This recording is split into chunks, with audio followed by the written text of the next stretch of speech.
Introduction. When I was 23, my mother died suddenly from a brain aneurysm. She'd always been a healthy, hardworking, vibrant woman who had loved life right up until her last minute on Earth. In fact, I saw her the night before she died. We met at an auditorium to watch a high school basketball tournament. She was laughing, talking, and enjoying life like she always did. But just 24 hours later, she was gone. The loss of my mother affected me deeply. I couldn't imagine going through the rest of my life without her advice, laughter, or love.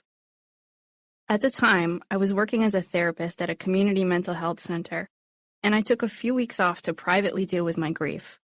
I knew I couldn't be effective at helping other people unless I was able to productively deal with my own feelings. Becoming used to a life that no longer included my mother was a process. It wasn't easy, but I worked hard to get myself back on my feet. From my training as a therapist, I knew that time doesn't heal anything. It's how we deal with that time that determines the speed at which we heal. I understood that grief was a necessary process that would eventually alleviate my pain, so I allowed myself to feel sad, to get angry, and to fully accept what I'd truly lost when my mother passed away. It wasn't just that I missed her, it was also the painful realization that she would never be there again during the important events in my life, and that she would never experience the things she'd looked forward to, like retire from her job and become a grandmother. With supportive friends and family, and my faith in God, I found a sense of peace, and as life went on, I was able to remember my mother with a smile, rather than pangs of sadness. A few years later, as we approached the 3rd anniversary of my mother's death, my husband Lincoln and I discussed how to best honor her memory that weekend. Friends had invited us to watch a basketball game on Saturday evening. Coincidentally, the game was being played at the same auditorium where we'd last seen my mother. Lincoln and I talked about what it would be like to go back to that place where we'd seen her just 3 years ago, on the night before she passed away. We decided it would be a wonderful way to celebrate her life. After all, my memories of her that night were very good. We'd laughed, had a chance to talk about all kinds of things, and had an all-around great evening. My mother had even predicted my sister would get married to her boyfriend at the time, and a few years later, that prediction came true. So Lincoln and I returned to the auditorium, and we enjoyed spending time with our friends. We knew it was what my mother would have wanted. It felt nice to go back and feel okay about being there. But just as I took a sigh of relief about my progress in dealing with my mother's death, my entire life was once again turned upside down. After returning home from the basketball game, Lincoln complained of back pain. He'd broken several vertebrae in a car accident a few years prior, so back pain wasn't unusual for him, but just a few minutes later, he collapsed. I called for paramedics, and they arrived within minutes and transported him to the hospital. I called his mother, and his family met me in the emergency room. I had no idea what could possibly be wrong with him. After a few minutes in the emergency room waiting area, we were called into a private room. Before the doctor even said a word, I knew what he was going to say. Lincoln had passed away. He'd had a heart attack. On the same weekend that we honored the 3-year anniversary of my mother's death, I now found myself a widow. It just didn't make any sense. Lincoln was only 26, and he didn't have any history of heart problems. He could be here one minute and gone the next. I was still adjusting to life without my mother, and now I'd have to learn how to deal with life without Lincoln. I couldn't imagine how I would get through this. Dealing with the death of a spouse is such a surreal experience. There were so many choices to be made at a time when I really wasn't in any shape to decide anything. Within a matter of hours, I had to start making decisions about everything from the funeral arrangements to the wording of the obituary. There wasn't any time to let the reality of this situation really sink in. It was completely overwhelming. I was fortunate to have many people in my life who supported me. A journey through grief is an individual process, but loving friends and family certainly helped. There were times when it seemed to get a little easier and times when it would get worse. Just when I'd think I was getting better, I'd turn another corner to find overwhelming sadness waiting for me. Grief is an emotionally, mentally, and physically exhausting process. There were so many things to feel sad about, too. I felt sad for my husband's family, knowing how much they'd loved Lincoln. I felt sad about all the things Lincoln would never experience. And I was sad about all the things we'd never get to do together, not to mention how much I missed him. I took as much time off from work as I could. Those months are mostly a blur as I was focused on just putting one foot in front of the other every day. But I couldn't stay out of work forever. I was down to just one income, and I had to get back into the office. After a couple of months, my supervisor called and asked about my plans to return to work. My clients had been told I would be out of the office indefinitely while I dealt with a family emergency. They weren't given any type of time frame about how long I'd be out, since we weren't really sure what was going to happen. But now, they needed an answer. I certainly wasn't done grieving, and I definitely wasn't better, but I needed to get back to work. Just like when I'd lost my mother, I had to allow myself time to experience the sorrow head-on. There was no ignoring it or pushing it away. I had to experience the pain while also proactively helping myself heal. I couldn't allow myself to stay stuck in my negative emotions. Although it would have been easy to pity myself or dwell on my past memories, I knew it wouldn't be healthy. I had to make a conscious choice to start down a long road to building a new life for myself.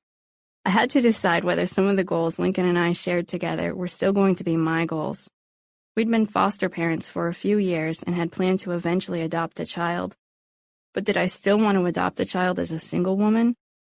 I continued my work as a foster parent, providing mostly emergency and respite placements for the next few years, but I wasn't sure I still wanted to adopt a child without Lincoln. I also had to create new goals for myself now that I was alone. I decided to venture out and try new things. I got my motorcycle license and bought a motorcycle. I also began writing. At first it was mostly a hobby, but eventually it turned into a part-time job. I had to renegotiate new relationships with people as well by figuring out which of Lincoln's friends would remain my friends and what my relationship with his family would be like without him. Fortunately for me, many of his closest friends maintained friendships with me, and his family continued to treat me like part of their family.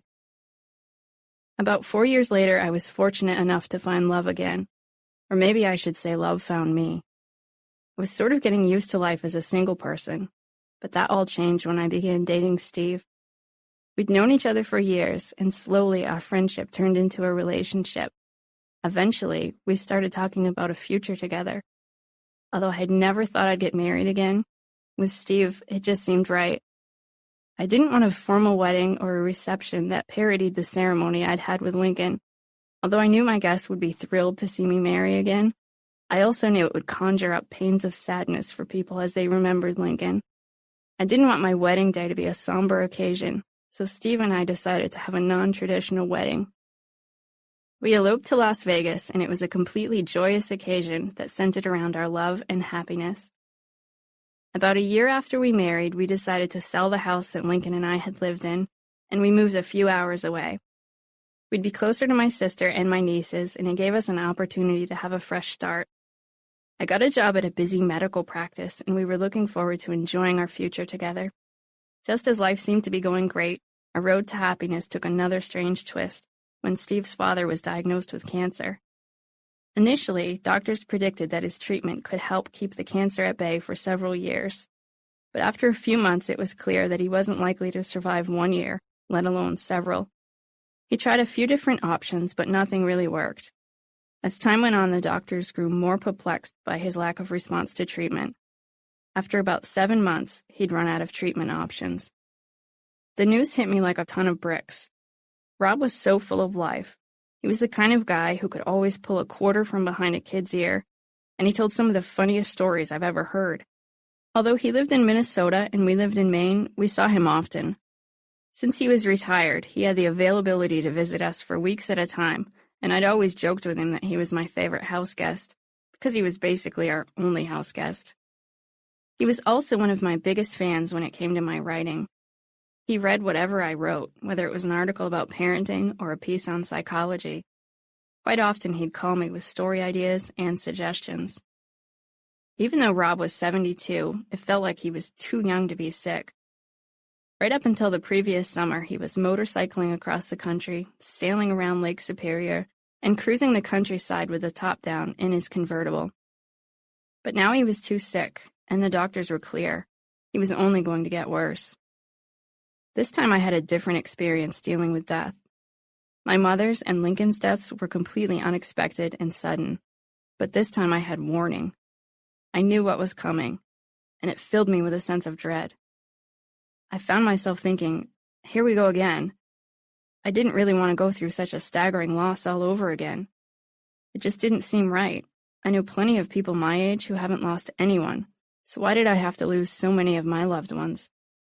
I sat at the table thinking about how unfair it was, how hard it was going to be, and how much I wanted things to be different. I also knew I couldn't let myself go down that road. After all, I'd been through this before, and I'd be okay again. If I let myself fall into the trap of thinking my situation was worse than anyone else's, or if I convinced myself that I couldn't handle one more loss, it wasn't going to help. Instead, it would only hold me back from dealing with the reality of my situation. It was at that moment that I sat down and wrote my list. 13 things mentally strong people don't do. They were the habits I'd fought so hard against to come out on the other side of my grief. They were the things that could hold me back from getting better if I allowed them to take hold of me. Not surprisingly, they were the same skills I was giving to the clients who entered my therapy office. But writing them down was something I needed to do to help me stay on track. It was a reminder that I could choose to be mentally strong, and I needed to be strong because a few weeks after writing down that list, Rob passed away. Psychotherapists are known for helping others build on their strengths, doling out tips on how they should act and what they can do to improve themselves. But when I created my list on mental strength, I decided to stray for a moment from what has become second nature to me, and focusing on what not to do has made all the difference. Good habits are important, but it's often our bad habits that prevent us from reaching our full potential.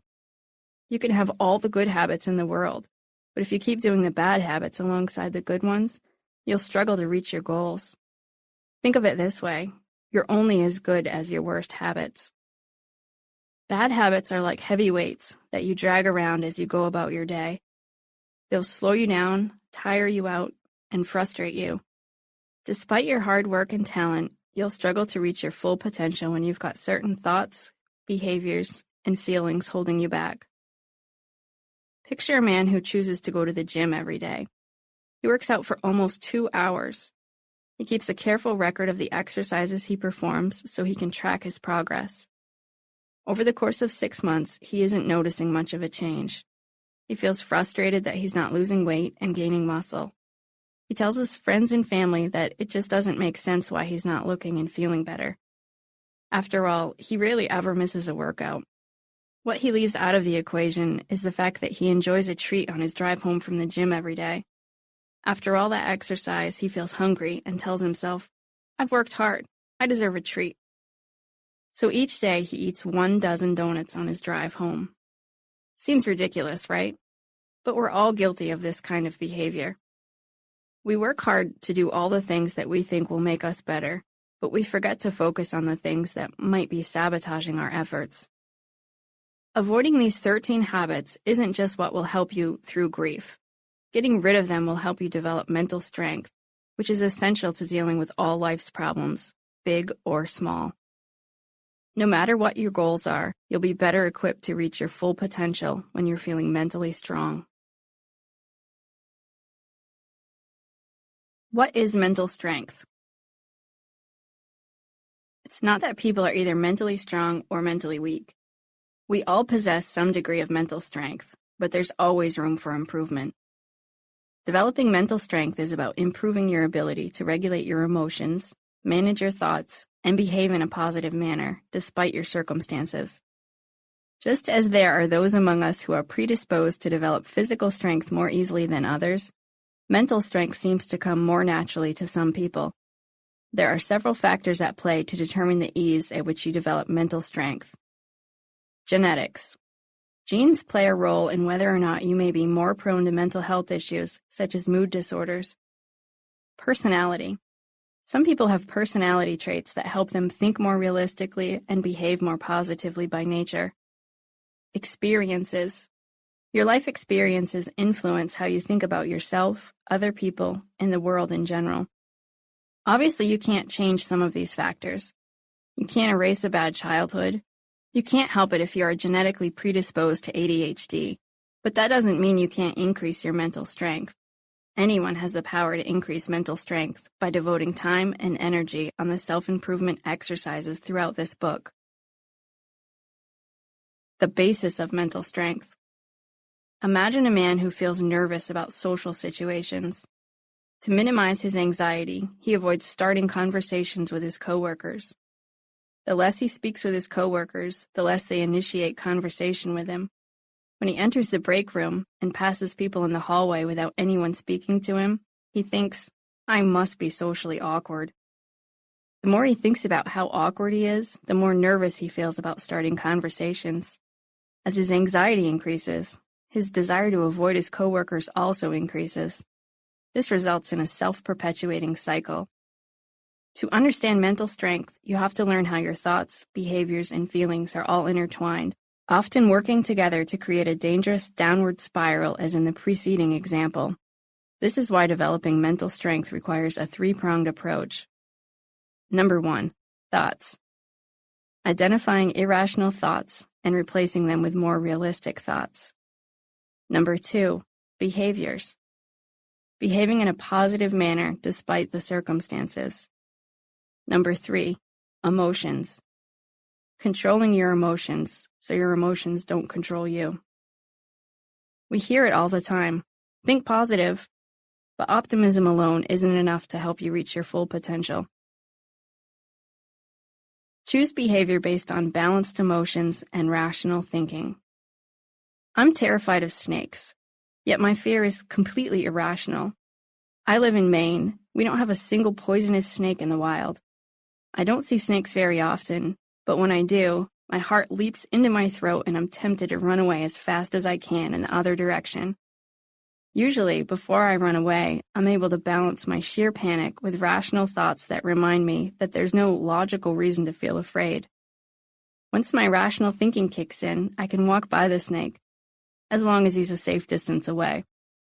I still don't want to pick him up or pet him, but I can continue past him without letting my irrational fear interfere with my day.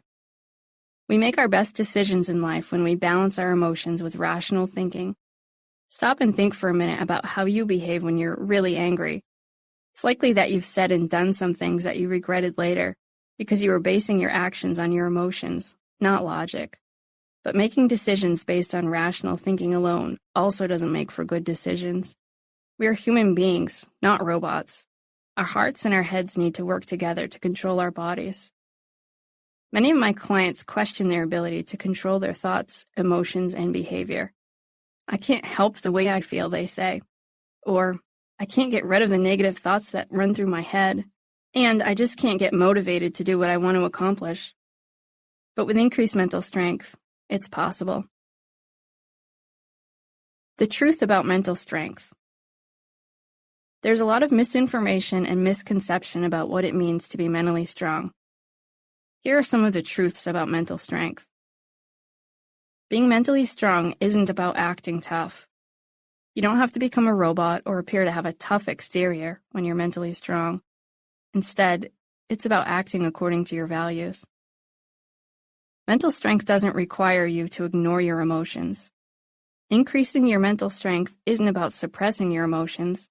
Instead, it's about developing a keen awareness of them. It's about interpreting and understanding how your emotions influence your thoughts and behavior. You don't have to treat your body like a machine to be mentally strong. Mental strength isn't about pushing your body to its physical limits just to prove you can ignore pain. It's about understanding your thoughts and feelings well enough that you can determine when to behave contrary to them and when to listen to them. Being mentally strong doesn't mean you have to be completely self-reliant. Mental strength isn't about proclaiming that you don't ever need help from anyone or any type of higher power. Admitting you don't have all the answers, asking for help when you need it, and acknowledging that you can gain strength from a higher power is a sign of a desire to grow stronger. Being mentally strong is not about positive thinking. Thinking overly positive thoughts can be just as detrimental as thinking overly negative thoughts. Mental strength is about thinking realistically and rationally. Developing mental strength isn't about chasing happiness. Being mentally strong will help you to be more content in life, but it isn't about waking up every day and trying to force yourself to feel happy. Instead, it's about making the decisions that will help you reach your full potential. Mental strength isn't just the latest pop psychology trend. Just like the physical fitness world is filled with fad diets and fitness trends, the world of psychology is often filled with fleeting ideas about how to become your best self. Mental strength isn't a trend. The psychology field has been helping people learn how to change their thoughts, feelings, and behavior since the 1960s. Mental strength isn't synonymous with mental health. While the healthcare industry often talks in terms of mental health versus mental illness, mental strength is different. Just like people can still be physically strong even if they have a physical health ailment like diabetes, you can still be mentally strong even if you have depression, anxiety, or other mental health problems. Having a mental illness doesn't mean you're destined to have bad habits. Instead, you can still choose to develop healthy habits. It may require more work, more focus, and more effort, but it's very possible. The benefits of mental strength. It's often easy to feel mentally strong when life is going well, but at times problems arise. A job loss, a natural disaster, an illness in the family, or a death of a loved one is sometimes inevitable. When you're mentally strong, you'll be more prepared to deal with life's challenges. Benefits of increasing your mental strength include increased resilience to stress. Mental strength is helpful in everyday life, not just in the midst of a crisis. You'll become better equipped to handle problems more efficiently and effectively, and it can reduce your overall stress level. Improved life satisfaction. As your mental strength increases, your confidence will also increase. You'll behave according to your values, which will give you peace of mind, and you'll recognize what's really important in your life. Enhanced performance. Whether your goal is to be a better parent, to increase your productivity at the office, or to perform better on the athletic field, increasing your mental strength will help you reach your full potential. How to develop mental strength. You'll never become an expert at anything by simply reading or listening to a book. Athletes don't become elite competitors after reading or listening about their sport, nor do top musicians increase their musical abilities by simply watching other performers play. They also have to practice. The following 13 chapters aren't meant to be a checklist that you either do or don't do. They are a description of habits that everyone falls prey to sometimes. It's meant to help you find better ways to cope with life's challenges so you can avoid these pitfalls. It's about growing, improving, and striving to become a little better than you were yesterday. Chapter 1. They don't waste time feeling sorry for themselves. Self-pity is easily the most destructive of the non-pharmaceutical narcotics. It is addictive, gives momentary pleasure, and separates the victim from reality. John Gardner. During the weeks that followed Jack's accident, his mother couldn't stop talking about the horrible incident. Every day she recounted the story about how both of Jack's legs were broken when he was hit by a school bus. She felt guilty that she wasn't there to protect him, and seeing him in a wheelchair for several weeks was almost more than she could bear. Although doctors had predicted a complete recovery, she repeatedly warned Jack that his legs may never fully heal. She wanted him to be aware that he may not be able to play soccer or run around like the other kids ever again, just in case there was a problem. Although his doctors had medically cleared him to return to school, his parents decided that Jack's mother would quit her job and homeschool him for the remainder of the year. They felt that seeing and hearing school buses each day might trigger too many bad memories. They also wanted to spare him from having to watch idly from his wheelchair as his friends played at recess. They hoped that staying home would help Jack heal faster, both emotionally and physically. Jack usually completed his homeschool work in the mornings, and he spent his afternoons and evenings watching TV and playing video games. Within a few weeks, his parents noticed that his mood seemed to change. A normally upbeat and happy child, Jack became irritable and sad. His parents grew concerned that his accident may have traumatized him even more than they'd imagined. They pursued therapy in hopes that it would help Jack deal with his emotional scars. Jack's parents took him to see a well-known therapist with expertise in childhood trauma. The therapist had received a referral from Jack's pediatrician, so she knew a little bit about Jack's experience prior to meeting him. When Jack's mother wheeled him into the therapist's office, Jack stared silently at the floor. His mother began by saying, "We're having such a hard time since this terrible accident. It's really ruined our lives and caused a lot of emotional problems for Jack. He's just not the same little boy." To his mother's surprise, the therapist didn't respond with sympathy. Instead, she enthusiastically said, "Boy, have I been looking forward to meeting you, Jack. I've never met a kid who could beat a school bus. You have to tell me, how did you manage to get into a fight with a school bus and win?" For the first time since the accident, Jack smiled. Over the next few weeks, Jack worked with his therapist on making his own book. He appropriately named it How to Beat a School Bus. He created a wonderful story about how he managed to fight a school bus and escape with only a few broken bones. He embellished on the story by describing how he grabbed hold of the muffler, swung himself around, and protected the majority of his body from getting hit by the bus. Despite the exaggerated details, the main part of the story remained the same. He survived because he's a tough kid. Jack concluded his book with a self-portrait. He drew himself sitting in a wheelchair, wearing a superhero cape. The therapist included Jack's parents in the treatment. She helped them see how fortunate they were that Jack survived with only a few broken bones. She encouraged his parents to stop feeling sorry for Jack. She recommended they treat him like a mentally and physically tough kid who was capable of overcoming great adversity. Even if his legs didn't heal properly, she wanted them to focus on what Jack could still accomplish in life, not what the accident would prevent him from being able to do. The therapist and Jack's parents worked with the school department to prepare for Jack's return to school. In addition to the special accommodations he'd need because he was still in a wheelchair, they wanted to ensure that the other students and teachers didn't pity Jack. They arranged for Jack to share his book with his classmates so that he could tell them how he beat the school bus and show them that there was no reason to feel sorry for him. Self-pity party. We all experience pain and sorrow in life, and although sadness is a normal, healthy emotion, dwelling on your sorrow and misfortune is self-destructive. Do you respond positively to any of the following points? You tend to think your problems are worse than anyone else's. If it weren't for bad luck, you're pretty sure you'd have none at all. Problems seem to add up for you at a much faster rate than anyone else.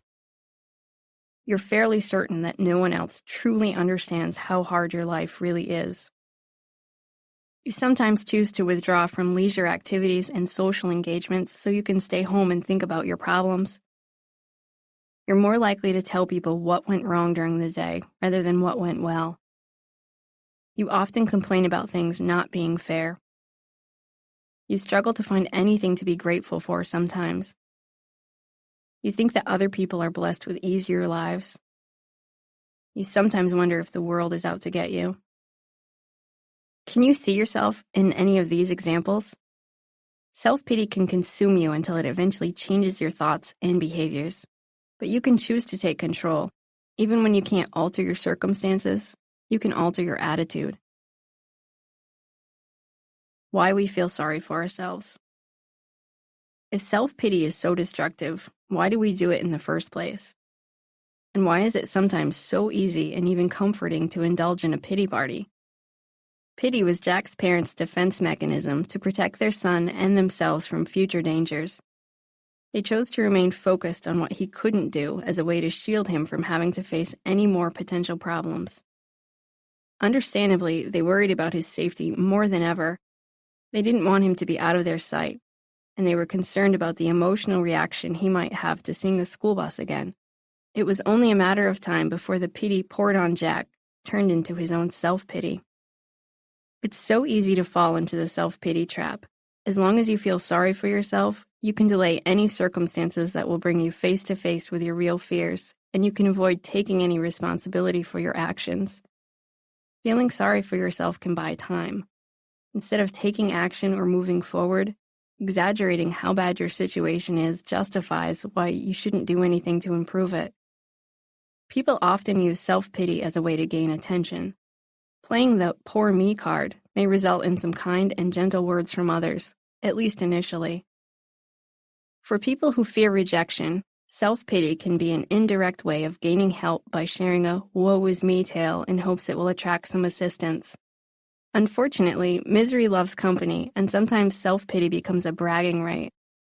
A conversation can turn into a contest, with the person who has experienced the most trauma earning the badge of victory. Self-pity can also provide a reason to avoid responsibility.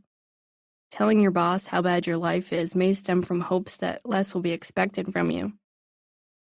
Sometimes self-pity becomes an act of defiance. It's almost as if we assume that something will change if we dig in our heels and remind the universe that we deserve better. But that's not how the world works.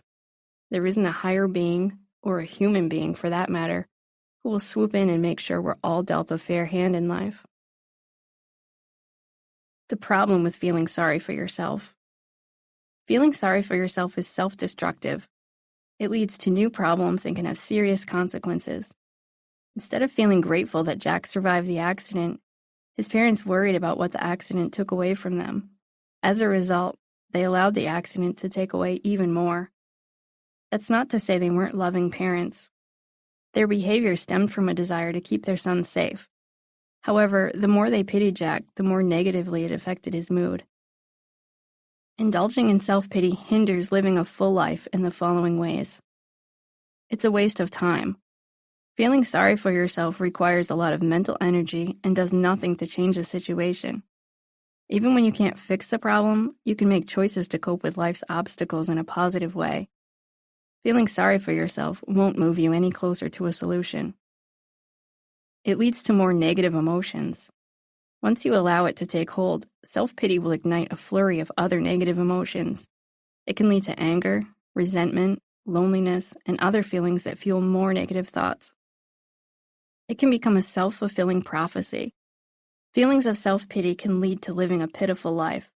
When you feel sorry for yourself, it's unlikely you'll perform at your best. As a result, you may experience more problems and increased failures, which will breed more feelings of self-pity. It prevents you from dealing with other emotions. Self-pity gets in the way of dealing with grief, sadness, anger, and other emotions. It can stall your progress from healing and moving forward because self-pity keeps the focus on why things should be different rather than accepting the situation for what it is. It causes you to overlook the good in your life. If 5 good things and 1 bad thing happen in a day, self-pity will cause you to only focus on the negative. When you feel sorry for yourself, you'll miss out on the positive aspects of life. It interferes with relationships. A victim mentality is not an attractive characteristic. Complaining about how bad your life is will likely wear on people rather quickly. No one ever says, "What I really like about her is the fact that she always feels sorry for herself." Stop feeling sorry for yourself. Remember the 3-pronged approach to achieving mental strength. To alleviate feelings of self-pity, you need to change your pitiful behavior and forbid yourself from indulging in pitiful thoughts. For Jack, this meant that he couldn't spend all his time at home playing video games and watching TV. He needed to be around other kids his age and return to some of his previous activities that he was able to do, like go to school. His parents also changed their thinking and began to view Jack as a survivor rather than a victim. Once they changed their thoughts about their son and the accident, they were able to exchange self-pity with gratitude. Behave in a manner that makes it feel hard to feel sorry for yourself. 4 months after Lincoln died, his family and I were facing what should have been his 27th birthday. I had been dreading that day for weeks because I had no idea how he'd pass the time. My cartoon bubble pictured us sitting around in a circle, sharing a box of Kleenex, and talking about how unfair it was that he never reached his 27th birthday. When I finally worked up the courage to ask my mother-in-law how she planned to spend the day, without missing a beat, she said, "What do you think about skydiving?" The best part was, she was serious. And I had to admit, jumping out of a perfectly good airplane did seem like a much better idea than the pity party I'd imagined. Felt like the perfect way to honor Lincoln's adventurous spirit. He'd always enjoyed meeting new people, going new places, and experiencing new things. It wasn't unusual for him to head off on a spontaneous weekend trip, even if it meant he'd be flying the red-eye home and would have to go to work as soon as he stepped off the overnight flight. He'd say that one day of feeling tired at work was well worth the memories we'd created. Skydiving was something Lincoln would have loved to do, so it seemed like an appropriate way to celebrate his life. It's impossible to feel sorry for yourself when you're jumping out of an airplane, unless, of course, you don't have a parachute. Not only did we have a great time, but our skydiving experience led to an annual tradition. Every year on Lincoln's birthday, we choose to celebrate his love of life and adventure. It's led to some interesting experiences, from swimming with sharks to riding mules into the Grand Canyon. We've even taken flying trapeze lessons. Each year, the whole family becomes involved in Lincoln's birthday adventure. Some years, Lincoln's grandmother watches from the sidelines with her camera, but 2 years ago, at the age of 88, she was the first to go ziplining high above the trees. Even though I'm remarried, it's a tradition we've continued, and my husband Steve even participates with us. It's become a day we actually look forward to each year. Our choice to spend the day doing something enjoyable isn't about ignoring our grief or masking our sadness. It's about making a conscious choice to celebrate life's gifts and refusing to behave in a pitiful manner. Instead of pitying ourselves for what we lost, we choose to feel grateful for what we had.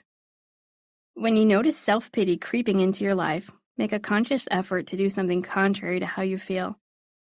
You don't have to jump out of a plane to ward off feelings of self-pity. Sometimes, small behavioral changes can make a big difference. Here are some examples. Volunteer to help a worthy cause. It will take your mind off your problems, and you can feel good that you've helped yourself support someone else. It's hard to feel sorry for yourself when you're serving hungry people in a soup kitchen or spending time with elderly residents in a nursing home. Perform a random act of kindness. Whether you mow the neighbor's lawn or donate pet food to a local animal shelter, doing a good deed can help bring more meaning to your day. Do something active. Physical and mental activity will help you focus on something other than your misfortune. Exercise, sign up for a class, read a book, or learn a new hobby, and your behavior change can help shift your attitude. The key to changing your feelings is finding which behaviors will extinguish your feelings of self-pity. Sometimes it's a process of trial and error because the same behavioral change won't work for everyone. If what you're doing now isn't working, try something new. If you never take a step in the right direction, you'll stay right where you are. Replace thoughts that encourage self-pity.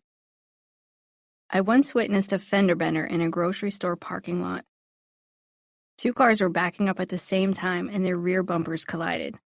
The collision appeared to cause only minor damage to each vehicle.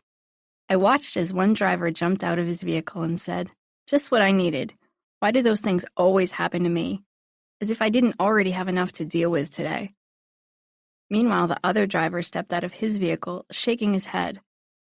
In a very calm voice, he said, "Wow, we're so lucky that no one got hurt.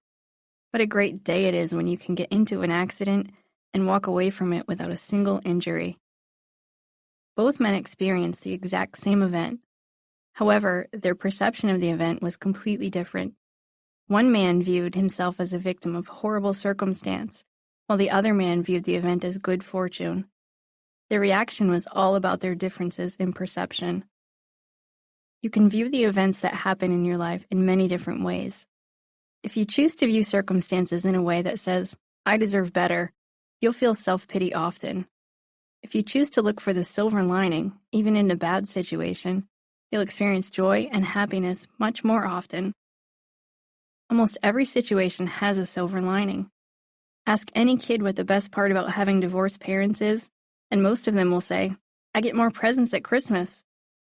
Obviously, there isn't much good that arises from divorce, but getting twice as many presents is one small aspect of divorce that some kids rather enjoy. Reframing the way you look at a situation isn't always easy, especially when you're feeling like the host of your own pity party. Asking yourself the following questions can help change your negative thoughts into more realistic thoughts. What's another way I could view my situation? This is where the glass half empty or glass half full thinking comes in. If you're looking at it from the glass half empty angle, take a moment to think about how someone looking from a glass half full perspective might view the same situation. What advice would I give to a loved one who had this problem? Often, we're better at handing out words of encouragement to other people rather than to ourselves. It's unlikely you'd say to someone else, "You've got the worst life ever. Nothing ever goes right." Instead, you'd hopefully offer some words of assistance, such as, "You'll figure out what to do, and you'll make it through this. I know you will." Take your own words of wisdom and apply them to your situation. What evidence do I have that I can get through this? Feeling sorry for ourselves often stems from a lack of confidence in our ability to handle problems. We tend to think that we'll never get through something. Remind yourself of times when you've solved problems and coped with tragedy in the past. Reviewing your skills, support systems, and past experiences can give you an extra boost of confidence that will help you stop feeling sorry for yourself. The more you indulge in thoughts that willfully delude yourself about your situation, the worse you'll feel. Common thoughts that lead to feelings of self-pity include things such as, "I can't handle one more problem." "Good things always happen to everyone else." "Bad things always happen to me." "My life just gets worse all the time." "No one else has to deal with this stuff." "I just can't catch a break." You can choose to catch your negative thoughts before they spiral out of control. Though replacing overly negative thoughts with more realistic ones takes practice and hard work, it's very effective in decreasing feelings of self-pity. If you think, "Bad things always happen to me," create a list of good things that have happened to you as well. Then, replace your original thought with something more realistic like, "Some bad things happen to me, but plenty of good things happen to me as well." This doesn't mean you should turn something negative into an unrealistically positive affirmation. Instead, strive to find a realistic way to look at your situation. Exchange self-pity for gratitude. Marla Runyon is a very accomplished woman. She has a master's degree, she's written a book, and she's competed in the Olympics. She even became the first American woman to finish the 2002 New York Marathon with an astounding time of 2 hours, 27 minutes. What makes Marla particularly extraordinary is that she's accomplished all these feats despite the fact that she's legally blind. At age 9, Marla was diagnosed with Stargardt's disease, a form of macular degeneration that affects children. As her vision deteriorated, Marla discovered her love for running. Over the years, Marla has proved herself to be one of the fastest runners in the world, even though she's never actually been able to see the finish line. Initially, Marla became an accomplished athlete in the Paralympics. She competed in 1992 and then again in 1996. Not only did she earn a total of 5 gold medals and 1 silver medal, but she also set several world records. But Marla didn't stop there. In 1999, she entered the Pan American Games, and she won the 1,500-meter race. In 2000, she became the first legally blind athlete to ever compete in the Olympics. She was the first American to cross the finish line in the 1,500-meter race, and she placed 8th overall. Marla doesn't see her blindness as a disability. In fact, she chooses to view it as a gift that allows her to become successful in both long and short-distance races. In discussing her blindness in her book, No Finish Line, My Life as I See It, Marla writes, "It's not only forced me to prove my competence, but also pushed me to achieve. It has given me gifts, such as will and commitment, that I use every day." Marla doesn't focus on what her vision loss took from her. Instead, she chooses to feel grateful for what her vision impairment actually gave her. While feeling sorry for yourself is about thinking, "I deserve better," gratitude is about thinking, "I have more than I deserve." Experiencing gratitude requires some extra effort, but it isn't hard. Anyone can learn to become more grateful by developing new habits. Start to acknowledge other people's kindness and generosity. Affirm the good in the world and you will begin to appreciate what you have. You don't have to be rich, wildly successful, or have the perfect life to feel grateful. A person who earns $34,000 a year may think he doesn't have much money, but he's actually among the richest 1% of people in the world. If you're also reading this book, it means you're more fortunate than the nearly 1 billion people in the world who can't read, many of whom will be stuck in a life of poverty. Look for those little things in life that you can so easily take for granted and work towards increasing your feelings of gratitude. Here are a few simple habits that can help you focus on what you have to be grateful for. Keep a gratitude journal. Each day, write down at least one thing you're grateful for. It could include being grateful for simple pleasures like having clean air to breathe or seeing the sunshine, or major blessings like your job or family. Say what you're grateful for. If you aren't likely to keep up with writing a journal, make it a habit to say what you're grateful for. Find one of life's gifts to be grateful for each morning when you wake up and each night before you go to sleep. Say the words out loud, even if it's just to yourself, because hearing the words of gratitude will increase your feelings of gratitude. Change the channel when you're experiencing self-pity. When you notice that you're starting to feel sorry for yourself, shift your focus. Don't allow yourself to continue thinking that life isn't fair or that life should be different.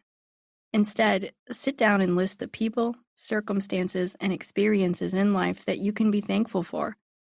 If you keep a journal, refer to it and read it whenever self-pity begins to set in. Ask others what they're grateful for. Strike up conversations about gratitude to help you discover what other people feel thankful for. Hearing what others feel grateful for can remind you of more areas of your life that deserve gratitude. Teach kids to be grateful.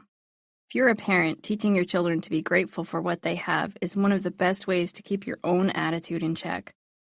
Make it a habit each day to ask your children what they're grateful for.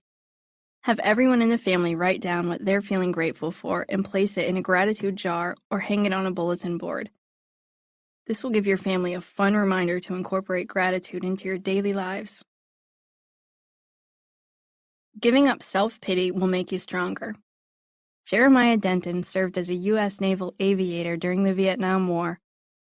In 1965, his plane was shot down and he was forced to eject from his aircraft. He was captured by the North Vietnamese and was taken as a prisoner of war. Commander Denton and the other officers maintained command over their fellow prisoners even as they were beaten, starved, and tortured on a daily basis.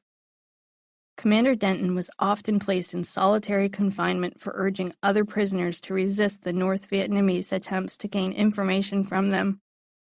But that didn't stop Commander Denton. He devised strategies to communicate with the other prisoners by using signs, tapping on walls, and coughing in sequence.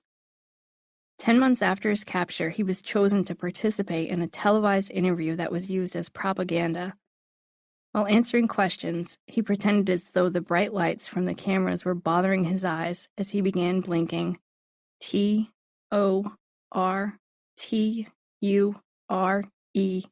in Morse code to secretly send the message that he and his fellow prisoners were being mistreated by their captors. Throughout the interview, he continued to express his support for the U.S. government. He was released in 1973 after 7 years in captivity. When he stepped off the plane as a free man, he said, "We are honored to have the opportunity to serve our country under difficult circumstances. We are profoundly grateful to our Commander-in-Chief and to our nation for this day. God bless America." After retiring from the military in 1977, he was elected to serve as senator for Alabama. Despite being placed in the worst circumstances imaginable, Jeremiah Denton didn't waste time feeling sorry for himself. Instead, he maintained his composure and focused on doing whatever he could to manage the situation. Even when he was released, he chose to feel grateful that he was able to serve his country, rather than pity himself for the time he'd lost. Researchers studied the differences that occur when people focus on their burdens versus focusing on what they're grateful for. Simply acknowledging a few things you feel grateful for each day is a powerful way to create change. In fact, gratitude not only impacts your psychological health, it can also affect your physical health. A 2003 study published in the Journal of Personality and Social Psychology found people who feel gratitude don't get sick as often as others. They have better immune systems and report fewer aches and pains. They have lower blood pressure and they exercise more often than the general population. They take better care of their health, sleep longer, and even report feeling more refreshed upon waking. Gratitude leads to more positive emotions. People who feel grateful experience more happiness, joy, and pleasure on a daily basis. They even feel more awake and energetic. Gratitude improves social lives. Grateful people are more willing to forgive others. They behave in a more outgoing fashion and feel less lonely and isolated. They're also more likely to help other people and to behave in a generous and compassionate manner. Troubleshooting and common traps. If you allow self-pity to take hold when you're dealing with stress, you'll put off working on a solution. Watch out for red flags that you're allowing yourself to feel self-pity and take a proactive approach to change your attitude at the first sign of feeling sorry for yourself. What's helpful? Giving yourself a reality check so you don't exaggerate how bad the situation really is. Replacing overly negative thoughts about your situation with more realistic thoughts. Choosing to actively problem solve and work on improving your situation. Getting active and behaving in a way that makes you less likely to feel sorry for yourself, even when you don't feel like it. Practicing gratitude every day. What's not helpful? Allowing yourself to believe that your life is worse than most other people's lives. Indulging in exaggeratedly negative thoughts about how difficult your life is. Remaining passive about the situation and focusing only on how you feel, rather than what you can do. Declining to participate in experiences and activities that could help you feel better. Staying focused on what you don't have, rather than what you do have. Chapter 2. They don't give away their power. When we hate our enemies, we are giving them power over us. Power over our sleep, our appetites, our blood pressure, our health, and our happiness. Dale Carnegie. Lauren was convinced her overbearing, meddling mother-in-law was going to ruin her marriage, if not her entire life. Although she had thought her mother-in-law, Jackie, was annoying in the past, it wasn't until she and her husband had 2 children together that she found her to be unbearable. Jackie usually made several unannounced visits each week, and she often stayed for several hours at a time. Lauren found those visits to be intrusive on their family time because she only had so much time with her girls between the time she came home from work and the time they went to bed. But what really bothered Lauren was the way Jackie always tried to undermine her authority with the girls. Jackie would often say things to the children like, "You know, a little TV won't hurt you. I don't know why your mother always says you can't watch it." Or, "I'd let you have dessert, but your mother's convinced sugar is bad for your health." She sometimes lectured Lauren about her new age parenting and reminded her that she allowed her children to watch TV and eat sweets, and they seemed to turn out just fine. Lauren always responded to Jackie's comments with a polite nod and a smile, but on the inside she was seething. She grew resentful toward Jackie, and she often took it out on her husband. But whenever Lauren complained to her husband about his mother, he'd say something like, "Well, you know how she is," or, "Just ignore her comments. She means well." Lauren found comfort in complaining to her girlfriends who had affectionately named Jackie the monster-in-law. But one week, everything seemed to come to a head when Jackie suggested Lauren should start exercising more because she looked like she had gained a little weight. That comment pushed Lauren over the edge. She stormed out of the house and spent the night at her sister's. The next day, she still didn't feel ready to go home.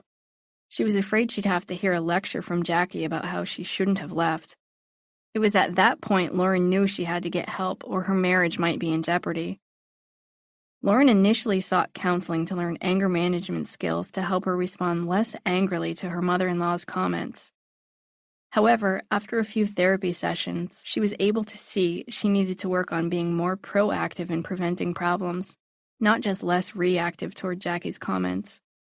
I asked Lauren to complete a pie chart that showed how much time and energy she focused on various areas of her life, such as work, sleep, leisure, family, and time with her mother-in-law. I then asked her to complete a second pie chart that showed how many hours she physically spent doing each activity. When she was done with the second pie chart, she was surprised to see how much of her time and energy were out of proportion. Although she only physically spent about 5 hours a week with her mother-in-law, she was devoting at least an additional 5 hours thinking and talking about her disdain for her. This exercise helped her see how she was giving her mother-in-law power over many areas of her life.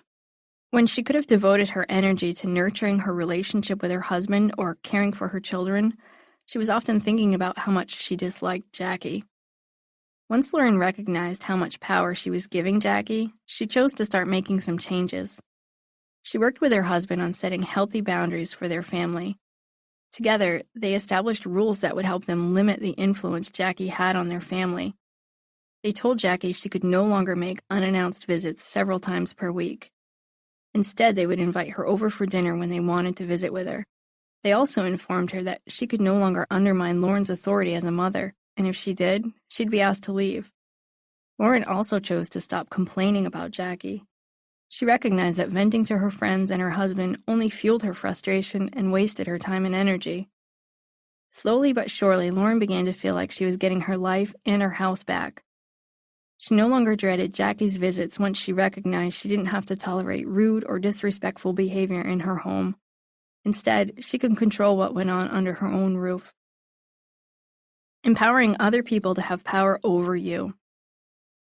Giving other people the power to control how you think, feel, and behave makes it impossible to be mentally strong. Do any of the following points sound familiar? You feel deeply offended by any criticism or negative feedback you receive, regardless of the source. Other people have the ability to make you feel so angry that you say and do things you later regret. You've changed your goals based on what other people have told you that you should be doing with your life. The type of day you're going to have depends on how other people behave.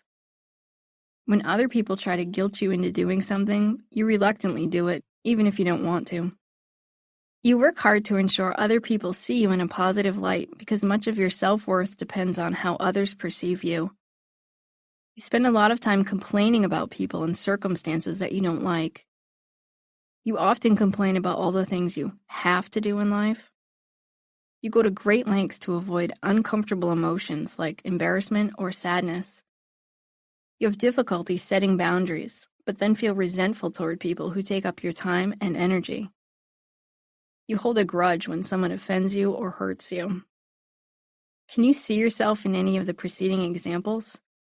Retaining your power is about being confident in who you are and the choices you make, despite the people around you and the circumstances you're in. Why we give away our power.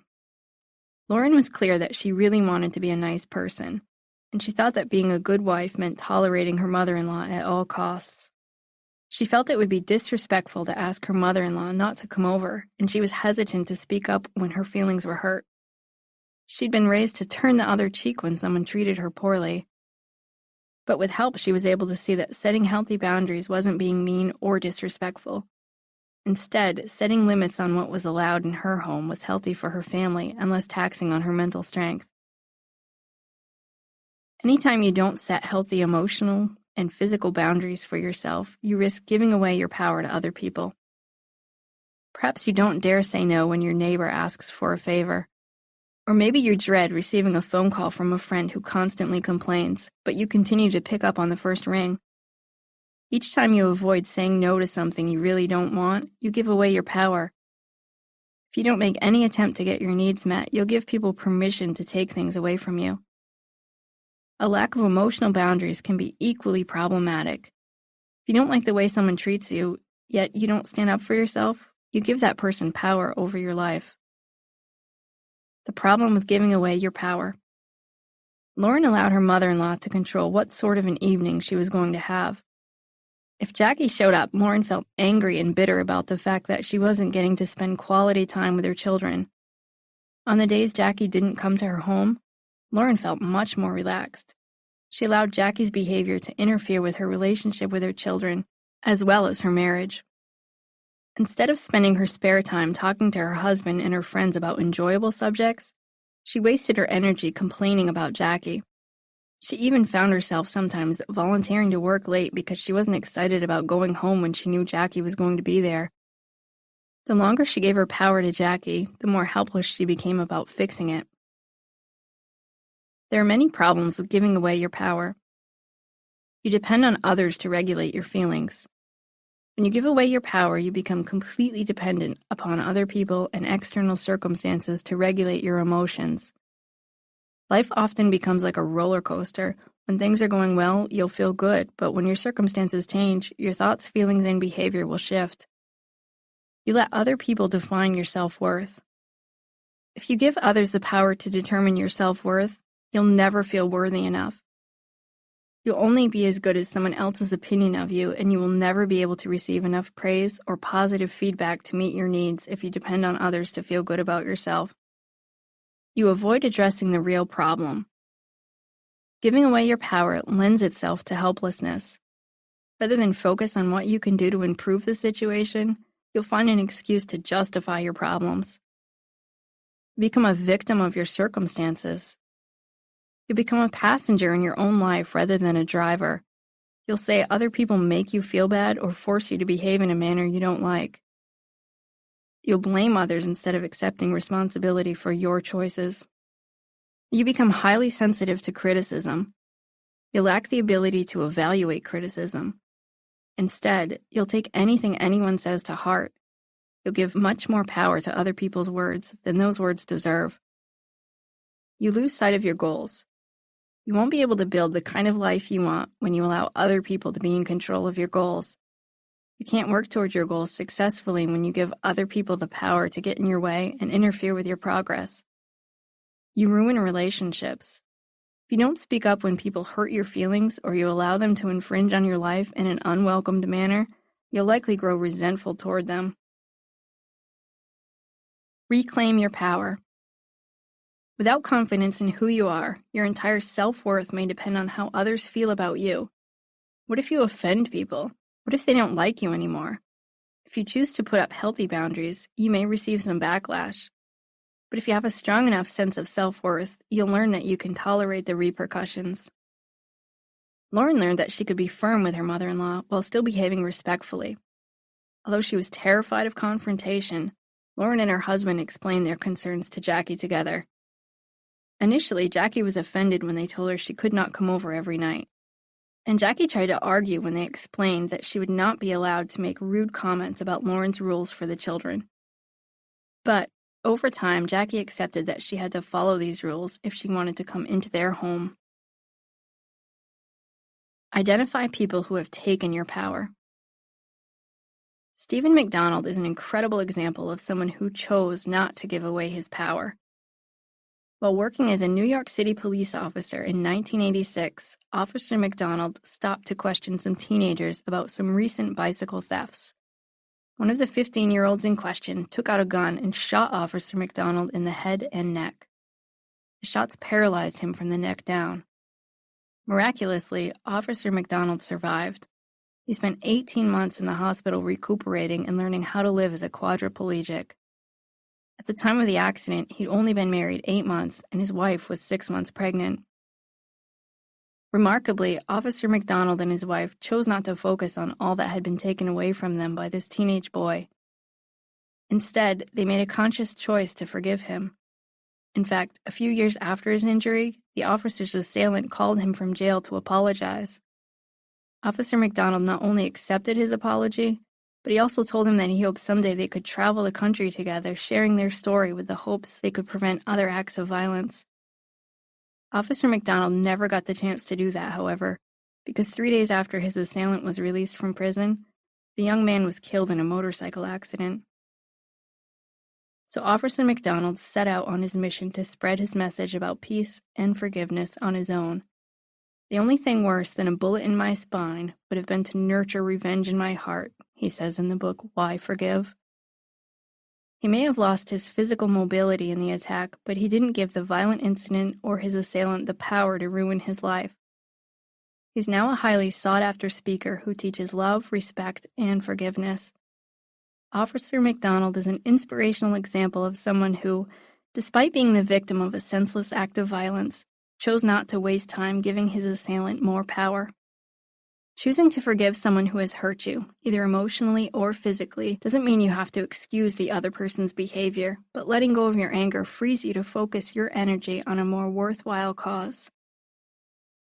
If you've spent most of your life feeling like a victim of your circumstances, it takes hard work to recognize that you have the power to choose your own path in life.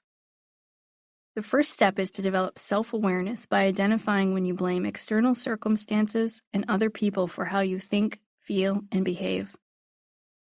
Take a close look at the people you are devoting your time and energy toward.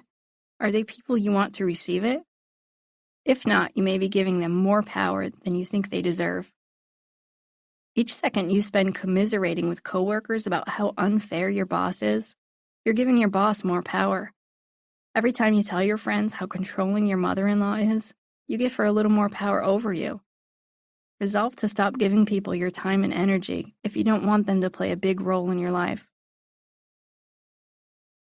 Reframe your language. Sometimes retaining your power means changing the way you look at a situation.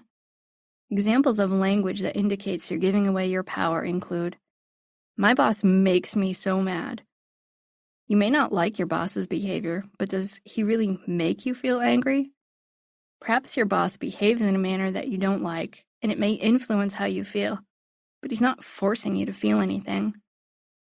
"My boyfriend left me because I'm not good enough." Are you really not good enough, or is that just one person's opinion? If you took a poll of 100 people, it's not likely that they'd all come to the same consensus. Just because one person thinks something, it doesn't make it true. Don't give one person's opinion of you the power to determine who you are. "My mom makes me feel really bad about myself because she's always so critical of me." As an adult, are you obligated to listen to your mother make critical statements about you over and over? Just because she makes comments you don't like, does it really have to lower your self-esteem? "I have to invite my in-laws over for dinner every Sunday night." Do your in-laws really force you to do that, or is that a choice you make because it's important to your family? Think before you react. Rachel brought her 16-year-old daughter to me for therapy because her daughter refused to listen to her. No matter what she told her daughter to do, she just wouldn't do it. I asked Rachel how she reacted when her daughter refused to follow her directions. Out of exasperation, she told me she yelled and argued with her.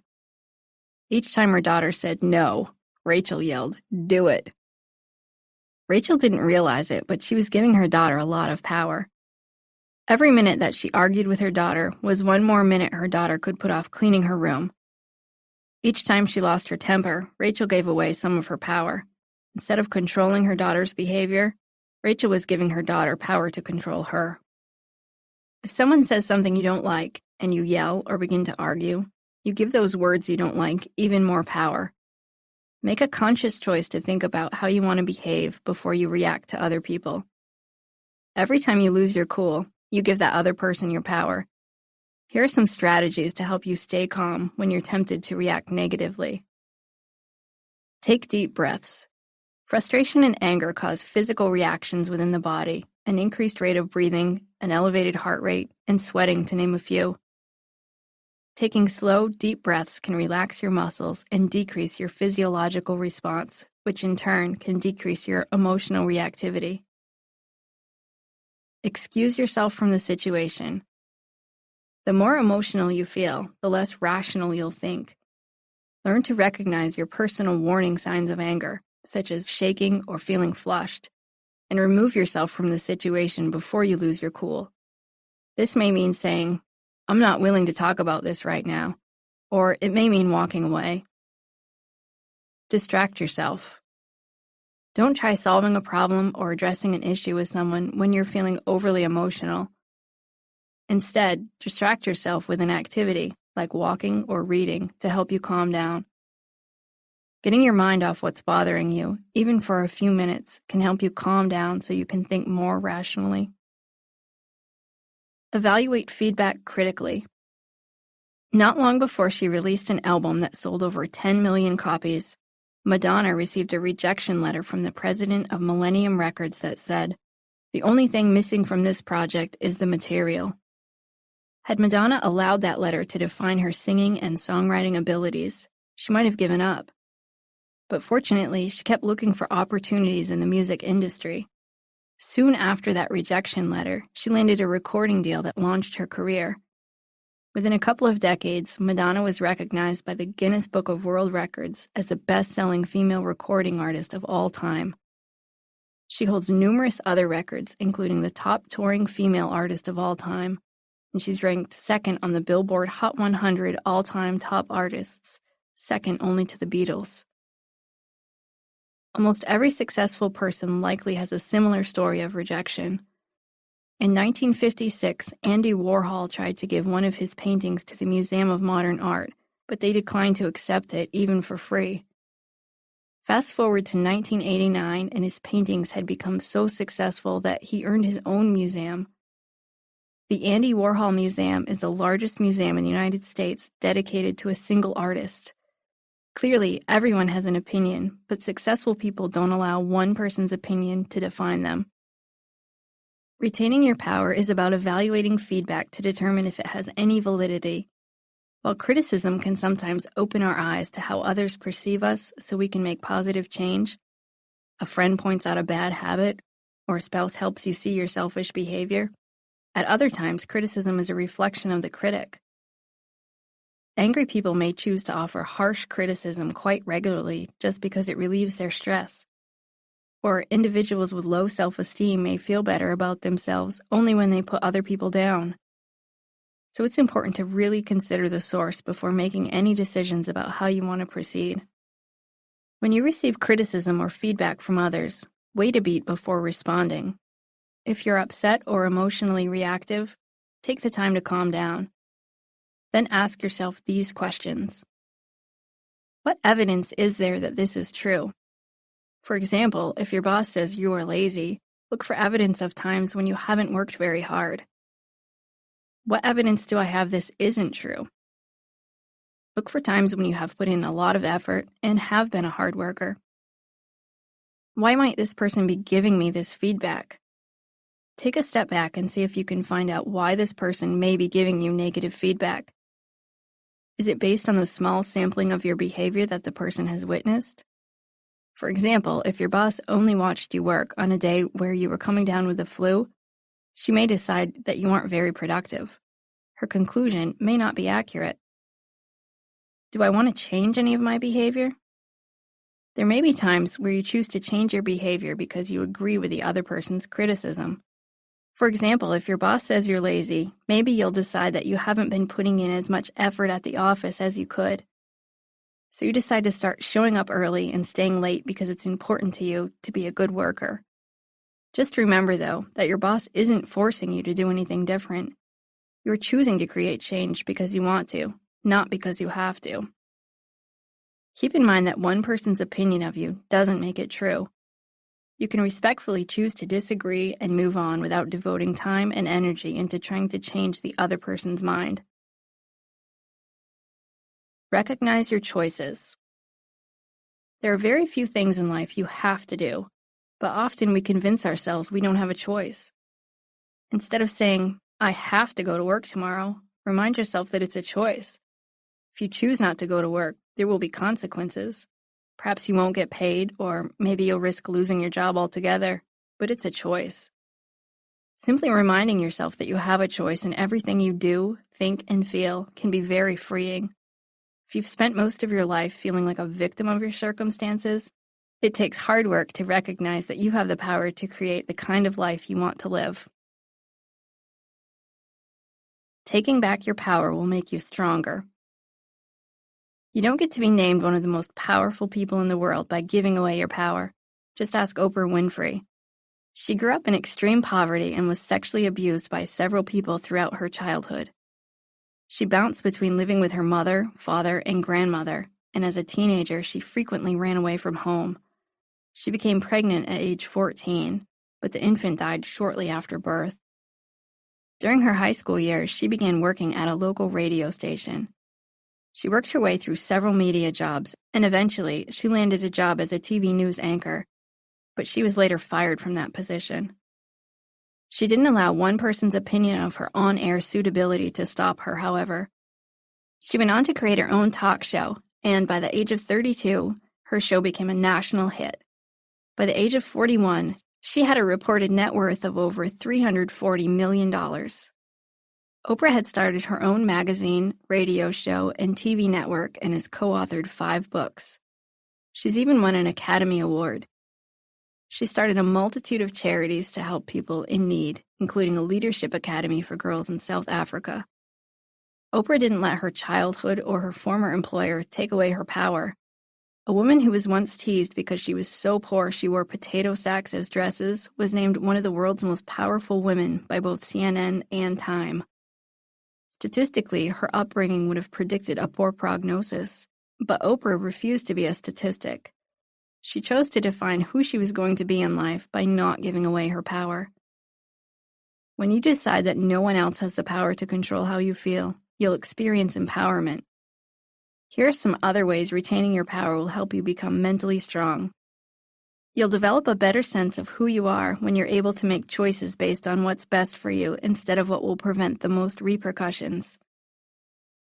When you take responsibility for your own behavior, you'll become accountable for your progress toward your goals. You will never be pressured into doing something that you don't want to do based on guilt trips or what you think other people want you to do. You'll be able to devote your time and energy to things you choose. You won't have to blame other people for wasting your time or ruining your day. Retaining your personal power reduces your risk of depression, anxiety, and other mental health issues. Many mental health problems are linked to a sense of hopelessness and helplessness. When you decide not to give other people and external circumstances the power to control how you feel and behave, you gain more power over your mental health. When you hold a grudge, those feelings of anger and resentment do nothing to lessen the other person's life. Instead, harboring anger and resentment gives that person more power to interfere with your quality of life. Choosing to forgive allows you to take back your power, not just over your psychological health, but also over your physical health. Research shows some of the health benefits of forgiveness include the following. Forgiveness reduces stress. Over the years, many studies have shown that holding a grudge keeps your body in a state of stress. When you practice forgiveness, your blood pressure and heart rate decrease. Choosing to forgive increases your tolerance to pain. In a 2005 study of patients with chronic low back pain, anger increased psychological distress and decreased a person's tolerance for pain. A willingness to forgive was associated with increased pain tolerance. Unconditional forgiveness can help you to live longer. A 2012 study published by the Journal of Behavioral Medicine discovered that when people were only willing to forgive others under certain conditions, like the other person apologized or promised to never repeat the same behavior, the risk of dying early actually increased. You don't have any control over whether someone will apologize.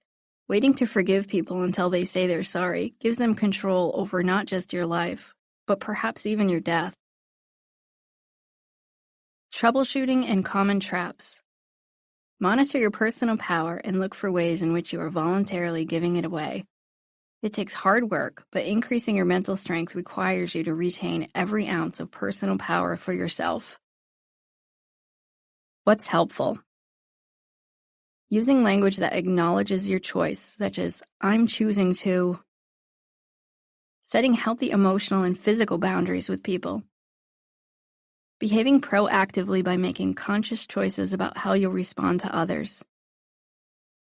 Taking full responsibility for how you choose to spend your time and energy. Choosing to forgive individuals regardless of whether they seek to make amends. Willingness to examine feedback and criticism without jumping to conclusions. What's not helpful? Using language that implies you're a victim, such as, I have to do this, or my boss makes me so mad. Feeling anger and resentment toward people you allow to infringe on your rights. Reacting to others and then blaming them for the way you handled yourself. Doing things you don't want to do and then blaming others for making you do it. Choosing to hold a grudge and harbor anger and resentment. Allowing feedback and criticism to control how you feel about yourself. Chapter 3. They don't shy away from change. It's not that some people have willpower and some don't. It's that some people are ready to change and others are not. James Gordon. Richard entered my therapy office because he wasn't making much progress in managing his physical health. At the age of 44, he was 75 pounds overweight and had recently been diagnosed with diabetes. Shortly after his diagnosis, he'd met with a nutritionist and learned about the diet changes he'd need to make to lose weight and manage his blood sugar. Initially, he tried eliminating all the junk food he had always eaten so regularly. He'd gone so far as to throw away all the ice cream, cookies, and sugary soft drinks he had in his home. But within 2 days, he found himself buying more sweets and resorting to his old habits. He was also aware that he'd need to increase his activity level if he wanted to get healthier. After all, he was no stranger to exercise. Back in high school, he'd been a star athlete on the football field and the basketball court, but these days he spent the majority of his time sitting behind a computer. He worked long hours and wasn't sure how he'd find the time to exercise. He'd purchased a gym membership, but he'd only gone to the gym twice. He usually came home from work exhausted, and he already felt like he wasn't spending enough time with his wife and children. Richard told me that he really wanted to get healthier, but he felt frustrated. Despite understanding the risks of being overweight and the dangers of not managing his diabetes, he just couldn't motivate himself to change his unhealthy habits. It was clear that he was trying to change too much too fast, which is a recipe for failure. I recommended he choose one thing to change at a time, and for the first week, he said he'd give up the cookies he usually ate at his desk during the afternoon. It was important to find something to replace that habit with, and he decided he would try snacking on carrot sticks instead. I also recommended he gain support to help him become healthier. He agreed to attend a diabetes support group, and over the next few weeks, we discussed strategies to help get his family involved. His wife attended a few therapy sessions with him, and she began to understand the steps she could take to help Richard improve his health. She agreed not to buy as much junk food when she went grocery shopping, and she began working with Richard on finding healthier recipes for their meals. We also discussed a realistic exercise schedule. Richard said that almost every day he left the house planning to go to the gym after work, but he always talked himself out of it and went straight home. We decided he'd start by going to the gym 3 days a week, and he scheduled those 3 days ahead of time. He also kept a list of all the reasons why going to the gym was a good idea in the car. On the days when he began thinking that he should just go home instead of going to the gym, he read over his list as a reminder about why going to the gym was the best choice, even if he didn't feel like it. Over the next 2 months, Richard began losing weight, but his blood sugar was still fairly high. He admitted that he was still eating a lot of junk food in the evenings while he watched TV. I encouraged him to find ways to make it less convenient for him to reach for sugary snacks, so he decided that he'd keep the sweet treats downstairs in the basement. Then, when he wandered into the kitchen in the evenings, he'd be more likely to reach for a healthy snack. If he still wanted cookies, he'd have to think about whether he wanted to go down to the basement to get them, and most of the time, he found that he was more motivated to reach for a healthier snack. As soon as he started making progress, he found it easier to make more changes. Eventually, he was able to feel more inspired to lose weight and manage his blood sugar. To change or not to change. Although it's often easy to say you want to change, successfully making change is hard. Our thoughts and emotions often prevent us from creating behavioral change, even when it will improve our lives. Many people shy away from making changes that can drastically improve their lives. See if any of the following apply to you. You tend to justify a bad habit by convincing yourself what you're doing isn't that bad. You experience a lot of anxiety about changes to your routine. Even when you're in a bad situation, you worry that making a change might make things worse. Whenever you attempt to make a change, you struggle to stick with it.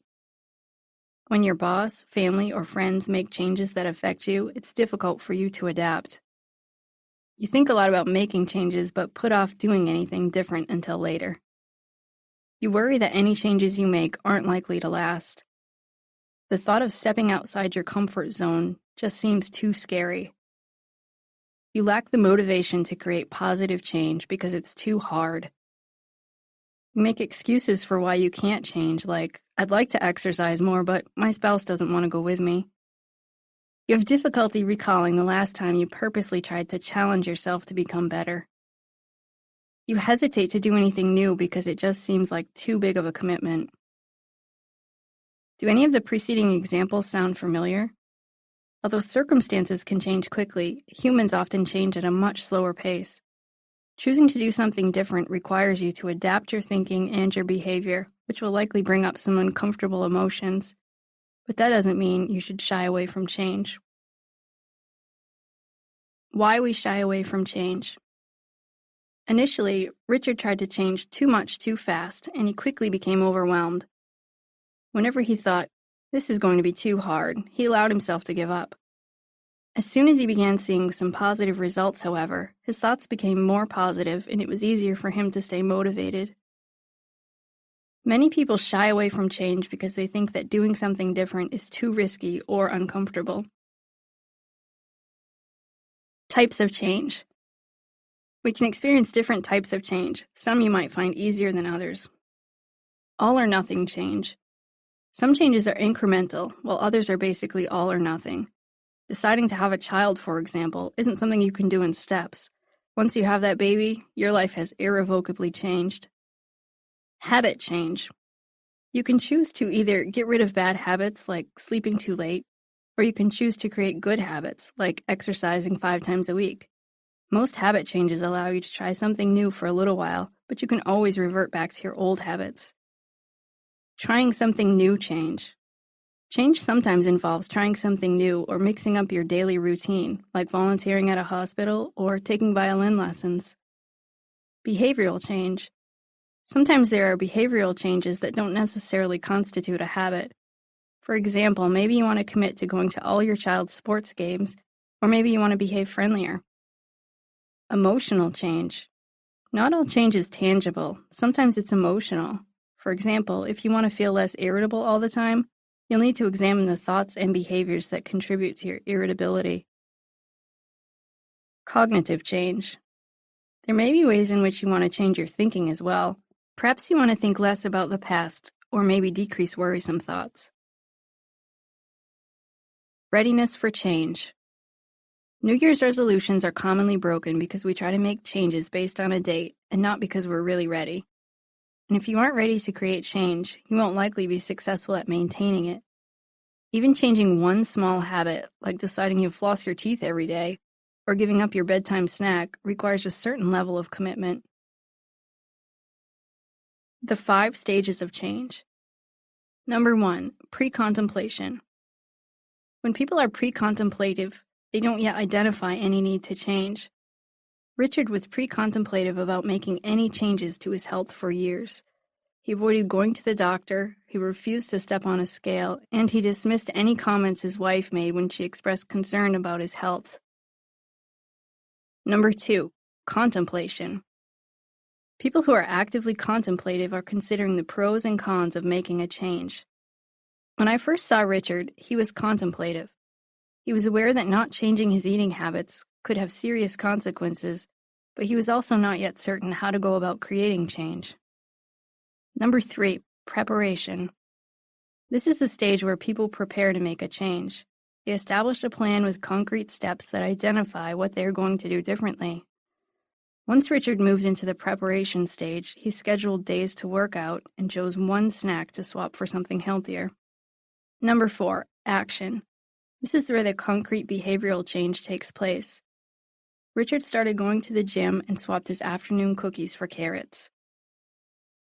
Number 5, maintenance. This often overlooked step is essential. Richard needed to plan ahead so he could maintain his lifestyle changes when he faced obstacles like holidays or vacations. Fear. When I met Andrew, he was stuck in a low-paying job that didn't challenge him. He had a college degree and the student loans to prove it, but he was working in a field that didn't use any of his skills. There was little opportunity for advancement. A few months prior to our first session, he'd gotten into a car accident. Not only was his car totaled, but he'd racked up some hefty medical bills. He was underinsured in terms of both his health and his vehicle, and he was experiencing serious financial problems. Despite feeling a lot of stress about his financial situation, Andrew was afraid to apply for new jobs. He worried that he might not like a different job, and he lacked confidence in his skills. He also dreaded the thought of getting used to a new office, a new boss, and different coworkers. I helped Andrew examine the pros and cons of a job change. Once Andrew developed a budget, he was able to examine the facts of the situation. Staying at his current job would make it impossible to pay for his bills each month. Even without a single unexpected expense, he would be at least $200 shy of paying his bills. Facing this reality gave Andrew the motivation he needed to begin applying for new jobs. The fear of not being able to pay his bills had to outweigh the fear of getting a new job that paid better. Just like Andrew, many people worry that doing something different may make things even worse. Maybe you don't like the house you're living in, but you worry that a new home could have even bigger problems. Or maybe you worry about ending a relationship because you're afraid you won't ever find anyone better, so you convince yourself to keep things the same, even if you're not happy. Avoiding discomfort. Many people associate change with discomfort, and often they underestimate their ability to tolerate the discomfort that accompanies a behavioral change. Richard knew what changes he needed to make to improve his health, but he didn't want to give up foods he liked or feel the pain that accompanies a workout. And he worried that losing weight meant he'd have to be hungry. He dreaded all those realities, but he didn't realize that these slight discomforts were just that, and nothing worse. It wasn't until he began gaining confidence in his ability to tolerate discomfort that he truly felt like making further changes. Grief. Tiffany came to therapy because she wanted to change her spending habits. Her shopping had become out of control, and she felt stressed because she was carrying around huge credit card balances. She didn't want to keep spending, but at the same time, she didn't want to change.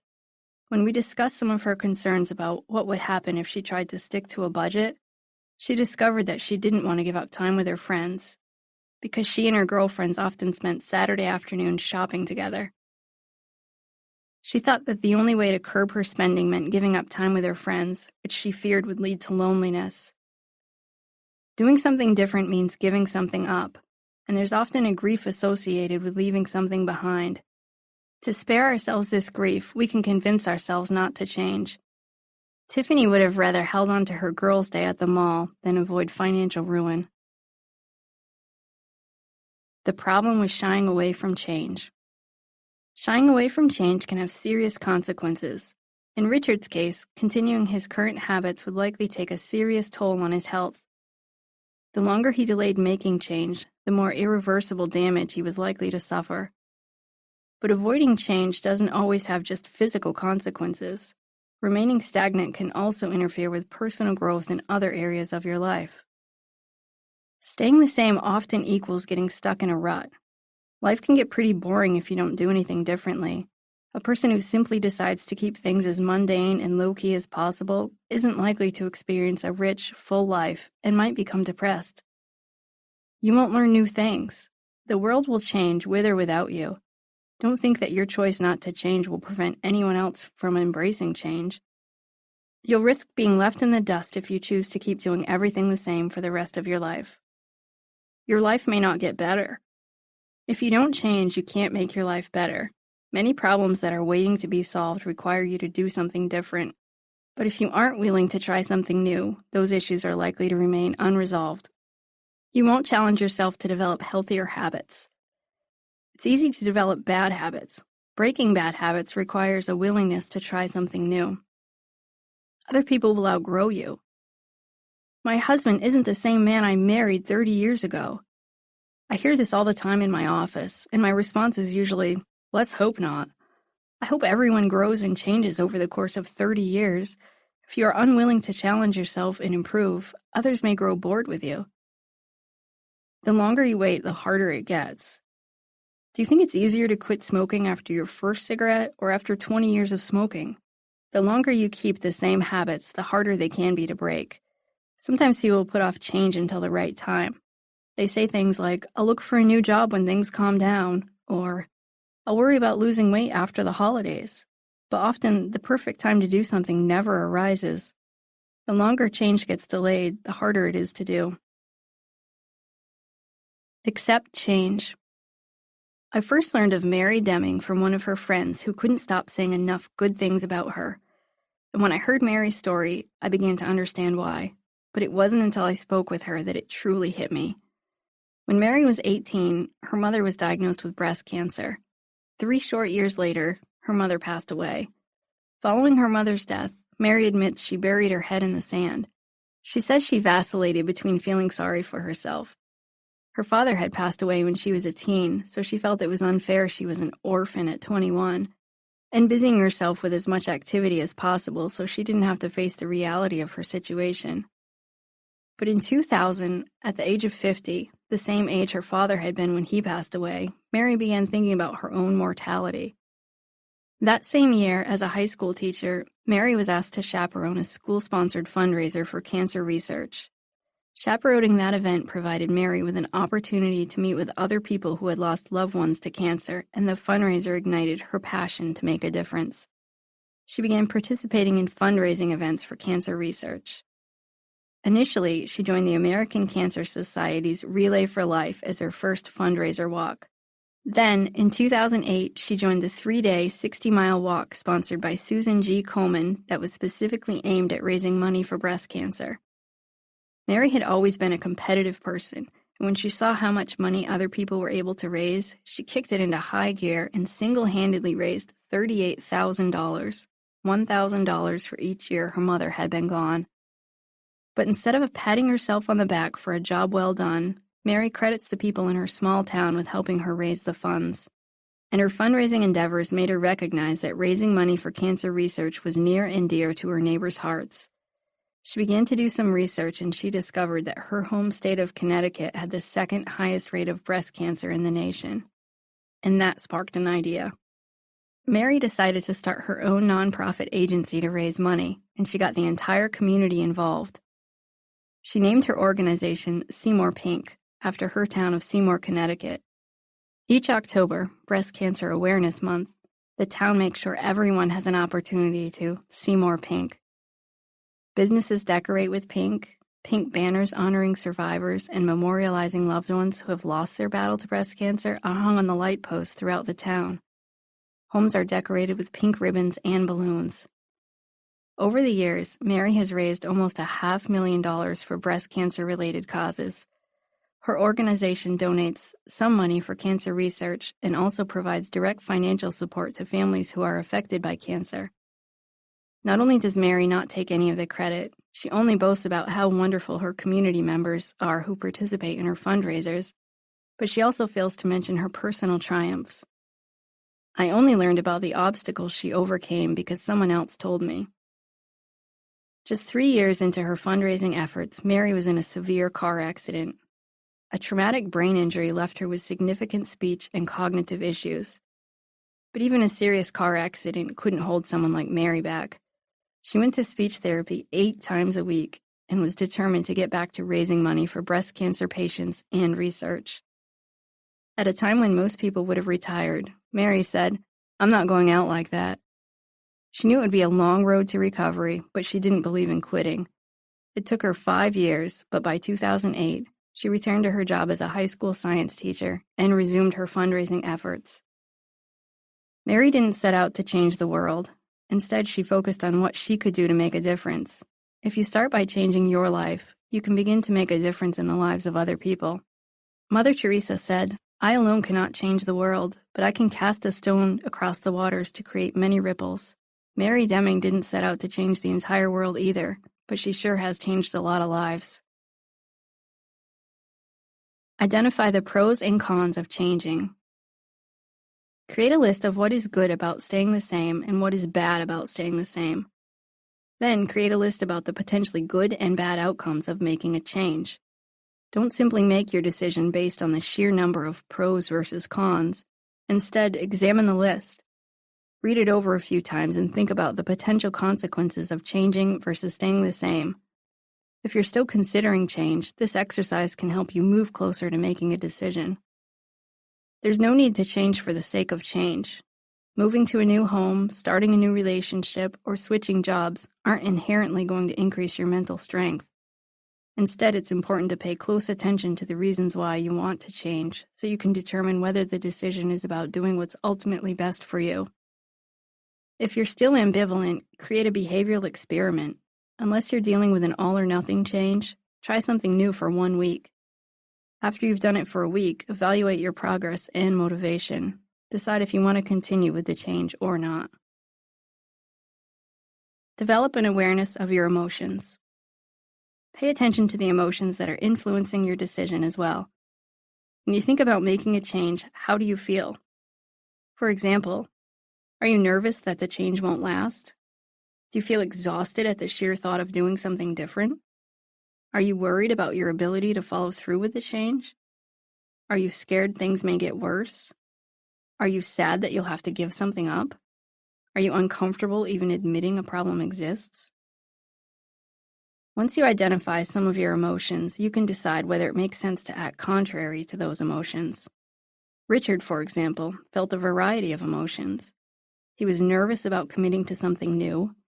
He was feeling guilty that he may need to give up time with his family to exercise, and he was worried that he wouldn't be successful at managing his health. Despite all that, he was even more fearful about what would happen to him if he didn't make a change. Don't allow your emotions to make the final decision. Sometimes you have to be willing to change, even when you don't feel like it. Balance your emotions with rational thinking. If you're terrified of doing something new, and it really won't make a big difference in your life, you may decide it's not worth putting yourself through the stress of change. But if you can rationally identify how change will be best for you in the long term, it may make sense to tolerate the discomfort. Manage negative thoughts. Look for unrealistically negative thoughts that may be influencing you. Once you've started to make changes, the way you think about the process can also greatly affect how motivated you'll be to keep going. Be on the alert for these types of thoughts that will tempt you to shy away from change. This will never work. I can't handle doing something different. It will be too hard. It'll be too stressful to give up the things I like. What I'm doing now isn't that bad. There's no sense in trying because I tried something like that before and it didn't help. I don't deal with change well. Just because you think it will be difficult doesn't mean you shouldn't do it. Often, some of the best things in life come from our ability to conquer a challenge through hard work. Create a successful plan for change. Preparing for the change can be the most important step. Create a plan for how you'll implement the change and how you'll stick to it. Once you have a plan in place, then you can implement the behavioral change one small step at a time. Initially, Richard told himself he needed to lose 75 pounds. Thinking about that huge number, however, overwhelmed him. He just didn't think it was possible. He started each day with the best of intentions, but by evening, he slid back into his old habits. It wasn't until he began focusing on what he could do today that he was able to start making helpful behavioral changes. By establishing smaller goals, such as losing 5 pounds, he was able to create action steps that he could do each day. He kept a food journal, packed his lunch instead of dining out, and went for a short walk with his family on the days he didn't go to the gym. Unless you're dealing with an all-or-nothing type of change, you can create change in incremental steps. Prepare for making the change with these steps. Create a goal for what you would like to accomplish in the next 30 days. Sometimes people try to change everything all at once. Identify one goal that you want to focus on first and establish a realistic expectation for what you'd like to see change in 1 month's time. Establish concrete behavior changes you can make to reach that goal each day. Identify at least one step you can take each day to move closer to your goal. Anticipate obstacles along the way. Make a plan for how you will respond to specific challenges that you're likely to encounter. Planning ahead can help you stay on track. Establish accountability. We do best when we establish some type of accountability for our progress. Enlist the help of friends and family who can provide support and check in with you about your progress. Be accountable to yourself by writing down your progress daily. Monitor your progress. Determine how you'll keep track of your progress. Keeping a record of your efforts and daily achievements can help you stay motivated to maintain changes. Behave like the person you want to become. If your goal is to be more outgoing, behave in a friendly manner. If you want to be a successful salesperson, study how successful salespeople behave and then do what they do. You don't necessarily have to wait until you feel like it or until the right time comes. Start changing your behavior now. Richard wanted to be healthier, so he needed to behave like a healthy person. Eating a healthy diet and engaging in more physical activity were two things Richard could start doing to get closer to his goals. Clearly identify the type of person you'd like to be, then be proactive about becoming that person. So often I hear, "I wish I could have more friends." Don't wait for friends to come to you. Start acting like a friendly person now, and you can develop new friendships. Embracing change will make you stronger. Judge Greg Mathis was raised in the projects of Detroit during the 1960s and 1970s. As a teenager, he was arrested many times and he dropped out of school to join a gang.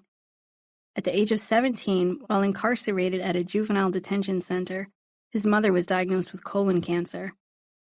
Mathis was offered early probation as a result of her illness, and as he rushed to her dying side, he promised to turn his life around once and for all. His probation terms required him to maintain a job, and he began working at McDonald's. He was accepted to Eastern Michigan University and went on to law school. Due to his criminal history, he wasn't able to get a job as a lawyer, but that didn't stop him from finding ways to help the city of Detroit.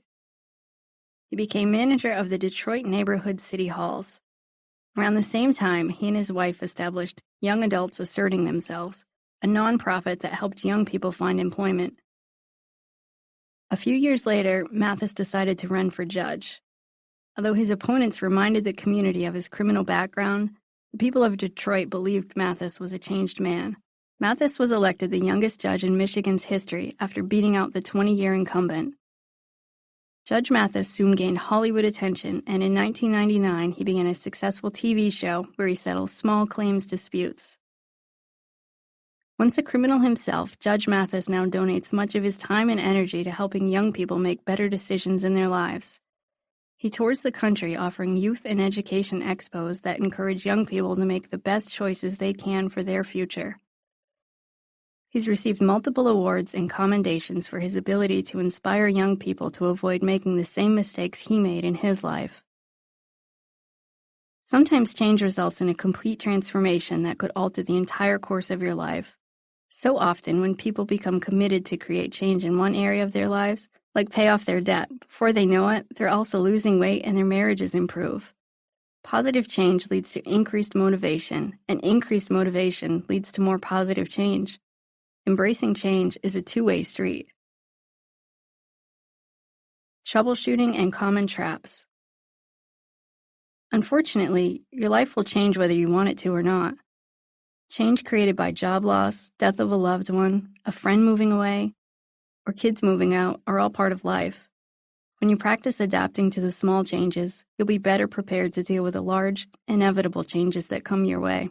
Pay attention to the way you handle change.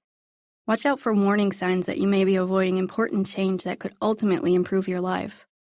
Although change can feel uncomfortable, you won't be able to increase your mental strength unless you're willing to grow and improve. What's helpful? Evaluating your readiness to change with an open mind. Setting a realistic time frame to establish and reach your goals. Balancing your emotions and rational thoughts to help you make a decision about whether to do something different. Willingness to anticipate potential obstacles that could interfere with your progress. Reviewing the potential pros and cons of making a change, as well as the pros and cons of staying the same. Focusing on one small change at a time with clear action steps. Committing to behaving like the person you want to become. What's not helpful? Ignoring or avoiding even thinking about change. Putting off doing anything different until you reach certain milestones or until certain time frames have passed. Allowing your emotions to dictate whether you want to change without considering the logical aspects of doing something different. Making excuses for why you can't do anything different. Only focusing on the negative aspects of change without considering the positive. Convincing yourself not to bother trying to change because you don't think you can do it. Waiting until you feel like creating change. Chapter 4. They don't waste energy on things they can't control. You may not control all the events that happen to you, but you can decide not to be reduced by them. Maya Angelou. James entered my therapy office because he was upset by his ongoing custody battle. James had struggled with his ex-wife, Carmen, for custody of their 7-year-old daughter for over 3 years. The judge had given primary custody to Carmen, allowing James visitation on Wednesday evenings and weekends. James was outraged by the judge's decision, as he was certain he was the better parent. James was convinced that Carmen was out to get him and destroy his relationship with his daughter. He'd recently informed Carmen that he was planning a whale-watching excursion for his daughter. When the trip neared, however, his daughter informed him that her mother had taken her whale-watching the week prior. James was infuriated. He felt like Carmen was always trying to upstage him or win their daughter's favor by throwing her the biggest birthday parties, buying her the most expensive Christmas gifts, and taking her on the most lavish vacations. James couldn't afford to keep up with his ex-wife financially, nor did he want to compete with her lack of discipline. Carmen allowed their daughter to stay up late, play outside, and eat as much junk food as she wanted. He tried to talk to Carmen about his concerns many times, but she made it clear she wasn't interested in his opinion. James was pretty sure Carmen just wanted him to look like the bad guy in the eyes of their daughter. He also didn't like the fact that his ex-wife was dating again because he worried about the type of men their daughter would be exposed to. He even told Carmen that he saw her boyfriend with another woman once, in the hopes that they would break up. His plan backfired when she threatened to get a restraining order against him if he didn't leave her alone. James initially came to therapy not because he wanted help dealing with his emotions, but because he was looking for a legal ally. He wanted me to write a letter to the court outlining the reasons why he should have full custody of their daughter. When I explained that I couldn't do that, he initially said he didn't think therapy could possibly be helpful. But instead of leaving, he just kept talking. When I asked him how effective his previous attempts to change the judge's mind had been, he acknowledged that the judge was pretty clear that the custody order was going to remain in place, whether he liked it or not. He also admitted he hadn't been able to convince Carmen to make any changes, despite his intense efforts. By the end of the session, James actually agreed to come to another appointment. During his next appointment, we discussed how his attempts to control the situation were negatively affecting his daughter. He recognized how his anger toward his ex-wife interfered with his relationship with his little girl. We discussed some strategies that could help him refocus some of his efforts on improving his relationship with his daughter instead. By the time James returned for his third and final session, I knew he got it when he said, "I should have focused on having fun with my daughter when we went whale watching, rather than spending the entire trip texting angry messages to her mother about how I didn't appreciate her attempts to overshadow me." He also recognized that although he didn't agree with some of Carmen's rules, dragging her back to court repeatedly wasn't likely to help resolve the situation. Instead, he'd only be wasting more money that he could be spending on their daughter. He decided that he should focus his energy on being the best role model he could be for their daughter, so he could be a positive influence in her life. Keeping everything under control. It feels so safe to have everything under control, but thinking we have the power to always pull the strings can become problematic. Do you respond positively to any of the following points? You spend a lot of time and energy trying to prevent anything bad from happening. You invest energy into wishing other people would change. When faced with a tough situation, you think you can single-handedly fix everything. You believe the outcome of any situation is entirely based on how much effort you choose to exert. You assume that good luck has nothing to do with success. Instead, it's completely up to you to determine your future. Other people sometimes accuse you of being a control freak. You struggle to delegate tasks to other people because you don't think they'll do the job right. Even when you recognize you aren't able to completely control a situation, you struggle to let it go. If you fail at something, you believe you are solely responsible. You don't feel comfortable asking for help. You think people who don't reach their goals are completely responsible for their situation. You struggle with teamwork because you doubt the abilities of other people on the team. You have difficulty establishing meaningful relationships because you don't trust people. Are you guilty of any of the previous examples? We can't possibly make all our circumstances and all the people in our lives fit into the way we think things should be. When you learn to let go of the details you can't control, the amount of time and energy you'll be able to devote to the things you can control will give you the ability to accomplish incredible feats. Why we try to control everything. James felt very guilty about the divorce. He had tried to make his marriage work with Carmen because he wanted their daughter to grow up in a stable home. When their relationship ended, he didn't want their daughter to suffer. Clearly, James was a loving father who worried about his daughter's well-being. It was terrifying for him to recognize how little control he had over what happened to his daughter when she was with her mother. To reduce his anxiety, he tried to control as much of the situation as he could. He thought that if he were able to control everything, from who his ex-wife dated to the type of rules she had in her home, he would feel better. Trying to control everything usually starts out as a way to manage anxiety. If you know you have everything under control, what's there to worry about? Rather than focusing on managing your anxiety, you try controlling your environment. The desire to fix everything can also stem from a sort of superhero complex. We hold on to the mistaken belief that if we just try hard enough, everything will turn out the way we want. Rather than delegating a task to a coworker or trusting a spouse to run an errand, we often choose to do it ourselves to make sure it will be done right because we don't trust in other people's capabilities. Locus of control. Deciding what is within your control and what isn't depends largely upon your belief system. The psychology field refers to this as your locus of control. People with an external locus of control believe that their lives depend highly on fate, luck, or destiny. They're more likely to believe whatever's meant to be will be. People with an internal locus of control believe they have complete control over their future. They take full responsibility for their successes and failures in life. They believe they have the ability to control everything from their financial future to their health. Your locus of control will determine how you view your circumstances. Imagine a person who attends a job interview. He possesses the qualifications, education, and experience the company is looking for. But a few days after the interview, he receives a call telling him that he didn't get the job. If he has an external locus of control, he'll think, they probably had some overqualified people apply for the position. It wasn't the right job for me anyway. If he has an internal locus of control, he's more likely to think, I must not have done a good job impressing them. I knew I should have redone my resume. I've also got to sharpen my interview skills. Several factors influence your locus of control. Your childhood experiences certainly play a role. If you grew up in a family where hard work was valued, you may lean more toward an internal locus of control because you'll believe that hard work can pay off. If, however, you grew up with parents who drilled into you things such as, your vote doesn't matter in this world, or, no matter what you do, the world will always keep you down, you may have developed an external locus of control. Your experiences throughout life can also influence your locus of control. If you achieve success when you try hard, you'll see that you have a lot of control over the outcome.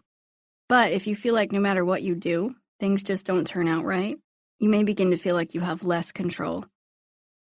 An internal locus of control has often been idealized as the best way to be. Ideas like, you can do anything if you just put your mind to it, have been valued in many cultures. In fact, people with a high sense of control often make great CEOs because they believe in their ability to make a difference. Doctors like having patients with a strong internal locus of control because they do everything possible to treat and prevent illness. But there are also potential downsides to believing you can control everything. The problem with wasting energy on things you can't control.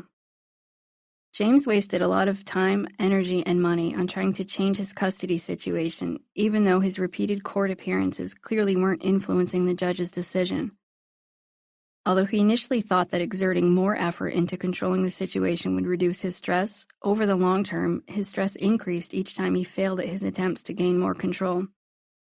His attempts to gain control also negatively impacted his relationship with his daughter. Instead of enjoying their time together and focusing on nurturing their relationship, he grilled her with questions to learn more about what was going on at her mother's house. There are several problems associated with trying to control everything. Trying to maintain complete control leads to increased anxiety. Efforts to manage your anxiety by trying to control everything in your environment will backfire. The more unsuccessful your attempts to control the situation are, the more anxious you'll become. It can lead to feelings of inadequacy as you see that you aren't able to fully control the outcome. Attempting to control everything wastes time and energy. Worrying about things outside of your control wastes mental energy. Wishing circumstances were different, trying to convince people they have to do everything your way, and attempting to prevent anything bad from happening is exhausting. It takes energy away from actively problem solving and the issues you do have control over. Being a control freak damages relationships. Telling people what they should do or how to do things right isn't likely to attract many friends. In fact, many who have control issues struggle to get close to people because they don't trust others with any type of responsibility. You'll judge others harshly. If you credit all your success in life to your abilities, you'll criticize people who haven't achieved the same. In fact, people with a high internal locus of control tend to suffer from loneliness because they feel irritable that other people aren't keeping up with their standards. You'll unnecessarily blame yourself for everything. You can't prevent bad things from happening all the time, but if you think everything is within your control, you'll believe you're directly responsible every time life doesn't go according to your plan. Develop a balanced sense of control. James couldn't move forward until he accepted that he didn't have complete control over the custody situation. Once he was able to recognize this, he could focus on the things he did have control over, like improving his relationship with his daughter. He also wanted to focus on establishing at least a civil relationship with his ex-wife, but to do that, he needed to continue reminding himself that he couldn't control what went on in her home. Clearly, if he recognized any signs that his daughter was being seriously harmed, he could act. But eating ice cream and staying up late didn't rise to the level of danger that would make a judge give him custody. Those who strike the right balance of control recognize how their behaviors can affect their chances of success, but they also identify how external factors, such as being in the right place at the right time, can play a role. Researchers found that these people have a bi-locus of control, as opposed to a complete internal or external locus of control. To achieve this balance in your own life, be willing to examine your beliefs about what you truly can control and what you can't. Take notice of times when you've devoted too much energy to people and circumstances that you just couldn't change. Remind yourself that there's a lot you can't control.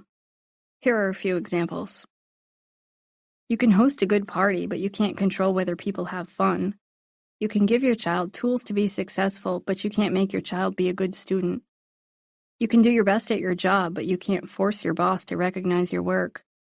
You can sell a great product, but you can't dictate who buys it. You may be the smartest person in the room, but you can't control whether people choose to follow your advice. You can nag, beg, and make threats, but you can't force your spouse to behave differently. You can have the most positive attitude in the world, but it can't make a terminal diagnosis disappear.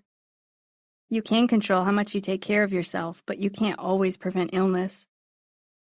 You can control what you're doing, but you can't control your competitor. Identify your fears. In 2005, Heather Von St. James was diagnosed with mesothelioma when her daughter was just 3 months old. As a little girl, she had worn her father's construction jacket for fun. His jacket had most likely been exposed to asbestos, which has been linked to mesothelioma and could explain why at only 36 Heather had what is known as an old man's disease. Doctors initially gave Heather 15 months to live. With radiation and chemotherapy, they said she might live up to 5 years. She was, however, a prime candidate for lung removal, and although the surgery was risky, it was her best chance for survival. Heather chose to undergo the extensive surgery that would remove the affected lung and the lining around her lung, as well as replace half her diaphragm and the lining of her heart with surgical Gore-Tex. She remained hospitalized for a month following the operation. When she was discharged from the hospital, she went to stay with her parents for a few months so they could help her care for her baby while her husband returned to work. When Heather returned home 3 months later, she underwent radiation and chemotherapy. It took her almost a year to begin feeling better again, but to this day, she remains cancer-free. Although she becomes out of breath more easily with physical exertion now that she only has one lung, she considers it a relatively small price to pay. To commemorate the anniversary of the day she got her lung removed, Heather now celebrates Lung Leaving Day on February 2nd each year. Each year on Lung Leaving Day, Heather acknowledges her fears about the things she doesn't have control over, like the possibility of her cancer returning. She uses a marker to write those fears on a plate, and then she symbolically lets go of those fears by smashing the plate into a fire. Within just a few short years, the celebration has grown. Today, more than 80 friends and family attend. Guests join in by writing down their own fears and smashing their plates into the fire. They've even turned it into a fundraiser for mesothelioma research. Cancer leaves you feeling so out of control, Heather acknowledges. Although she is currently cancer-free, she admits that she continues to be fearful that her daughter may have to grow up without a mother. But she chooses to face her fears head-on by writing down what scares her most and recognizing that those things are not within her control. She then chooses to focus her efforts on what she does have control over, like living every day to the fullest. Heather now works as a patient advocate for mesothelioma. She speaks with newly diagnosed patients and helps them deal with their fears about cancer. She's also a keynote speaker who delivers her message of hope and healing. When you notice yourself trying to control something that you can't, ask yourself, what am I so afraid of? Do you worry someone else is going to make a bad choice? Do you worry that something is going to go terribly wrong? Are you terrified that you won't be successful? Acknowledging your fears and developing an understanding of them will help you begin to recognize what is within your control and what isn't. Focus on what you can control. Once you've identified your fears, identify what you can control, bearing in mind that sometimes the only thing you can control is your behavior and attitude. You can't control what happens to your luggage once you hand it to an airline employee at the airport, but what you can control is what you pack in your carry-on bag. If you have your most important belongings and an extra change of clothing with you, it won't feel like such an emergency if your luggage doesn't arrive at your destination on time. By focusing on what you can control, it is much easier to let go of worrying about what you can't. When you notice you have a lot of anxiety about a situation, do what you can to manage your reaction and influence the outcome. But recognize that you can't control other people, and you can't ever have complete control over the end result. Influence people without trying to control them. Jenny was 20 years old when she chose to drop out of college. After spending a couple of years working toward a degree in education, she decided she didn't really want to be a math teacher. To her mother's horror, she wanted to pursue art instead. Every day, Jenny's mother called to tell Jenny she was ruining her life. She made it clear she would never support Jenny's choice to drop out of school. She even threatened to cut off contact with Jenny if she didn't choose to take the right path. Jenny quickly got sick of her mother's daily criticisms over her choices. She told her mother several times that she was not going back to college, and her insults and threats wouldn't change her mind. But her mother persisted because she worried about what type of future Jenny would have as an artist. Eventually, Jenny stopped answering the phone. She stopped going to her mother's house for dinner, too. After all, it wasn't enjoyable to hear her mother lecture her about how college dropouts and inspiring artists don't ever make it in the real world. Even though Jenny was a grown adult, her mother wanted to control what she did. It was painful for her to sit on the sidelines and watch Jenny make choices she felt were irresponsible. She imagined her daughter would always be broke, unhappy, and struggling just to survive. Jenny's mother mistakenly believed that she could control what Jenny did with her life. Unfortunately, her attempts to control Jenny ruined their relationship without motivating Jenny to do anything different. It's hard to sit back and watch other people engage in behavior we don't approve of, especially if that behavior is something we view as self-destructive. But making demands, nagging, and begging won't yield the results you want. Here are strategies to influence others without trying to force them to change. Listen first, speak second. Other people are often less defensive when they feel like you've taken the time to hear what they have to say. Share your opinion and concerns, but only share it once. Repeating your unease over and over again won't make your words any more effective. In fact, it can backfire. Change your behavior. If a wife doesn't want her husband to drink, emptying his beer cans down the drain isn't going to motivate him to stop drinking. But she can choose to spend time with him when he's sober and not be around him when he's drinking. If he enjoys spending time with her, he may choose to remain sober more often. Point out the positive. If someone is making a genuine effort to create change, whether it's to stop smoking or start exercising, offer some genuine praise. Just don't go overboard or say something like, "See, I told you that you'd feel better if you quit eating all that junk food." Backhanded compliments or an "I told you so" don't motivate people to change.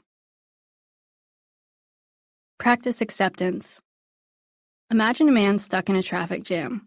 Traffic hasn't moved an inch for 20 minutes, and he's running late for a meeting. He starts yelling, swearing, and banging his fists on the steering wheel. He wants so much to be in control that he just can't tolerate the fact that he's going to be late. These people should just get out of my way, he thinks. It's ridiculous that there's this much traffic in the middle of the afternoon. Contrast that person with someone in the car next to him, who turns on the radio and chooses to sing along to some of his favorite tunes while he waits. He figures, I'll get there when I can. He uses his time and energy wisely because he knows he has no control over when the traffic will start moving again. Instead, he tells himself, there are millions of cars on the road every day. Sometimes traffic jams are just bound to happen. Either of these people could choose to do something different in the future to avoid traffic. They could leave earlier, take a different route, use public transportation, check the traffic report ahead of time, or even start a movement to try and change the road systems. But for now, they have the choice to accept that they're stuck in a traffic jam or focus on the fact that they feel an injustice is being done. Even though you might not like the situation you're in, you can choose to accept it. You can accept that your boss is mean, that your mother doesn't approve of you, or that your kids aren't striving to be high achievers. That doesn't mean you can't work toward influencing them by changing your behavior, but it does mean you can stop trying to force them to be different. Giving up control will make you stronger. At the age of 18, Terry Fox was diagnosed with osteosarcoma. Doctors amputated his leg but warned him that his survival rate was only 50%. They also made it clear that major advances had been made in cancer treatment over the past few years. Just 2 years previously, the survival rate for this type of cancer was only 15%. Within 3 weeks of his surgery, Fox was walking with the help of a prosthetic limb. His doctors noted that his positive attitude most likely had something to do with his rapid recovery. He underwent 16 months of chemotherapy, and during that time, he met many other patients who were dying from cancer. By the time his treatment ended, he decided to spread the word about the need for more funding for cancer research. On the night before he got his leg amputated, he'd read a story about a man who had run the New York City Marathon with a prosthetic leg. The article inspired him to begin running as soon as he was physically able. He ran his first marathon in British Columbia, and though he finished in last place, he was met with a lot of support at the finish line. After completing the marathon, Fox hatched a fundraising plan. He decided to run across Canada by completing a marathon every single day. Initially, he hoped to earn $1 million for charity, but he soon set his sights even higher. He wanted to raise $1 for each person in Canada, a grand total of $24 million.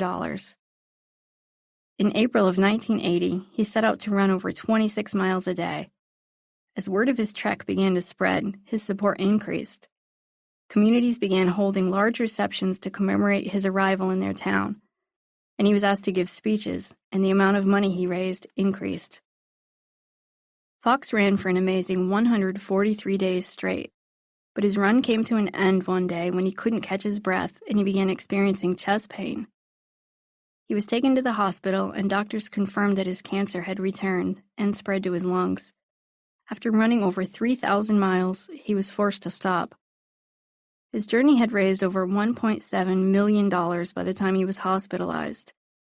But as the news of his hospitalization circulated, he gained even more support. A 5-hour telethon raised $10.5 million. Donations continued, and by the next spring, Fox had raised over $23 million. Although he attempted a variety of treatments, his cancer continued to spread, and in June of 1981, Fox died from complications of his cancer. Fox understood he couldn't control every aspect of his health. He couldn't stop people from getting cancer. He couldn't even control the spread of the disease in his own body. Instead of focusing on those things, he chose to put his energy into the things he could control. In his letter requesting support prior to his run, Fox made it clear he didn't think his run would cure cancer, but he knew it would make a difference. The running thing I can do, even if I have to crawl every last mile, he said. His choice to do something that seemed unimaginable gave him a purpose that continues today. Each year, countries all over the world participate in the Terry Fox Run. Over $650 million has been raised in his honor. When you stop trying to control every aspect of your life, you'll have more time and energy to devote to the things you can control. Here are some of the benefits you'll experience. Increased happiness. The maximum level of happiness is achieved when people have a balanced locus of control. Coined as a buy local expectancy, the people who understand that they can take a lot of steps to control their lives while also recognizing the limitations of their ability are happier than people who think they can control everything. Better relationships. When you give up your need for control, you'll likely have better relationships. You'll have fewer trust issues, and you'll welcome more people into your life.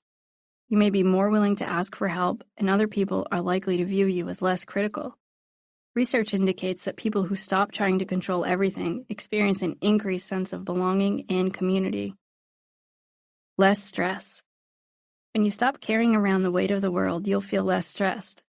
You may experience more short-term anxiety as you give up control, but over the long term, you'll have a lot less stress and anxiety. New opportunities. When you have a strong need to control things, you'll be less likely to invite change into your life because there aren't any guarantees of a positive outcome. When you choose to give up your need to control everything, you'll have increased confidence in your ability to handle new opportunities. More success. Although most people who want to control everything have a deep desire to be successful, having an internal locus of control can actually interfere with your chances of success. Research shows that it's possible to become so focused on ensuring you'll be successful, you could actually overlook opportunities that could help you advance. When you give up your desire to control everything, you'll be more willing to look around, and you may recognize good fortune that comes your way, even if it isn't directly related to your behavior. Troubleshooting and common traps. When you focus on what's wrong with the world without looking at how you can control your attitude and behavior, you'll find yourself stuck. Instead of wasting energy trying to prevent a storm, focus on how you can prepare for it. What's helpful?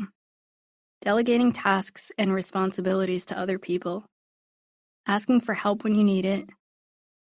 Focusing on solving problems that are within your control.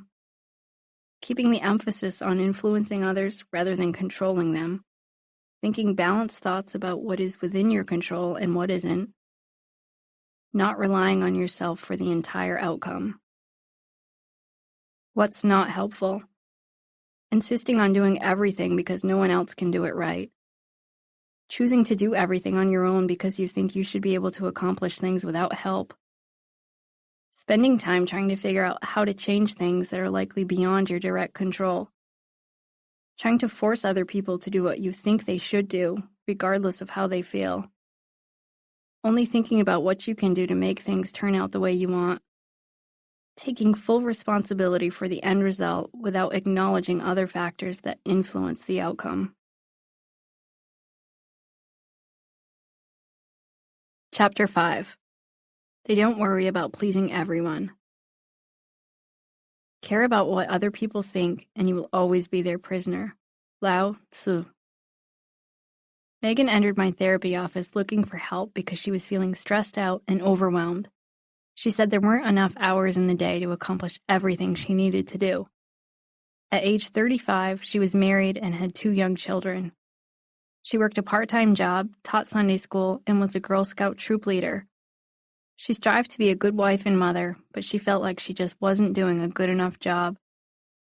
She was often irritable and grumpy toward her family, and she wasn't sure why. The more Megan talked, the clearer it became that she was a woman who couldn't say no. Church members frequently called her on Saturday nights, asking her to bake muffins for Sunday morning's church service. Parents of her Girl Scout troop sometimes relied on her to drive their children home if they were stuck at work. Megan also frequently babysat for her sister's kids, so her sister wouldn't have to spend money on a sitter. She also had a cousin who sought favors and always seemed to have some sort of last-minute problem, ranging from being short on cash to needing help with a home improvement project. Lately, Megan had stopped answering her cousin's phone calls because she knew that every time she called, she needed something. Megan said to me that her number one rule was to never say no to family. So each time her cousin asked for a favor, or her sister asked her to babysit, she automatically said yes. When I asked her what impact that had on her husband and children, she told me that sometimes it meant she wasn't home in time for dinner or to put the kids to bed. Just admitting that out loud helped Megan begin to realize why saying yes to extended family meant she was saying no to her immediate family. Although she valued her extended family, her husband and her children were her top priorities, and she decided she needed to start treating them accordingly. We also reviewed her desire to be liked by everyone. Her biggest fear was that other people would think she was selfish. However, after a few therapy sessions, she began to realize that her need to always be liked was actually much more selfish than saying no to someone. Helping others really wasn't about improving their lives. She was mostly giving of herself because she wanted to be held in higher regard. Once she changed the way she thought about people-pleasing, she was able to begin changing her behavior. It took some practice for Megan to begin saying no to people. In fact, she wasn't even sure how to say no. She thought she needed an excuse, but she didn't want to lie. But I encouraged her to simply say something like, "No, I'm not able to do that," without providing a lengthy reason why. She began practicing saying no, and she found that the more she did it, the easier it became. Although she had imagined people would become angry with her, she quickly noticed that they didn't really seem to mind. The more time she spent with her family, the less irritable she felt. Her stress level also decreased, and after saying no a few times, she felt less pressured to please others. People-pleasing signs. While in Chapter 2 we discussed how giving away your power is about allowing people to control how you feel, people-pleasing is about trying to control how other people feel.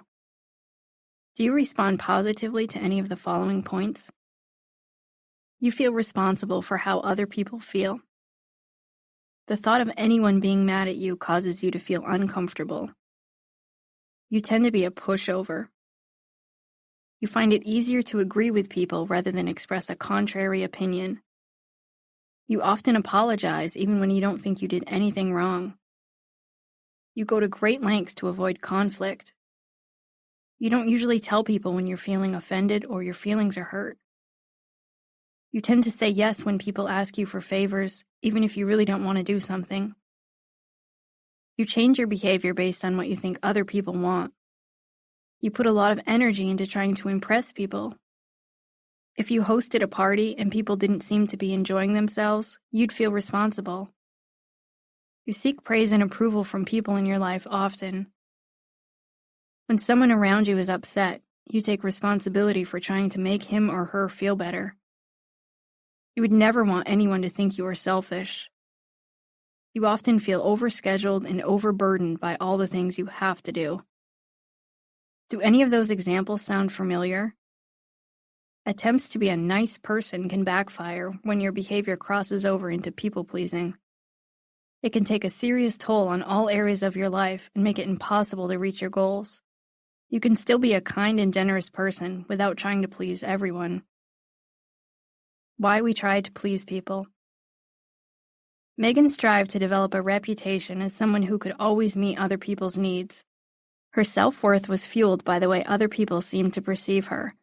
She went to such great lengths to make others happy because in her mind, the alternatives, finding herself in the midst of conflict, feeling rejected, or losing relationships, were much worse than the emotional and physical exhaustion she felt. Fear. Conflict and confrontation can be uncomfortable. It's usually not enjoyable to sit between squabbling coworkers in a meeting. And who wants to attend a family holiday gathering when their relatives are arguing? Fearing conflict, we tell ourselves, if I can make everyone happy, everything will be okay. When a people pleaser sees a car approaching quickly, he may drive faster because he thinks, that guy's in a hurry. I don't want to make him mad by going too slow. People pleasers may also fear rejection or abandonment. If I don't make you happy, you won't like me. They thrive on praise and reassurance from others. And if they're not receiving enough positive reinforcement, they change their behavior to try and make people feel happy. Learned behavior. Sometimes the desire to avoid conflict stems from childhood.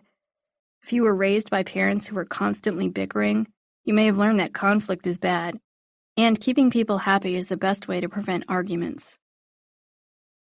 Children of alcoholics, for example, often grow up to be people pleasers because that was the best way to deal with a parent's unpredictable behavior. In other cases, doing good deeds was the only way to get any attention. Putting other people first can also become a way to feel needed and important. I'm worth something if I can make other people feel happy. So it becomes a habit to always invest energy into other people's feelings and lives. A lot of my clients will often tell me they need to behave like a doormat because that's what the Bible says they should do. But I'm pretty sure the Bible says to treat your neighbor as yourself, not better than yourself. Most spiritual guidance encourages us to be bold enough to live according to our values, even when doing so displeases some people. The problem with people-pleasing. Megan's desire to please others made her lose sight of her values. She wasn't getting her needs met, and it impacted her mood. She realized exactly how much her increased attempts to please others had affected her family when, after a few therapy sessions, her husband said to her, "I feel like I've got my old Megan back." Your assumptions aren't always true. Sally invites Jane to go shopping with her. The only reason Sally invites Jane is because Jane asked her out for coffee last week, and Sally thinks it would be nice to reciprocate. However, Sally actually hopes Jane declines because she wants to make it a quick trip to the mall to pick out some shoes. She knows if Jane goes, she'll likely want to shop for hours. Jane actually doesn't want to go shopping. She has some errands to run and a few household chores to finish up, but she doesn't want to hurt Sally's feelings, so when Sally invites her to the mall, she agrees to go. Both of these women think they're doing something that pleases the other person.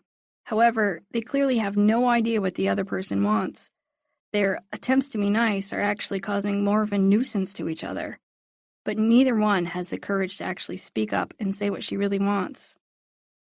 Most of us wrongly assume that people-pleasing behavior proves we're generous, but when you think about it, always trying to please people isn't a selfless act. It's actually quite self-centered. It assumes that everyone cares about your every move. It also assumes you think you have the power to control how other people feel. If you're constantly doing things to make others happy, and you don't think they are appreciative of your efforts, you'll soon experience resentment. Thoughts such as, "I do so much for you, but you don't do anything for me," will creep in and ultimately hurt your relationships. People-pleasing damages relationships. Angela didn't try to please everyone in her life, just the men she dated. If she was on a date with a man who said he liked women with a sense of humor, she'd make a few extra jokes. If she was on a date with a man who said he liked spontaneous women, she'd tell him all about the last-minute trip to France she took last summer. If, however, another man said he liked smart women, she'd talk about that same trip to France, but this time she'd say she went because she wanted to view fine art. Angela did whatever she could to try to make herself appear more attractive to whomever she was dating. She felt that if she said enough things that were pleasing to her date, she'd get to go on a second date. But she didn't think about the long-term consequences of her ever-changing personality. Eventually, she wasn't able to please anyone quite enough to stay with her for the long haul. No respectable man wanted to date a shell of a woman who behaved like a puppet. In fact, a lot of her dates got annoyed fairly quickly by Angela because she constantly agreed with everything they said. Her attempts to say whatever they wanted to hear were usually pretty transparent. Angela feared that if she disagreed with a date or held an opposing opinion, he would no longer be interested in her, which reveals her lack of trust. "You won't keep me around unless I do what you want," she thought. If you truly care about someone and you believe that person cares about you, you'd have to be willing to tell that individual the truth. You recognize that even if that person doesn't like something you say or do, he or she can still enjoy your company. It's an impossible feat to always make everyone around you happy. Perhaps your father-in-law asks you to help him on a project, but if you leave to go help him, your spouse will get angry because you had already made plans to have lunch together. When faced with such a decision, people-pleasers will often choose to risk not pleasing the person closest to them. They know that their spouse will eventually get over being offended. Unfortunately, this leaves the people you love the most feeling hurt or angry. Shouldn't we do the opposite? Shouldn't we work the hardest on the most intimate and special relationships? Ever met someone who behaves like a martyr? Such individuals' attempts to please others actually becomes a turnoff. They're constantly saying things like, "I do everything around here," or, "If I don't do it, no one will." Martyrs risk becoming angry, bitter people as their attempts to make others happy backfire. Whether you're guilty of thinking you're a martyr, or you simply struggle to say no when you fear you'll hurt someone's feelings, there aren't any guarantees people will like you just because you try to please them. Instead, they may simply start taking advantage of you without forming a deeper relationship based on trust and mutual respect. People pleasers lose sight of their values. Bronnie Ware, an Australian nurse who spent many years working with patients who were dying, cites people-pleasing as one of the biggest regrets she heard her patients share on their deathbeds. In her book, The Top 5 Regrets of the Dying, she explains how dying people often said they wished they had lived a more authentic life. Instead of dressing, acting, and speaking in a manner that was pleasing to others, they wished they'd been true to themselves. There's even research published in the Journal of Social and Clinical Psychology that shows people pleasers in a study tended to eat more when they thought it would make others around them happier. They were willing to sabotage their own health if they thought it would help the other people in the room, even though they had no evidence that the people around them were even paying attention to what they were eating. Pleasing people will hold you back from reaching your full potential. Although people pleasers want to be liked, they often don't want to be the best at anything because they fear being held in too high regard could make other people feel bad. Someone may not get that promotion at work because he doesn't feel comfortable taking credit for the work he's done. Or a woman who gets approached by an attractive man may choose not to reciprocate friendly conversation because she doesn't want to make her friend feel bad that he didn't start talking to her first. No matter what your values are, you'll stop behaving according to them if you're focused primarily on pleasing other people. You'll quickly lose sight of doing what's right and try only to do what makes other people happy. Just because it's a popular choice doesn't mean it's the right choice. Avoid people-pleasing. Saying yes had become such a habit for Megan that she found herself agreeing to do things automatically, so I helped her develop a mantra where she repeated to herself, "Saying yes to others means saying no to my husband and kids." She knew it was okay to say yes to some things without her husband and children being negatively affected. She just couldn't say yes all the time or her mood and family would suffer. Determine who you want to please. If you want to be successful at reaching your goals, you need to define your path, not just do what other people want you to do. Craigslist CEO Jim Buckmaster knows the importance of this firsthand. Buckmaster became the CEO of Craigslist in 2000. While other websites were capitalizing on advertising, Craigslist wasn't. In fact, Craigslist turned down a variety of revenue-generating opportunities. Instead, Buckmaster and the team decided to keep the website simple and only charge users for a very few specific types of listings. The bulk of user-generated listings has remained a free service. In fact, the company doesn't even have a marketing team. Craigslist received a lot of backlash for this decision, and Buckmaster has been the target of much criticism. He's been accused of being anti-capitalistic and even called a social anarchist. But Buckmaster didn't try to please his critics. Instead, he continued running Craigslist the way it has always operated. His willingness to go against the grain and prevent Craigslist from depending too heavily on advertisements has likely kept the business running. It survived the dot-com crash with ease and continues to be one of the most popular websites in the world. Craigslist has been estimated to be worth at least $5 billion. By not worrying about trying to please everyone, Buckmaster was able to keep the company focused on serving its purpose and reaching its audience. Before you automatically change your behavior based on what you think other people want, evaluate your thoughts and feelings. When you second-guess whether you should express your opinion, remember these truths about people-pleasing. Worrying about trying to please everyone is a waste of time. You can't control how other people feel, and the more time you spend devoting your thoughts to wondering if people will be happy, the less time you'll have to think about what really matters. People pleasers are easily manipulated. Others can recognize a people pleaser a mile away. Manipulators often use tactics to prey on people pleasers' emotions and control their behavior. Be on the lookout for people who say things like, "I'm only asking you to do this because you do the best job," or, "I hate to ask you this, but..." It's okay for other people to feel angry or disappointed. There's no reason that people need to feel happy or pleased all the time. Everyone has the ability to cope with a wide array of feelings, and it's not your job to prevent them from feeling negative emotions. Just because someone gets mad, it doesn't necessarily mean you did anything wrong. You can't please everyone. It's impossible for everyone to be delighted by the same things, except that some people will just never be pleased, and it isn't your job to make them happy. Clarify your values. Imagine a single mother who works a full-time job at a factory. One day, when she wakes her son up for school, he says he doesn't feel well. She checks his temperature and he has a slight fever. Clearly, he can't go to school. She has to decide what to do with him for the day. She doesn't have any friends or family members who can stay with him. She could call in sick to her job, but she won't get paid if she takes the day off. If she doesn't get paid for the day, she'll struggle to afford groceries for the week. She also worries that missing another day of work could put her job at risk. She's already missed a lot of days due to the children being sick. She decides to leave her son home alone for the day. She knows other people will likely have a negative opinion about her choice to leave a sick child home alone when he's only 10 years old.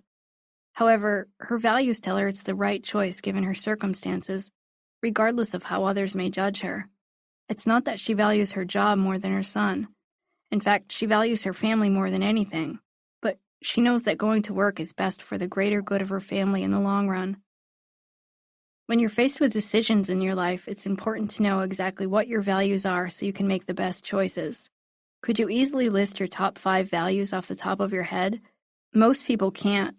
But if you aren't really clear on your values, how do you know where to put your energy and how to make the best decisions? Taking time to clarify your values can be a very worthwhile exercise. Common values include children, romantic relationship, extended family, religious and spiritual beliefs, volunteering or helping other people, career, money, maintaining good friendships, taking care of your physical health, having a sense of purpose, leisure activities, pleasing people, education. Pick your top 5 values in life and rank them in order from most important to least important. Now stop and think about whether you're actually living according to those values. How much of your time, money, energy, and skill is devoted to each one? Are you putting too much effort into something that's not even on your list? Where on your list does pleasing people fall? It should never be at the top. Reviewing the order of your list from time to time can help you determine if your life is out of balance. Take time to decide whether to say yes or no. In the case of Megan, she avoided her cousin because she knew she couldn't say no if she was asked to do a favor. To help her say no, we developed a script. Whenever anyone asked her to do something, she responded by saying, "Let me see what I have going on and I'll get back to you." That bought her some time to really think about whether she wanted to do something. Then she could ensure that if she said yes, it was because she wanted to, not simply because she wanted to please others at her own expense.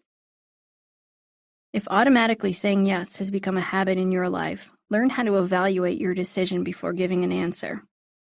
When someone asks you to do something, ask yourself these questions before responding. Is this something I want to do? Most people pleasers don't even know what they want because they're so used to doing things automatically. Take a moment to evaluate your opinion. What will I have to give up by doing this? If you do something for someone else, you'll have to give something up. Maybe it's time with your family, or perhaps it will cost you money. Before making a decision, recognize what saying yes will mean for you. What will I gain by doing this? Maybe it will give you an opportunity to improve your relationship. Or maybe doing something like this will likely be something you enjoy. Think about the potential benefits of saying yes. How will I feel if I do it? Are you likely to feel angry and resentful, or will you feel happy and proud? Take some time to imagine how you're likely to feel as you weigh your options. Like Megan discovered, you don't need to have an excuse about why you can't do something. When you say no, you can say something such as, "I wish I could, but I'm not going to be able to do that." Or, "Sorry, but I won't be able to." If you're not used to saying no, it can take some practice, but it gets easier with time. Practice behaving assertively. Confrontation doesn't have to be bad or scary. In fact, assertive discussions can actually be quite healthy, and sharing your concerns can improve relationships. At one point, Megan confronted her cousin and told her that she felt that she had been taken advantage of in the past. Her cousin apologized, said she had no idea Megan ever felt like that, and she wanted to make sure it wouldn't happen again. Megan accepted some responsibility for her feelings and her behavior, since she didn't speak up to say no when she was asked to do things she didn't want to do. Megan and her cousin were able to repair their relationship instead of allowing it to dissolve. Speak up if someone takes advantage of you and ask for what you need. You don't have to be demanding or rude, but instead, remain respectful and polite. Express your feelings and stick to the facts. Use I statements such as, "I'm frustrated that you're always 30 minutes late," instead of, "You're never on time." I work with a lot of parents who can't stand it when their children aren't happy. They don't want to tell their kids they can't do something because they don't want their kids to cry or accuse them of being mean. Whether it's your children, a friend, a coworker, or even a stranger, sometimes it feels uncomfortable to know someone is angry at you if you're not used to speaking up for yourself. But with practice, that discomfort becomes easier to tolerate, and behaving assertively is easier to do. Accepting that you can't please everyone makes you stronger. Mose Gingrich struggled with a decision that most of us can't imagine ever having to make. He was raised in an Amish community in Wisconsin, where his days were spent manually plowing the fields and milking the cows by hand. But Mose wasn't convinced he wanted to remain Amish. In a community where questions were discouraged, Mose questioned everything he'd been taught about God and the Amish way of life. He spent years wrestling with the idea of leaving the Amish community. The Amish way of life was all he'd ever known. To permanently leave, he'd never again be allowed contact with anyone in the Amish community, including his mother and his siblings.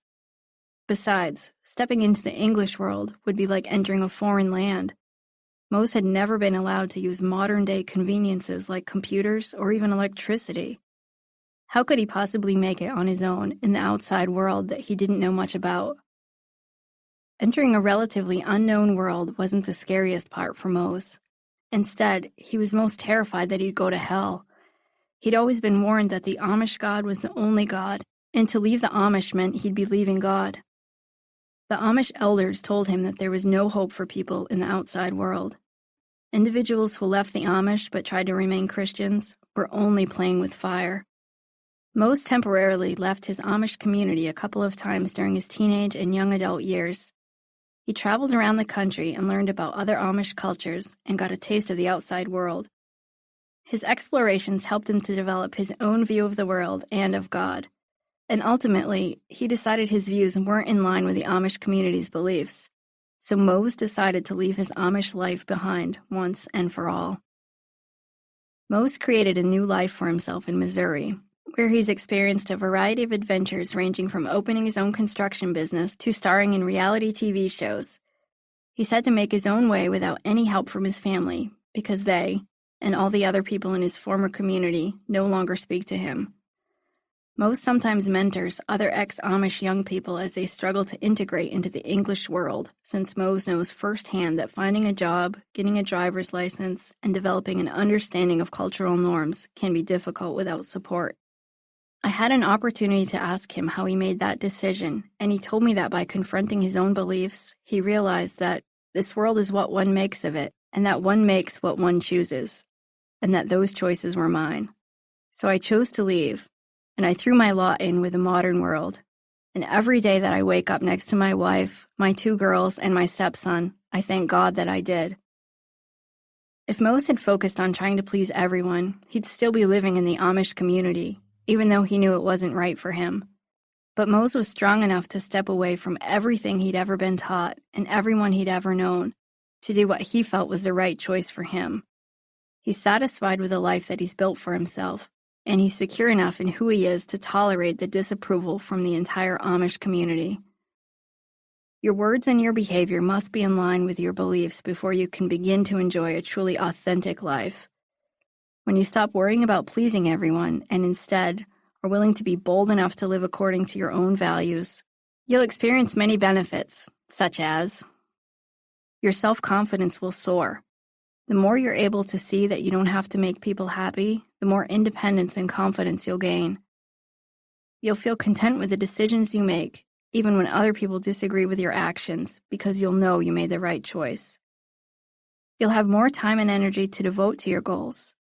Instead of wasting energy trying to become the person you think others want you to be, you'll have time and energy to work on yourself. When you channel that effort toward your goals, you'll be much more likely to be successful. You'll feel less stressed. When you set limits and healthy boundaries, you'll experience a lot less stress and irritation. You'll feel like you have more control over your life. You'll establish healthier relationships.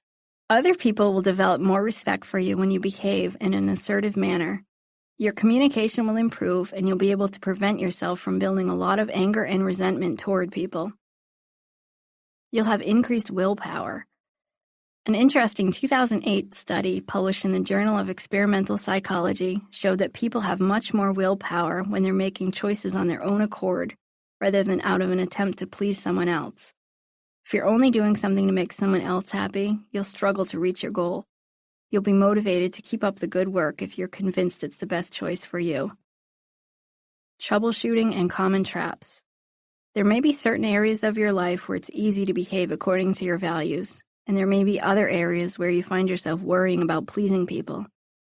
Be aware of the warning signs and work on trying to live a life that lines up with your beliefs, not one that will make the most people happy.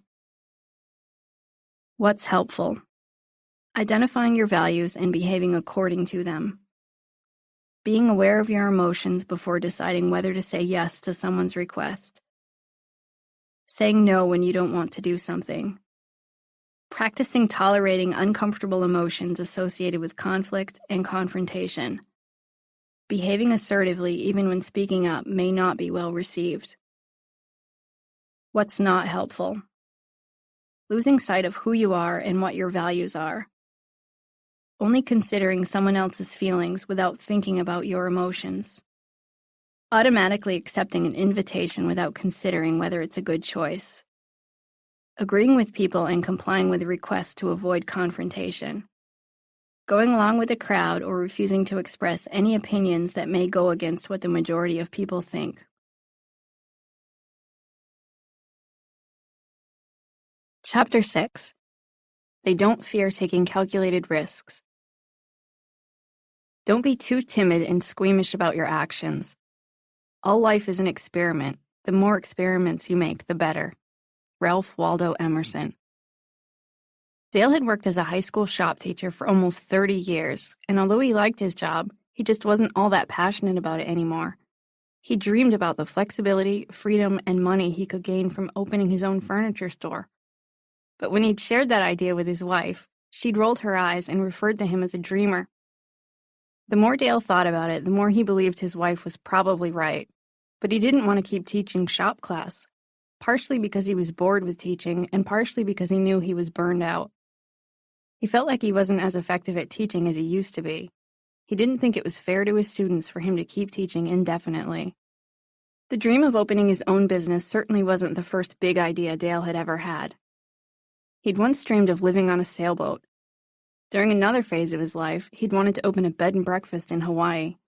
He'd never attempted to follow through with any of his ideas because he always felt like he should focus on providing for his family. Although his children were now grown, and he and his wife were doing okay financially, he figured he should just keep working at his teaching job until he reached retirement age. As Dale trudged on as a shop teacher, he struggled with his mood. He felt defeated and became depressed, something that he hadn't experienced before. He sought counseling because he felt like there must be something wrong, since for the first time in his career, he really wasn't enjoying his job.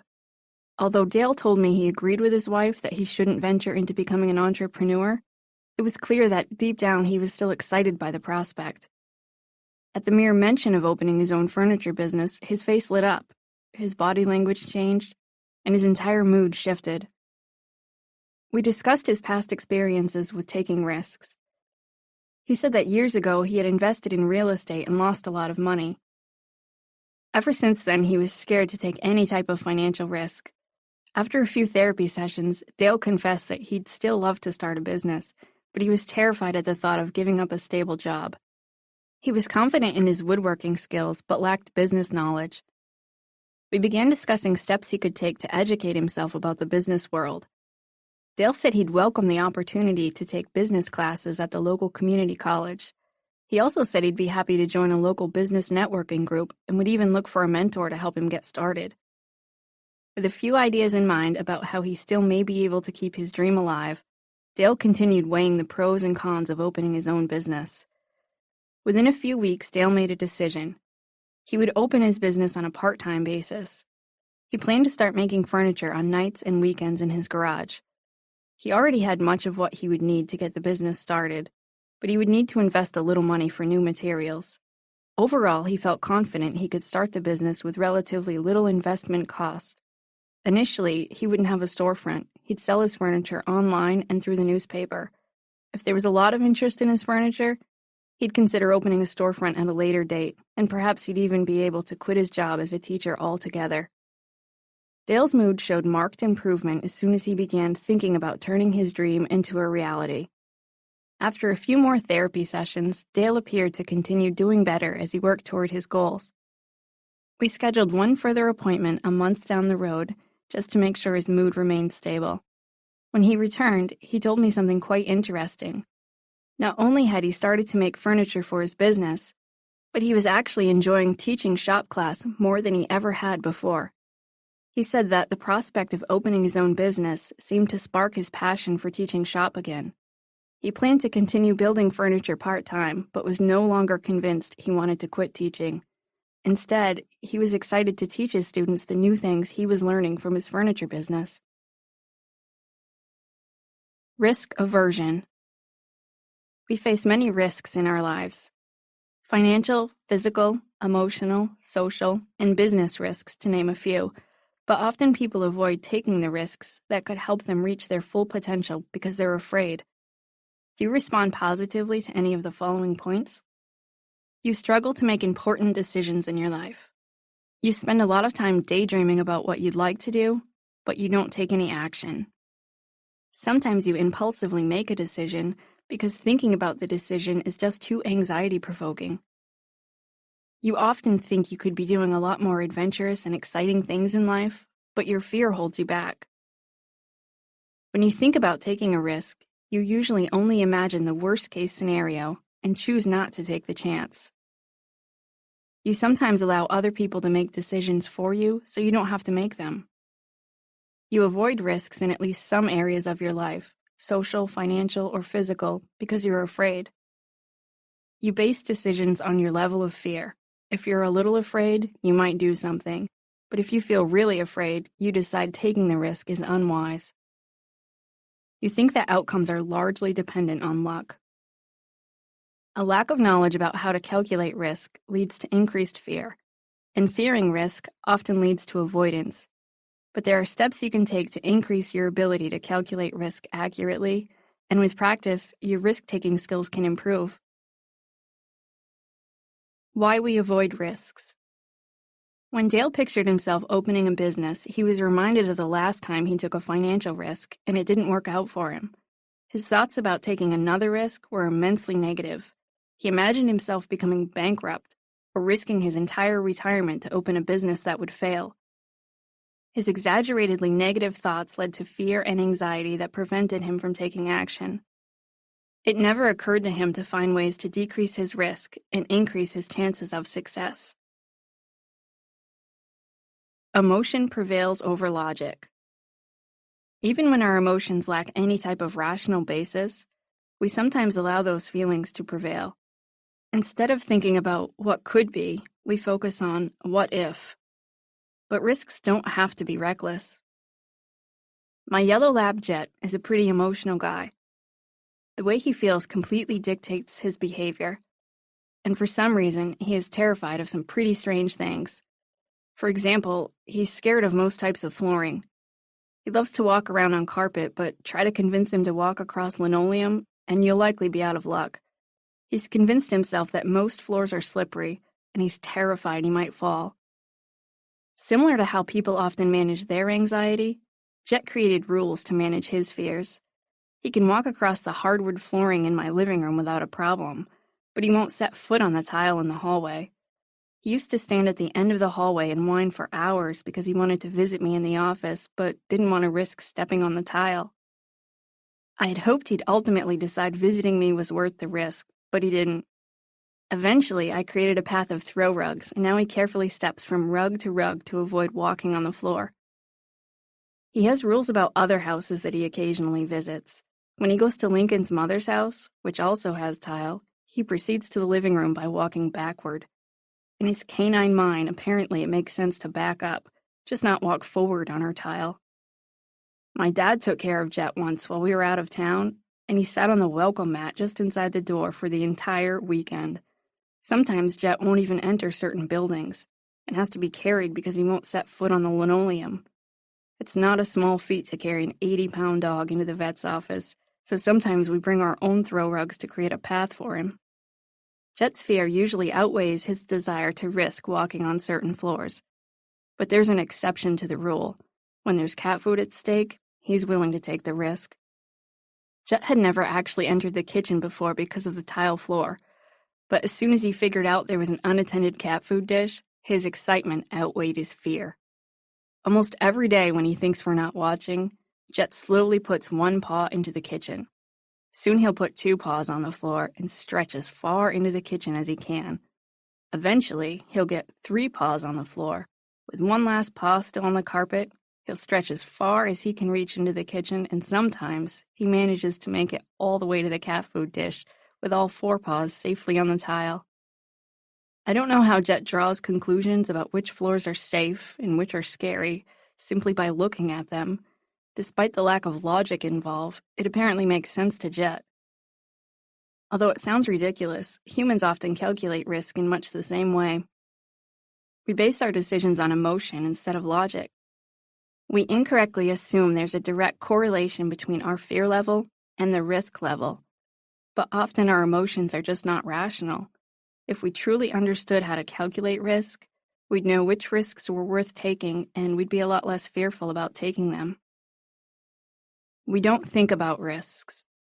To calculate risk, we must predict the probability that the outcome of our behavior will result in either positive or negative consequences, and then measure how big of an impact those consequences will have. Too often, a risk evokes such a fear that we decide not to think about it or its consequences at all. And without understanding the potential outcomes of taking a risk, we usually end up avoiding risky ideas or dreams altogether. Risk starts out as a thought process. Whether you're considering purchasing a new home or you're deciding whether to put on your seatbelt, the decision involves some level of risk. Your thoughts about the risk will influence the way you feel and ultimately sway your behavior. When you're driving your car, you decide how fast to go. You face safety and legal risks while driving on the road, and you must balance these risks with your time. The faster you drive, the less time you have to spend in the car, but driving faster will also increase your risk of getting in an accident and receiving legal consequences. It's unlikely you spend much time thinking about how fast to drive on your way to work each day. Instead, your decision to obey the law or break the speed limit weighs heavily on your usual routine. But if you're running late one day, you'll need to decide whether to drive faster and risk more physical and legal danger or risk being late for work. The truth is, most of us don't really invest much time calculating which risks to take and which risks to avoid. Instead, we base our decisions on emotions or habit. If it sounds too scary, we avoid the risk. If we're excited about the possible benefits, we're more likely to overlook the risk. The problem with fearing risk. Once Dale's children had all graduated from college, he wanted to do more exciting things with his life. When he thought about opening a business, however, he felt like he'd be jumping off a cliff without a safety harness. What Dale didn't calculate was the emotional toll that avoiding risk was having on him. Not following his dream affected his mood because it changed the way he thought about himself and the way he felt about his teaching job. You don't get to be extraordinary without taking calculated risks. Othmar Ammann was a Swiss-born engineer who immigrated to the United States. He started out as the chief engineer to the Port Authority of New York, and within 7 years, they promoted him to the director of engineering. By all accounts, he had an important job. But for as long as he could remember, Ammann had dreamed about becoming an architect. He left his coveted job and set out to open his own business. In the years that followed, Ammann contributed to some of the most impressive American bridges, including the Verrazano Narrows, the Delaware Memorial, and the Walt Whitman. His ability to design and create ornate, complicated, and extravagant structures earned him multiple awards. Most impressive of all might be that Ammann was 60 years old when he switched careers. He continued to create architectural masterpieces right up until he was 86. At an age when most people don't want to take any more risks, Ammann chose to take a calculated risk that allowed him to live his dream. If we only take risks that make us the most comfortable, we're likely missing out on some great opportunities. Taking calculated risks often mean the difference between living a mediocre life and living an extraordinary life. Emotion interferes with making logical choices. You should have some fear about stepping into traffic. That fear reminds you that you should look both ways before you cross the road so you can reduce the risk that you'll get hit by a car. If you didn't have any fear, you'd likely behave recklessly. But our fear meters aren't always reliable. They sometimes go off even when we're not in any actual danger. And when we feel afraid, we tend to behave accordingly, falsely believing if it feels scary, it must be too risky. For years, we've been warned against the dangers of anything from killer bees to mad cow disease. It seems like we're constantly hearing various statistics, research studies, and warnings about so many perils that it becomes difficult to decipher the extent of danger we actually face in our lives. Take the research about cancer, for example.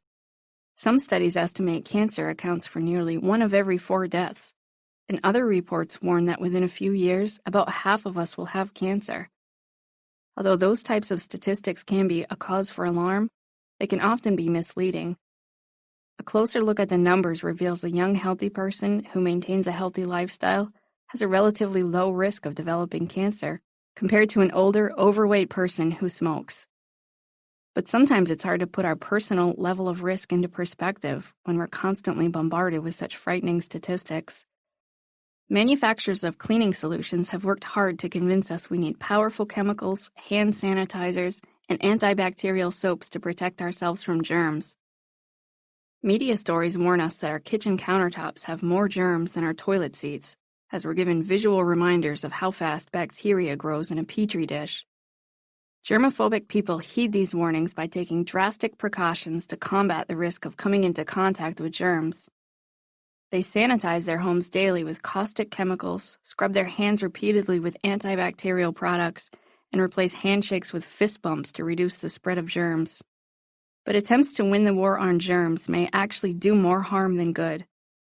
In fact, there's research that shows getting rid of too many germs reduces our ability to build immunity from illness.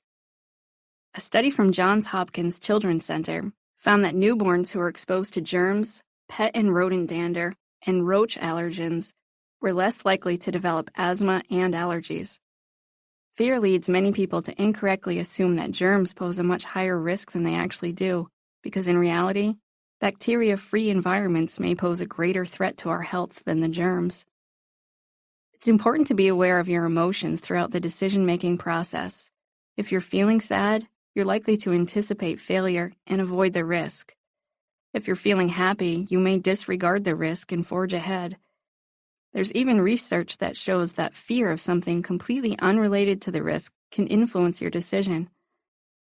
If you're stressed about your job and you're also considering purchasing a new home, you'll be more likely to view that home purchase as a bigger risk than if you weren't feeling stressed at work. Often, we're not good at separating what factors are influencing our feelings, so we lump them all together. Calculate risks and reduce fear. It had never before occurred to Dale that he didn't have to dive into a business head first.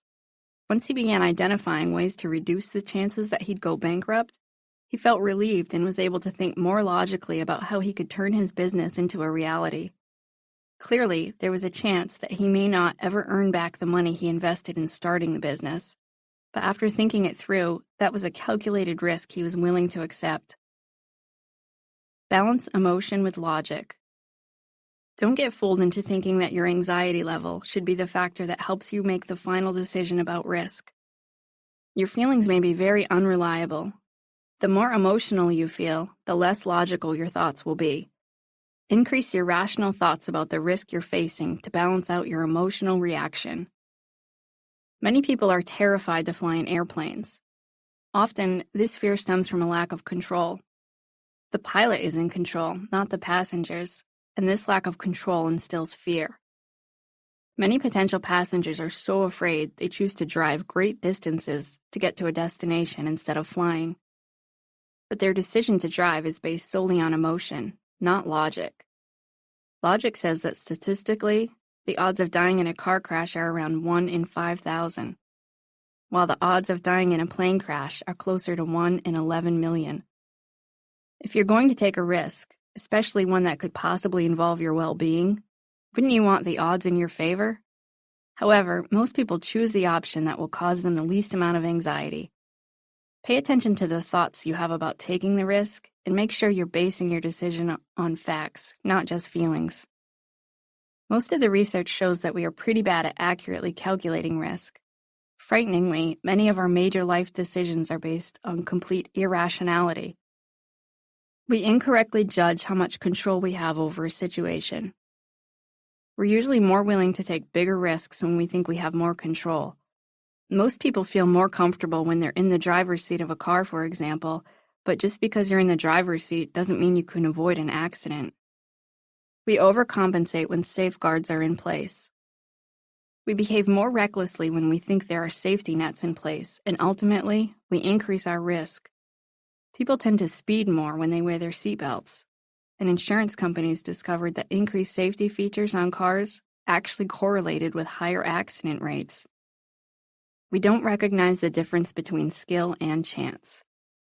Casinos have discovered that when gamblers play craps, they roll the dice differently depending on what type of number they need to win. When they want to roll a high number, they throw the dice hard. When they want a small number, they roll the dice softly. Even though it's a game of chance, people behave as if it involves some level of skill. We are influenced by superstitious beliefs. Whether a business leader wears his lucky socks or a person reads his horoscope before leaving the house, superstitions impact our willingness to take risks. On average, 10,000 fewer people fly on Friday the 13th, and black cats are less likely to get adopted from a shelter on that day. Although research shows most people think crossing their fingers increases their luck, in reality, it does nothing to mitigate risk. We become easily deluded when we see a potentially large payoff. Even when the odds are stacked against you, if you really like the potential payoff, like in the lottery, for example, you'll likely overestimate your odds of success. We grow comfortable with familiarity. The more often we take a risk, the more we tend to miscalculate how big of a risk we're actually taking. If you take the same risk over and over again, you'll stop perceiving it as risky. If you speed on your way to work every day, you'll greatly underestimate the danger you're putting yourself in. We place a lot of faith in other people's abilities to perceive risk accurately. Emotions can be contagious. If you're in a crowd of people who don't react to the smell of smoke, it's likely you might not sense much danger. In contrast, if other people begin to panic, you're much more likely to react.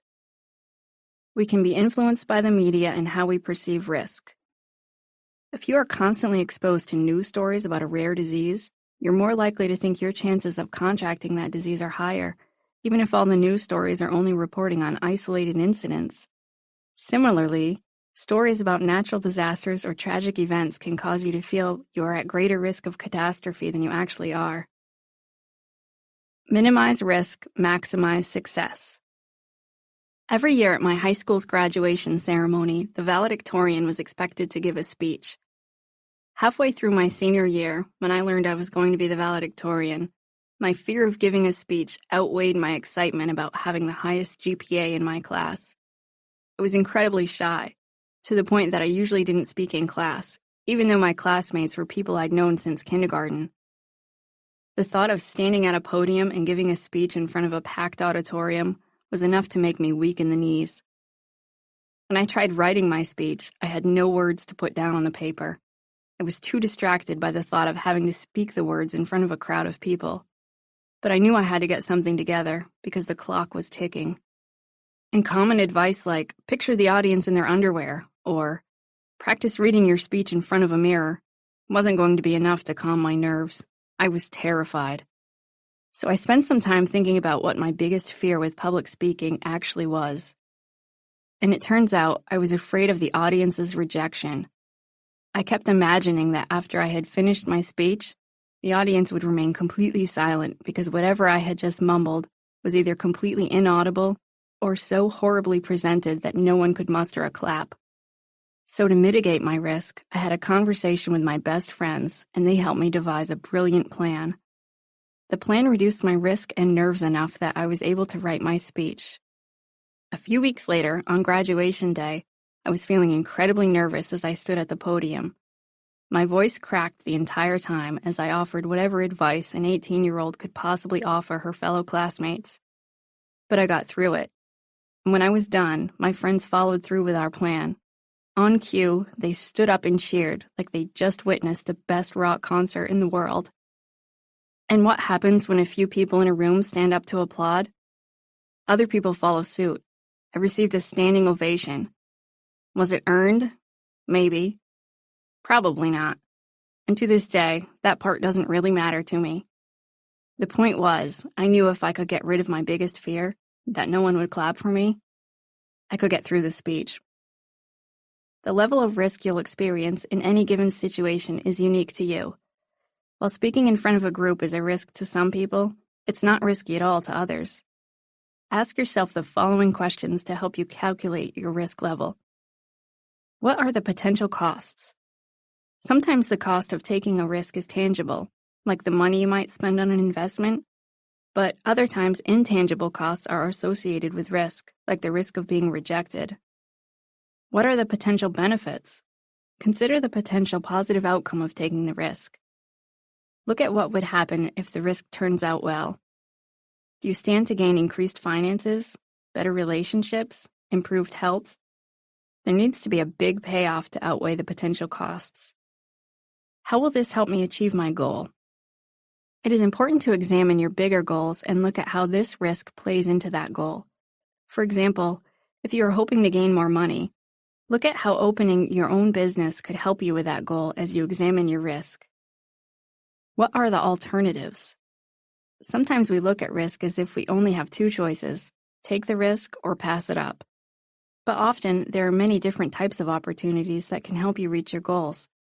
It's important to recognize those alternatives that may lie in between so you can make the most well-informed decision.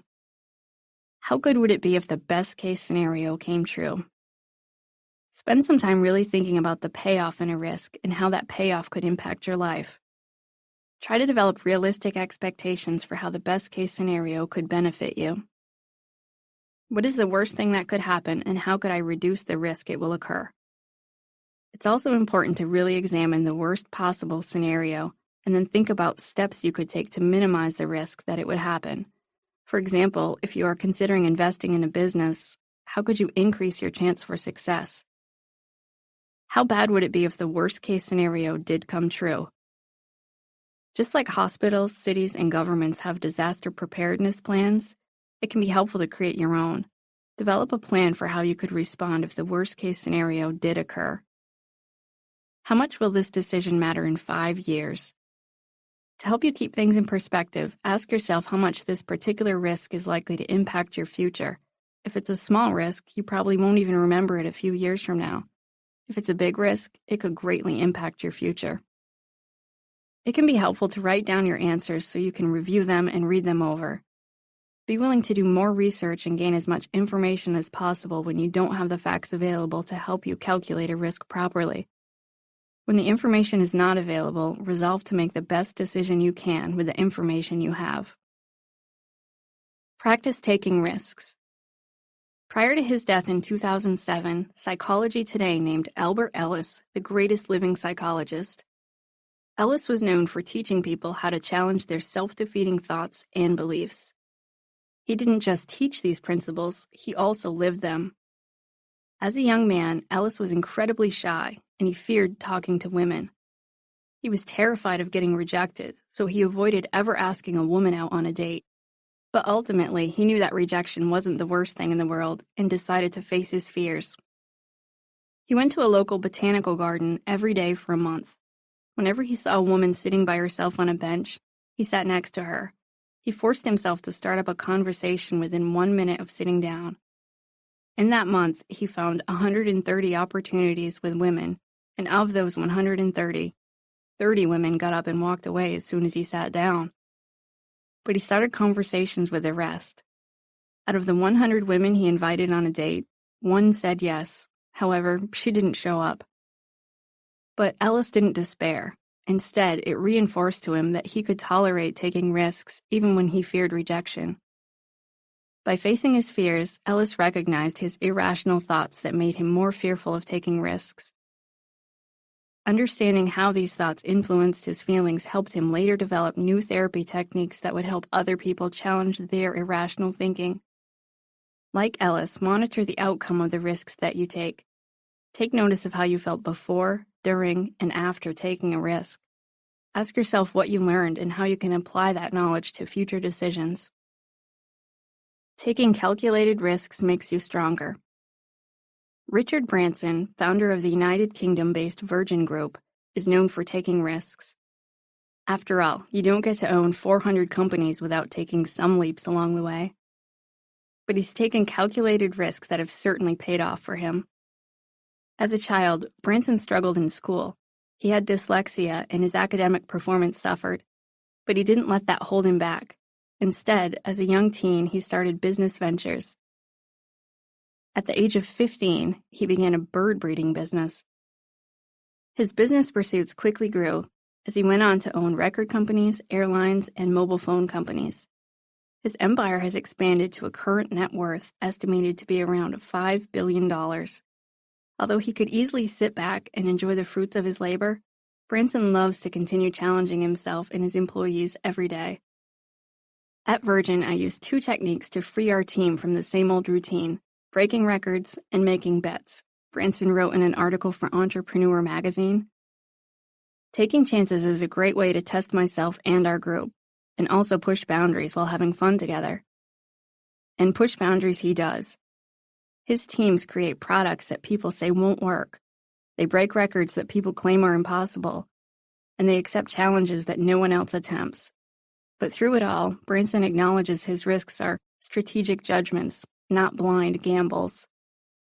Success won't find you. You have to pursue it. Stepping into the unknown to take carefully calculated risks can help you reach your dreams and fulfill your goals. Troubleshooting and common traps. Monitor the type of risks you're taking and how you feel about those risks. Also, take note about which opportunities you are passing up. This can help ensure that you are taking the risks that could benefit you the most, even the kind that cause some anxiety. Remember that calculating risks takes practice, but with practice, you can learn and grow. What's helpful? Being aware of emotional reactions to risk-taking, identifying types of risks that are particularly challenging, recognizing irrational thoughts that influence your decision-making, educating yourself about the facts, spending time calculating each risk before making a decision, practicing taking risks and monitoring the results so you can learn from each risk you take. What's not helpful? Basing your decisions about risk on how you feel, avoiding the type of risk that stir up the most fear, allowing irrational thoughts to influence your willingness to try something new, ignoring the facts or not making an effort to learn more when you lack information you need to make the best choice, reacting impulsively without taking time to weigh the risk, refusing to take risks that cause you discomfort.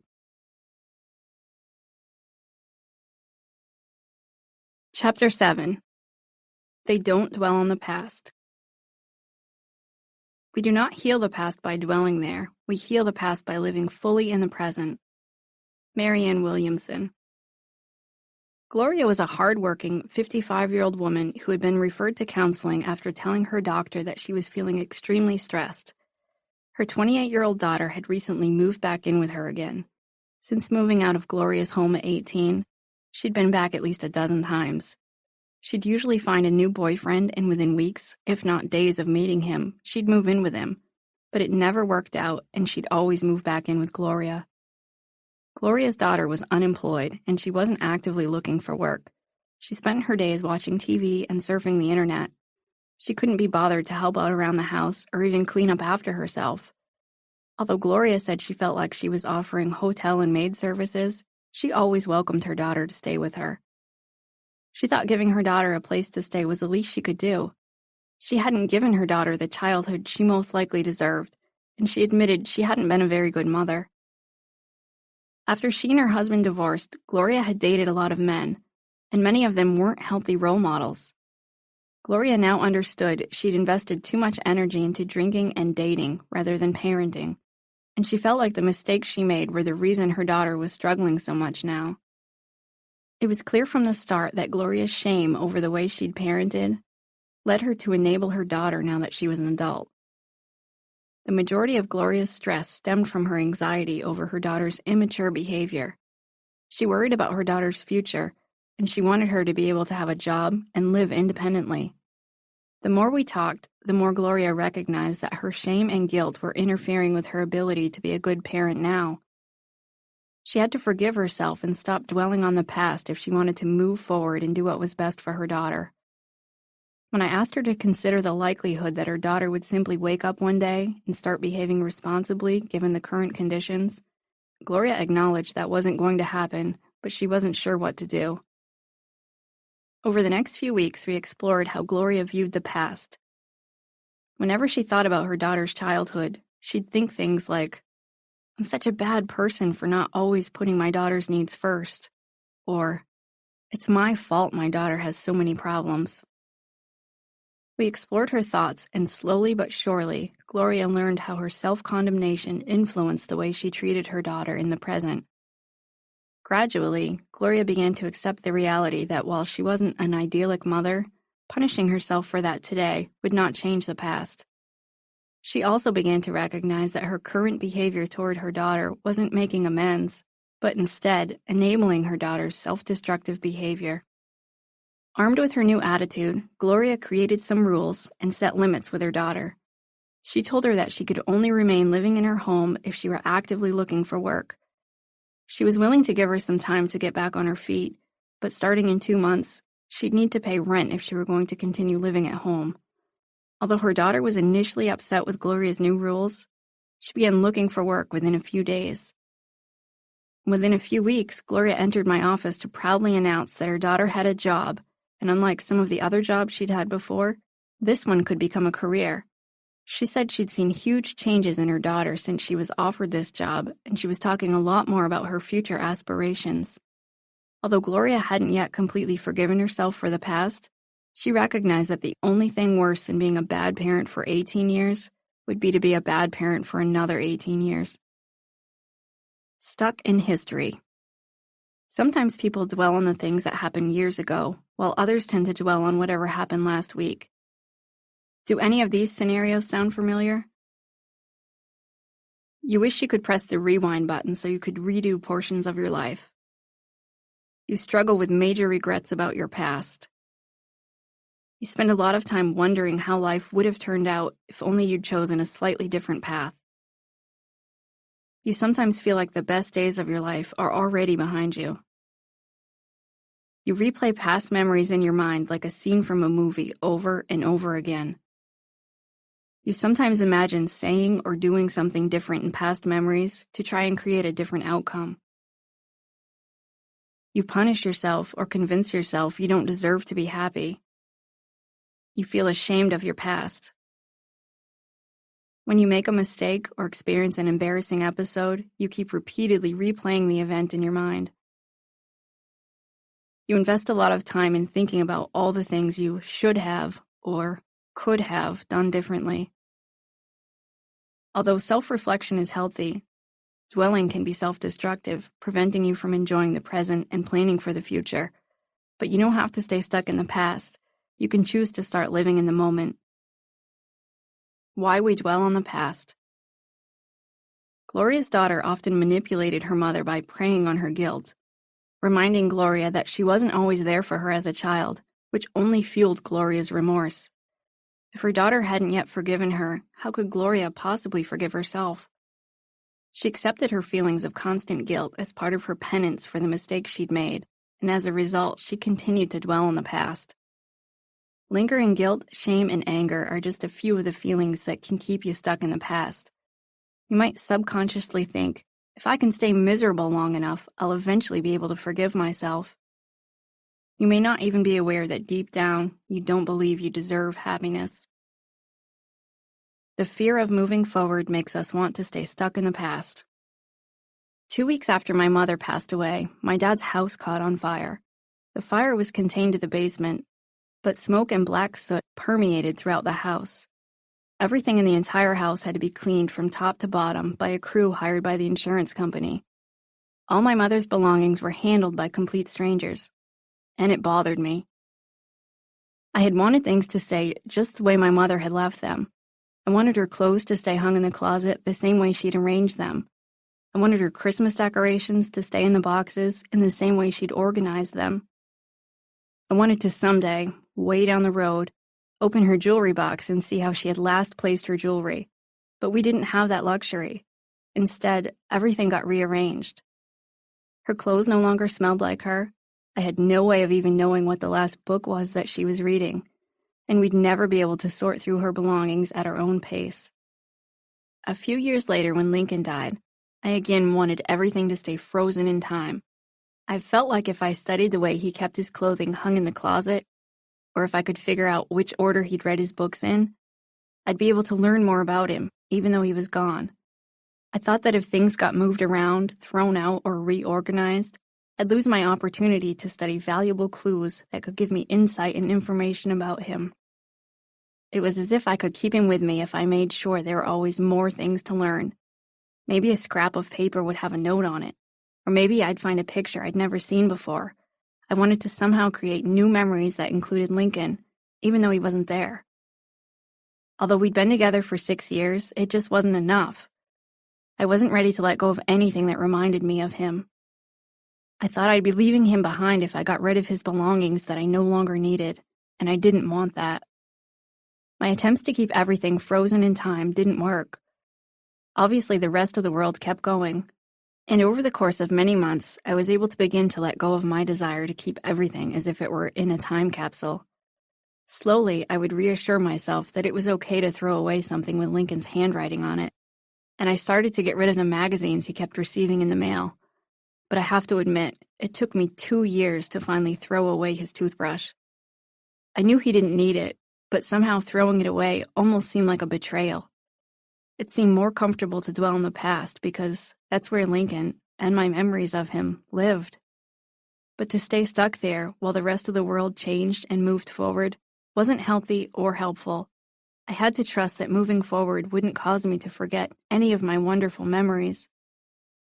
Even though as a therapist I help people work on their rational thinking, grief brought on a lot of irrational thoughts. It made me want to dwell on the past because the past was where Lincoln was alive. But if I had spent all my time thinking about the past, I'd have never been able to create new and happy memories again. Dwelling on the past distracts you from the present. It's not just sad or tragic events that leave people focused on the past. Sometimes we dwell on the past as a way to distract ourselves from the present. Perhaps you know that 40-year-old former high school quarterback who still squeezes into his varsity jacket and talks about his old glory days. Or maybe you're friends with the 35-year-old mom who still lists prom queen as one of her biggest accomplishments. Often we romanticize the past as a way to escape problems in the present. If, for example, you're not happy in your current relationship, or if you're not in a relationship at all, it may be tempting to spend a lot of your time thinking about a past love. Perhaps you wish that your last relationship had worked out, or you still think if you'd married your high school sweetheart, you'd be better off. It can be tempting to fixate on how much easier or happier life was back then. You may even begin to regret some of the decisions that you made that landed you where you are today and say things like, "If I'd only married my old boyfriend, I'd still be happy. If I hadn't dropped out of college, I'd have a job I love." Or, "If I didn't agree to move to a new city, I'd still have a good life." The truth is, we don't know what life would have had in store for us had we not made those choices. But it's easy for us to imagine that life could be better if we could only change the past. The problem with dwelling on the past. Gloria couldn't see her daughter as a capable adult. All she could see were her own mistakes. Her guilt prevented her from focusing on the present, and as a result, she enabled her daughter's irresponsible behavior. Unfortunately, her daughter was repeating a lot of the same mistakes Gloria had made. Dwelling on the past was not only holding Gloria back from reaching her full potential, but it was also holding her daughter back from maturing into a responsible adult. Ruminating on the past won't change it.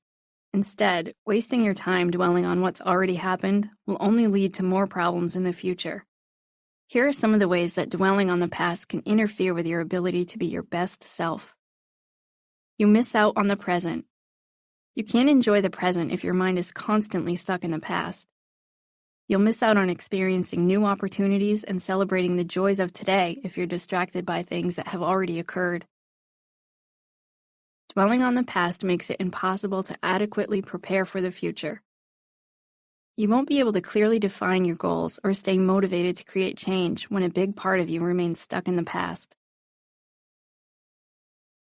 Dwelling on the past interferes with your decision-making skills. When you have unresolved issues from the past, those conflicts will cloud your thinking. You won't be able to adequately make healthy decisions about what's best for you today when you can't get over something that happened yesterday. Dwelling on the past doesn't solve anything. Replaying the same scripts in your head and focusing on things you no longer have control over won't resolve anything.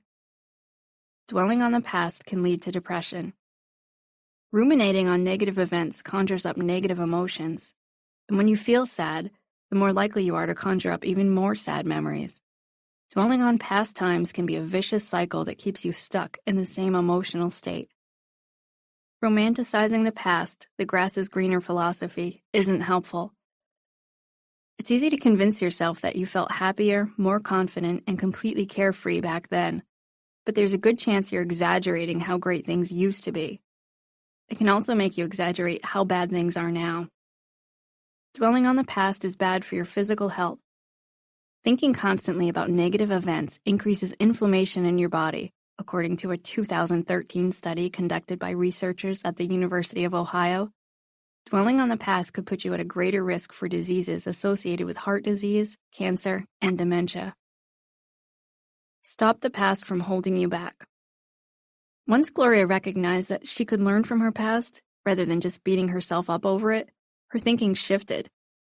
She began changing her behavior and the way she parented her daughter. This helped her recognize how her past mistakes taught her valuable lessons about parenting. Over the course of a couple of months, she was able to recall her earlier parenting mistakes without an overwhelming sense of shame. Shift your thinking. Dwelling starts out as a cognitive process, but eventually it influences your emotions and behavior. By shifting the way you think about the past, you can move forward. Schedule time to think about a past event. Sometimes our brains need a chance to sort things out, and the more you tell yourself not to think about it, the more those memories can crop up throughout the day. Instead of battling to suppress the memories, remind yourself, I can think about that after dinner tonight. Then, after dinner, give yourself 20 minutes to think about it. When your time is up, move on to something else. Give yourself something else to think about. Create a plan to help you think about something else. For example, decide that whenever you think about that job you didn't get, you'll shift your focus to thinking about planning your next vacation. This can be especially helpful if you're prone to dwell on the negative right before you go to sleep at night. Establish goals for the future. It's impossible to dwell on the past if you're planning for the future. Establish both short-term and long-term goals and begin working on the action steps needed to achieve those goals. It will give you something to look forward to while also preventing you from looking too much into the past. Our memories aren't as accurate as we think they are. Often, when we recall unpleasant events, we exaggerate and catastrophize them. If you think about something you said during a meeting that you later regretted, you may envision that other people were reacting much more negatively than they actually did. When you recall negative memories, try these strategies to keep your experiences in perspective. Focus on the lessons you learned. If you've endured hard times, focus on what you've learned from that experience. Accept that it happened and think about how you may be a changed person because of it, but realize that doesn't necessarily have to be a bad thing. Maybe you learned to speak up because you allowed yourself to be treated poorly, or perhaps you learned that you need to be honest if you want relationships to last. Some of the best life lessons can be learned from the toughest times you've endured. Think about the facts, not the emotion. Thinking about negative events can be very distressing because you'll likely focus on how you felt during the event. But if you recall an event by walking yourself through the facts and details of the memory, your distress decreases. Instead of dwelling on how you felt when you went to a funeral, recall specific details about where you sat, what you wore, who was there.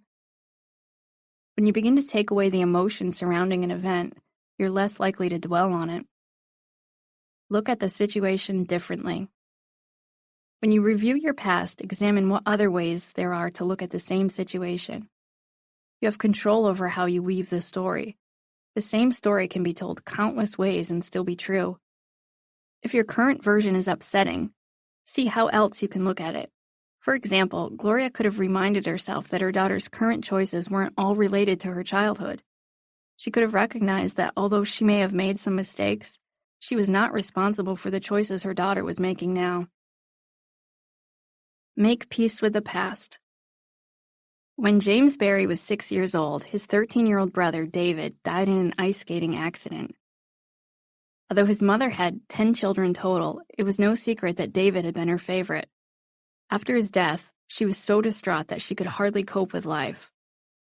So at the age of 6, Barry did everything he could to compensate for his mother's grief. He even tried to take over the role of David to help fill the void his mother felt from his death. He dressed in David's clothing and learned how to whistle the same way David used to. He became her constant companion as he devoted his entire childhood to trying to make his mother smile again. Despite Barry's attempts to make his mother happy, she often warned him about the hardships of being an adult. She told him to never grow up because adulthood was only filled with grief and unhappiness. She even said she took some relief knowing that David would never have to grow up and face the realities of adulthood. In an attempt to please his mother, Barry resisted maturity as much as he could. He especially didn't want to grow any older than David had been when he'd passed away. He tried with all his might to remain a child. His attempts to stay a boy even seemed to stunt his physical growth as he hardly reached 5 feet tall.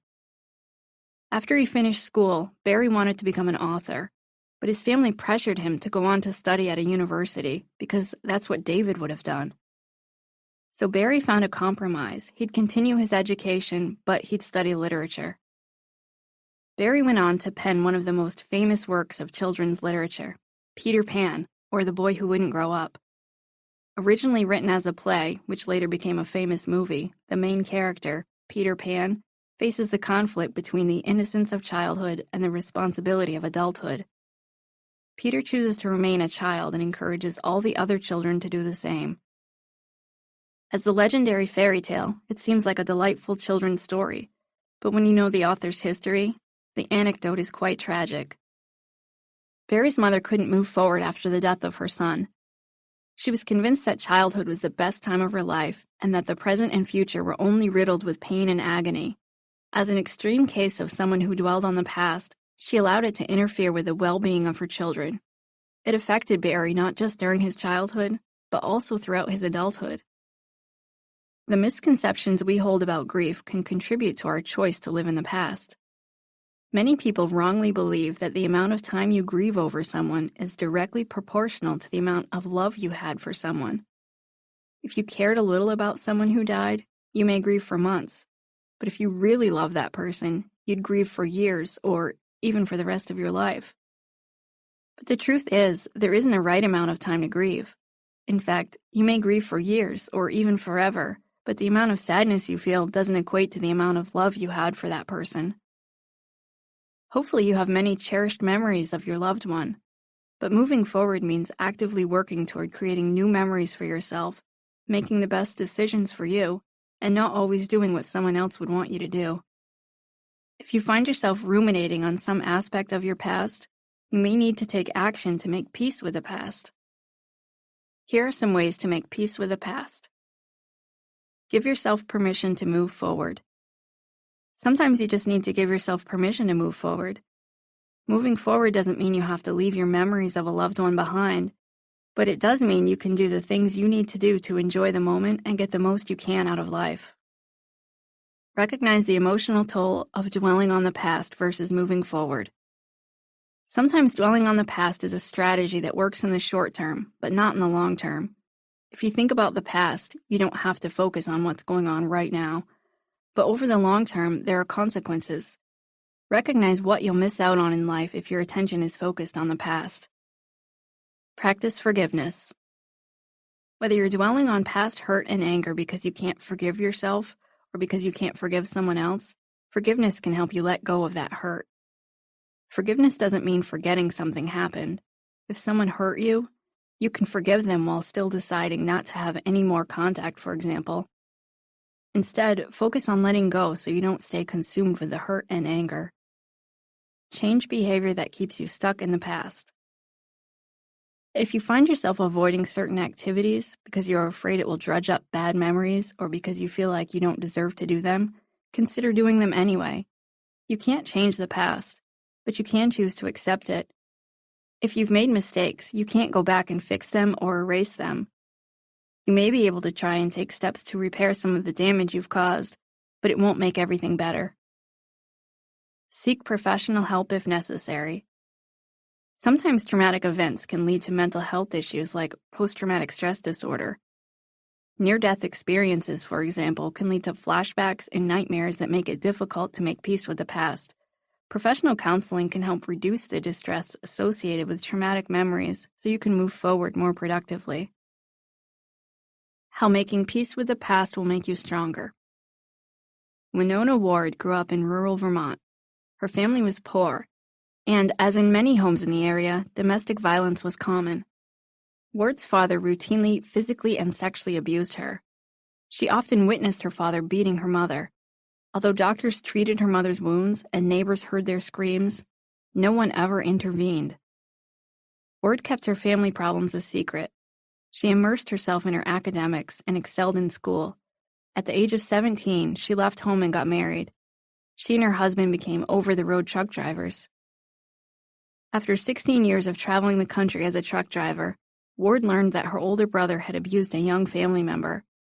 It was at that moment that she decided she had to do something. She decided to go back to school so she could help put an end to the generational abuse that was going on within her family.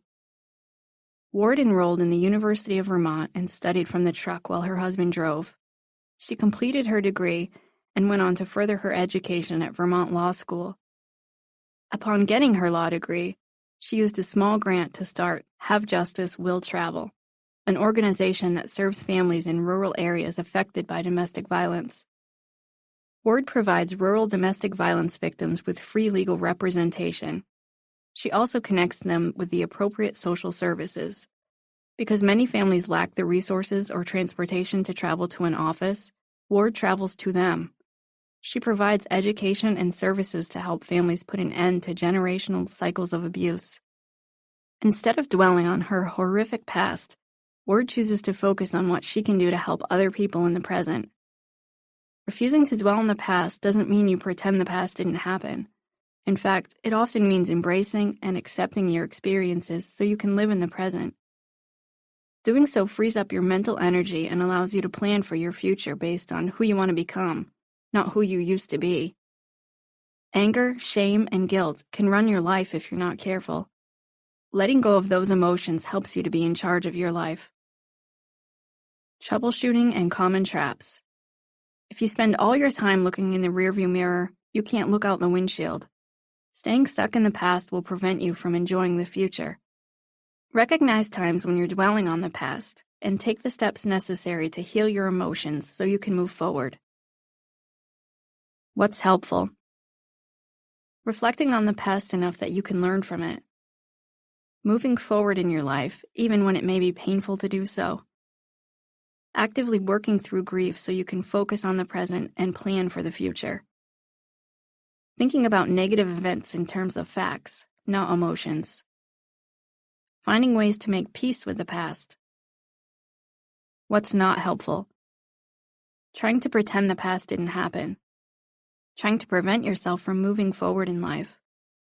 Focusing on what you've lost in life without being able to live in the present. Replaying painful events in your mind repeatedly and focusing on how you felt during them. Trying to undo the past or make up for your past mistakes. Chapter 8. They don't make the same mistakes over and over. The only real mistake is the one from which we learn nothing. John Powell. When Christy entered my therapy office, the first thing she said was, "I have a college degree and I'm smart enough not to yell at my coworkers, so why can't I stop yelling at my kids?" Every morning she made a promise that she wasn't going to yell at her two teenagers, but almost every evening she found herself raising her voice toward at least one of them. She told me she yelled because she felt frustrated when her kids didn't listen to her, and lately it seemed like they hardly ever listened. Her 13-year-old daughter often refused to do her chores, and her 15-year-old son wasn't putting any effort into his homework. Whenever Christy came home from a long day at work to find them watching TV and playing video games, she told them to get to work, but they usually talked back and Christy resorted to yelling. Christy clearly knew that yelling wasn't good for her kids. She recognized that it only made the situation worse. She prided herself on being an intelligent and successful person, so it surprised her when she struggled to get this area of her life under control. Christy spent a couple of sessions examining why she kept making the same mistake over and over. She discovered that she really didn't know how to discipline the kids without yelling, and she wasn't going to be able to stop yelling at her kids until she had a plan about what to do instead. So we worked on various strategies she could use to respond to disrespectful and defiant behavior. Christy decided she'd offer one warning, and then follow through with a consequence if her kids didn't do as she asked. She also needed to learn how to recognize when she was getting angry so she could step away from a situation before she started yelling. Her downfall seemed to be that when she lost her cool, her rational thoughts about discipline went out the window. I further worked with Christy to help her find a new way to think about discipline. When she first came to me, she admitted that she felt it was her responsibility to make her kids do what she said, at all costs, because if they didn't, it would mean they won. But this approach always seemed to backfire. Once Christy could let go of the idea she needed to win a power struggle, she developed a new outlook on discipline. If her children chose not to follow her directions, she took away their electronics without arguing and trying to force them to behave. It took some practice for Christy to change her parenting strategies. There were times where she still found herself resorting to yelling, but she was now equipped with alternative discipline strategies. Each time she found herself slipping, she could review her triggers and identify strategies to prevent raising her voice again the next time. Repeat offender. Although we'd like to think we learned from our mistakes the first time around, the truth is, everyone repeats mistakes sometimes. That's just part of being human. Mistakes can be behavioral, like showing up late for work, or they can be cognitive. Thinking errors include always assuming people don't like you or never planning ahead. Although someone may say, "Next time I won't jump to conclusions," they may repeat those same thinking errors if they're not careful. Do any of the following points sound familiar? You often find yourself stuck at the same point when you're trying to reach a goal. When you encounter an obstacle, you don't invest much time looking for new ways to overcome it. You find it hard to give up your bad habits because you keep falling back on your old ways. You don't invest much time in analyzing why your attempts to reach your goals are unsuccessful. You get mad at yourself because you can't get rid of some of your bad habits. You sometimes say things like, "I'll never do that again," only to find yourself doing the same thing all over again. Sometimes it just feels like it takes too much effort to learn new ways to do things. You often feel frustrated by your lack of self-discipline. Your motivation to do things differently disappears as soon as you begin to feel uncomfortable or upset.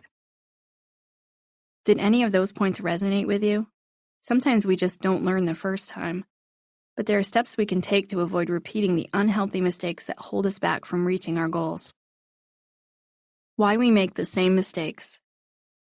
Despite her frustration, Christy had never truly thought about why she yelled or what alternatives could be more effective. Initially, she was hesitant to follow through with a new discipline plan because she worried that removing privileges would only anger her children further and lead to more disrespectful behavior. She had to gain confidence in her parenting abilities before she could stop repeating the same mistakes. If someone says, "I'm never going to do that again," why on earth would that person keep doing it over and over? The truth is, our behavior is complicated.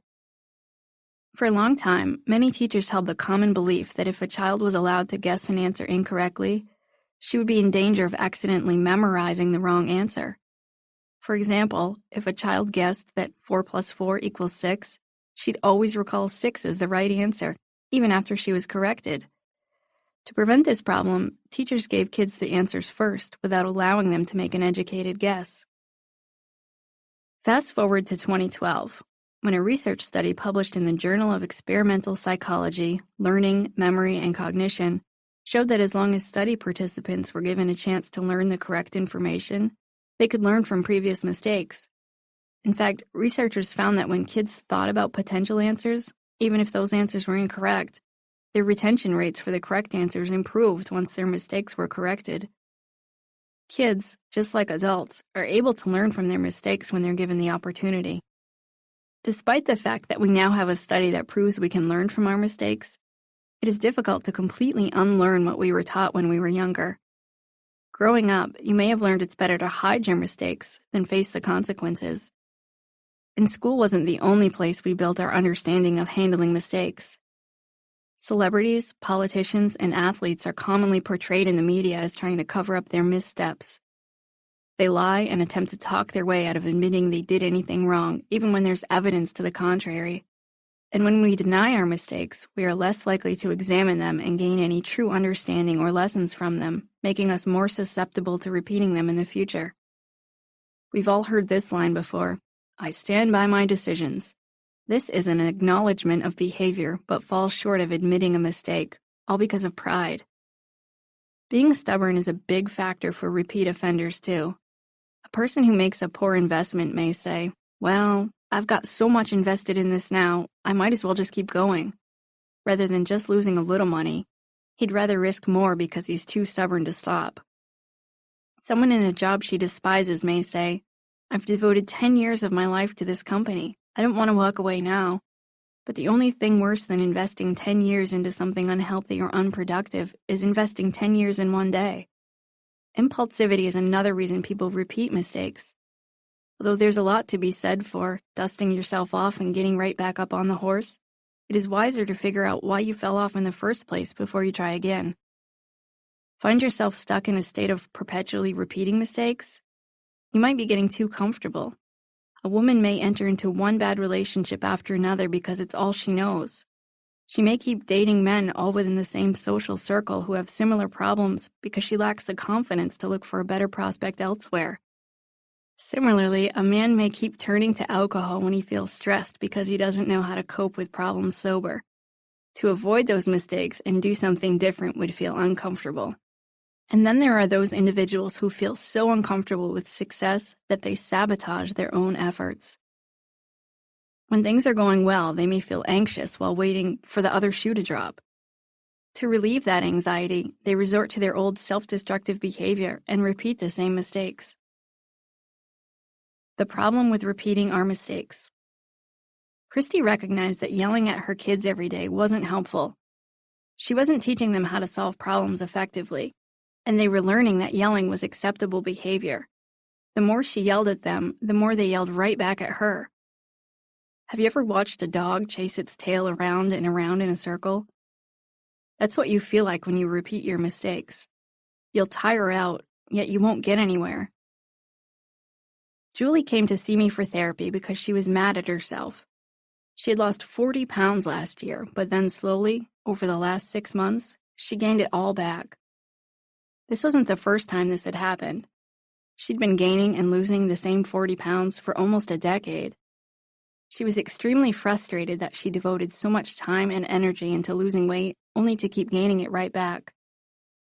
Every time she lost the weight, she relaxed a little.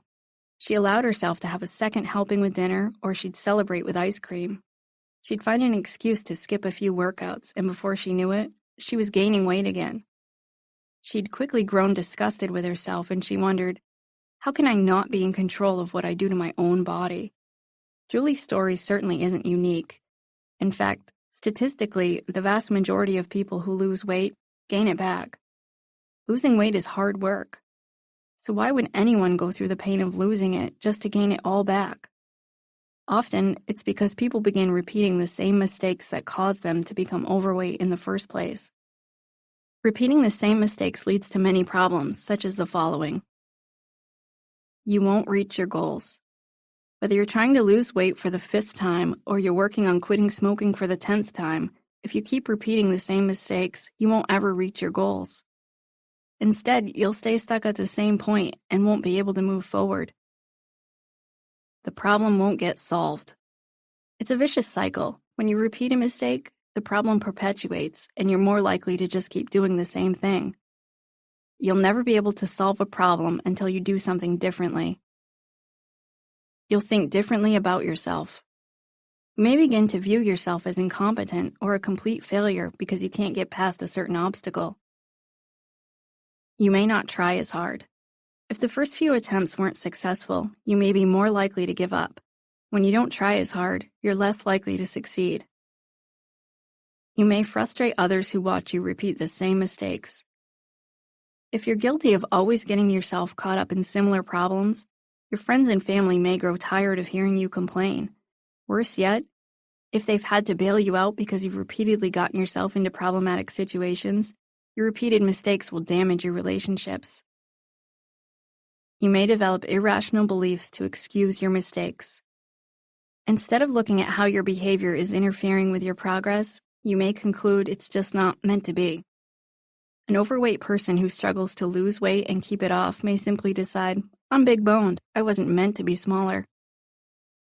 Avoid making the same blunders over and over again. To break the yelling cycle Christy found herself stuck in, she first had to examine her discipline style and then come up with alternative consequences.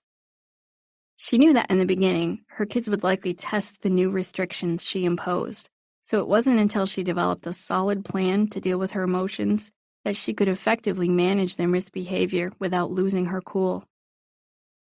Study the mistake. In the mid-1800s, Roland Macy opened a dry goods store in Haverhill, Massachusetts. Even though he opened the store in a quiet part of town that rarely attracted visitors, let alone customers, he was certain that his store would draw attention. But he was wrong, and he was soon struggling to keep the doors open. In an attempt to attract business to his part of town, he arranged for a large parade, complete with a marching band, to lure people into the streets. The parade ended in front of the store, where a well-known businessman from Boston was scheduled to give a speech. Unfortunately, due to extremely hot weather on the day of the parade, no one ventured outdoors to follow the band as Roland had expected. His marketing mistakes cost him a lot of money and ultimately his business. However, Roland was someone who learned from his mistakes, and just a few short years later, he opened R.H. Macy Dry Goods in downtown New York. This was his 5th store, following his previous 4 failed businesses. But from each mistake he made, he learned something new. And by the time he opened R.H. Macy Dry Goods, he had learned a lot about running a business and marketing it successfully. Macy's department store has gone on to become one of the most successful stores in the world. Unlike Roland's first parade, which was held during the high heat of summer, the store now carries out its annual parade, the Macy's Thanksgiving Day Parade, during the cool fall weather. Not only does it attract large crowds into the streets, but it's also broadcast on TV to more than 44 million viewers each year. Roland Macy didn't simply look for excuses about why his first business ventures weren't successful. Instead, he studied the facts and took responsibility for his part in each mistake. Then he was able to apply that knowledge to help him do something different the next time. If you want to avoid repeating a mistake, spend some time studying it. Set any negative feelings you might have aside, acknowledge the factors that led up to your misstep, and learn from it. Look for an explanation without making an excuse. Ask yourself the following questions. What went wrong? Spend a little bit of time reflecting on your mistakes. Try to discern the facts about what happened. Maybe you overspend on your budget every month because you can't resist shopping. Or maybe you get into the same argument with your spouse repeatedly because the issue never really resolves itself. Examine what thoughts, behaviors, and external factors contributed to the mistake. What could I have done better? As you reflect on the situation, look for things you could have done better. Maybe you didn't stick with something long enough. For example, maybe you gave up on trying to lose weight after only 2 weeks. Or maybe your mistake is that you find too many excuses about why you shouldn't exercise, and as a result, you just don't stick with an effective weight loss routine. Give yourself an honest evaluation. What can I do differently next time? Saying you're not going to make a mistake again and actually doing it are two very separate things. Think about what you can do differently next time to avoid making the same mistake. Identify clear strategies you can use to avoid resorting to your old behavior. Create a plan. During my college internship, I spent some time working in an inpatient drug and alcohol rehabilitation center. Many of the patients attending the program had tried to address their substance abuse issues before. By the time they came to our facility, they were discouraged and fed up with the fact they couldn't stop drinking and using drugs. But after a few weeks of intensive treatment, their attitudes usually shifted. They became hopeful about the future and determined that this time, they weren't going to go back to their old ways. But before patients could graduate from the program, they needed a clear discharge plan. This plan was meant to help them keep the same positive outlook on recovery after they were discharged from the facility. To avoid returning to their previous habits, they needed to make some serious lifestyle changes. For most people, that meant they had to find a new social circle. They couldn't go back to hanging around their old friends who used drugs or drank heavily. Some of them had to make job changes too. Developing healthier habits may mean ending an unhealthy relationship or trading parties for support group meetings. Each person participated in developing a written plan that included resources and strategies to remain sober. The people who were most successful in their recovery followed their plans. Those who went back to their old lifestyles tended to relapse because they couldn't resist making the same mistakes. There were just too many unhealthy temptations when they returned to their previous environments. No matter what type of mistakes you're trying to avoid, the key to success lies in developing a good plan. Developing a written plan increases the likelihood that you'll follow through with it. Follow these steps to create a written plan that will help you avoid repeating your mistakes. Number 1, establish behavior that will replace previous behavior. Instead of drinking alcohol to cope with stress, a person could identify alternative strategies, such as going for a walk or calling a friend. Decide what healthy behavior will help you avoid repeating unhealthy behavior. Number 2, identify warning signs that you're headed down the wrong path again. It's important to be on the lookout for old behavior patterns that may return. Perhaps you'll know your spending habits are out of control again when you begin putting purchases on credit cards. Number 3, find a way to hold yourself accountable. It'll be more difficult to hide your mistakes or ignore them when you're being held accountable. Talking to a trusted friend or relative who is willing to hold you accountable and point out your blunders can be helpful. You may also be able to increase the likelihood that you'll hold yourself accountable by keeping a journal or using a calendar to chart your progress. Practice self-discipline. Self-discipline isn't something you either have or you don't. Instead, everyone has the ability to increase their self-discipline. Saying no to a bag of chips or a couple of cookies requires self-control, as does exercising when you don't feel like it. Avoiding those mistakes that can derail your progress requires constant vigilance and hard work.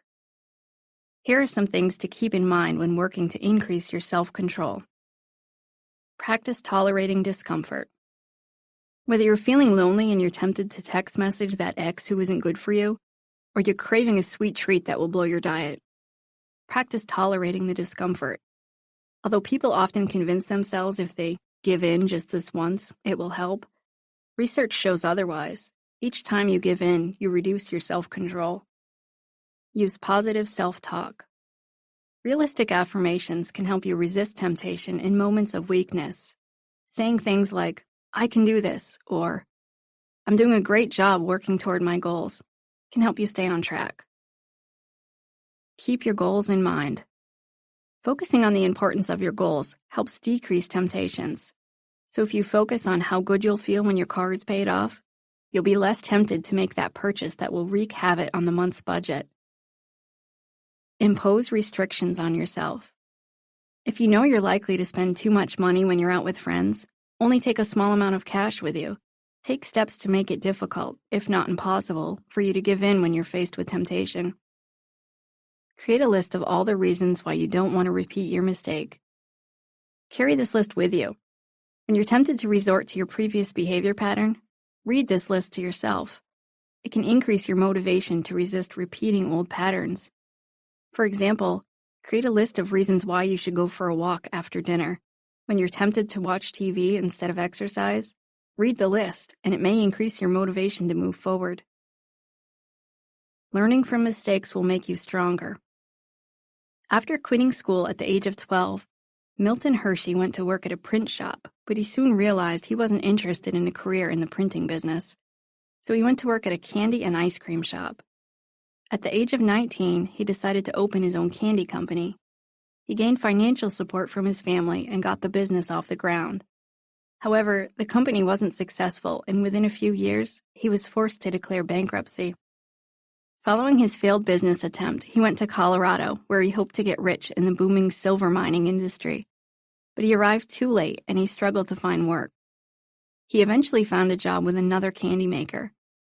It was there that he learned how fresh milk made excellent candy. Hershey moved to New York City to open his own candy business again. He hoped the skills and information he had learned would help his second candy venture become a success. But Hershey lacked funding, and there were too many other candy stores in the area. Again, his endeavor failed.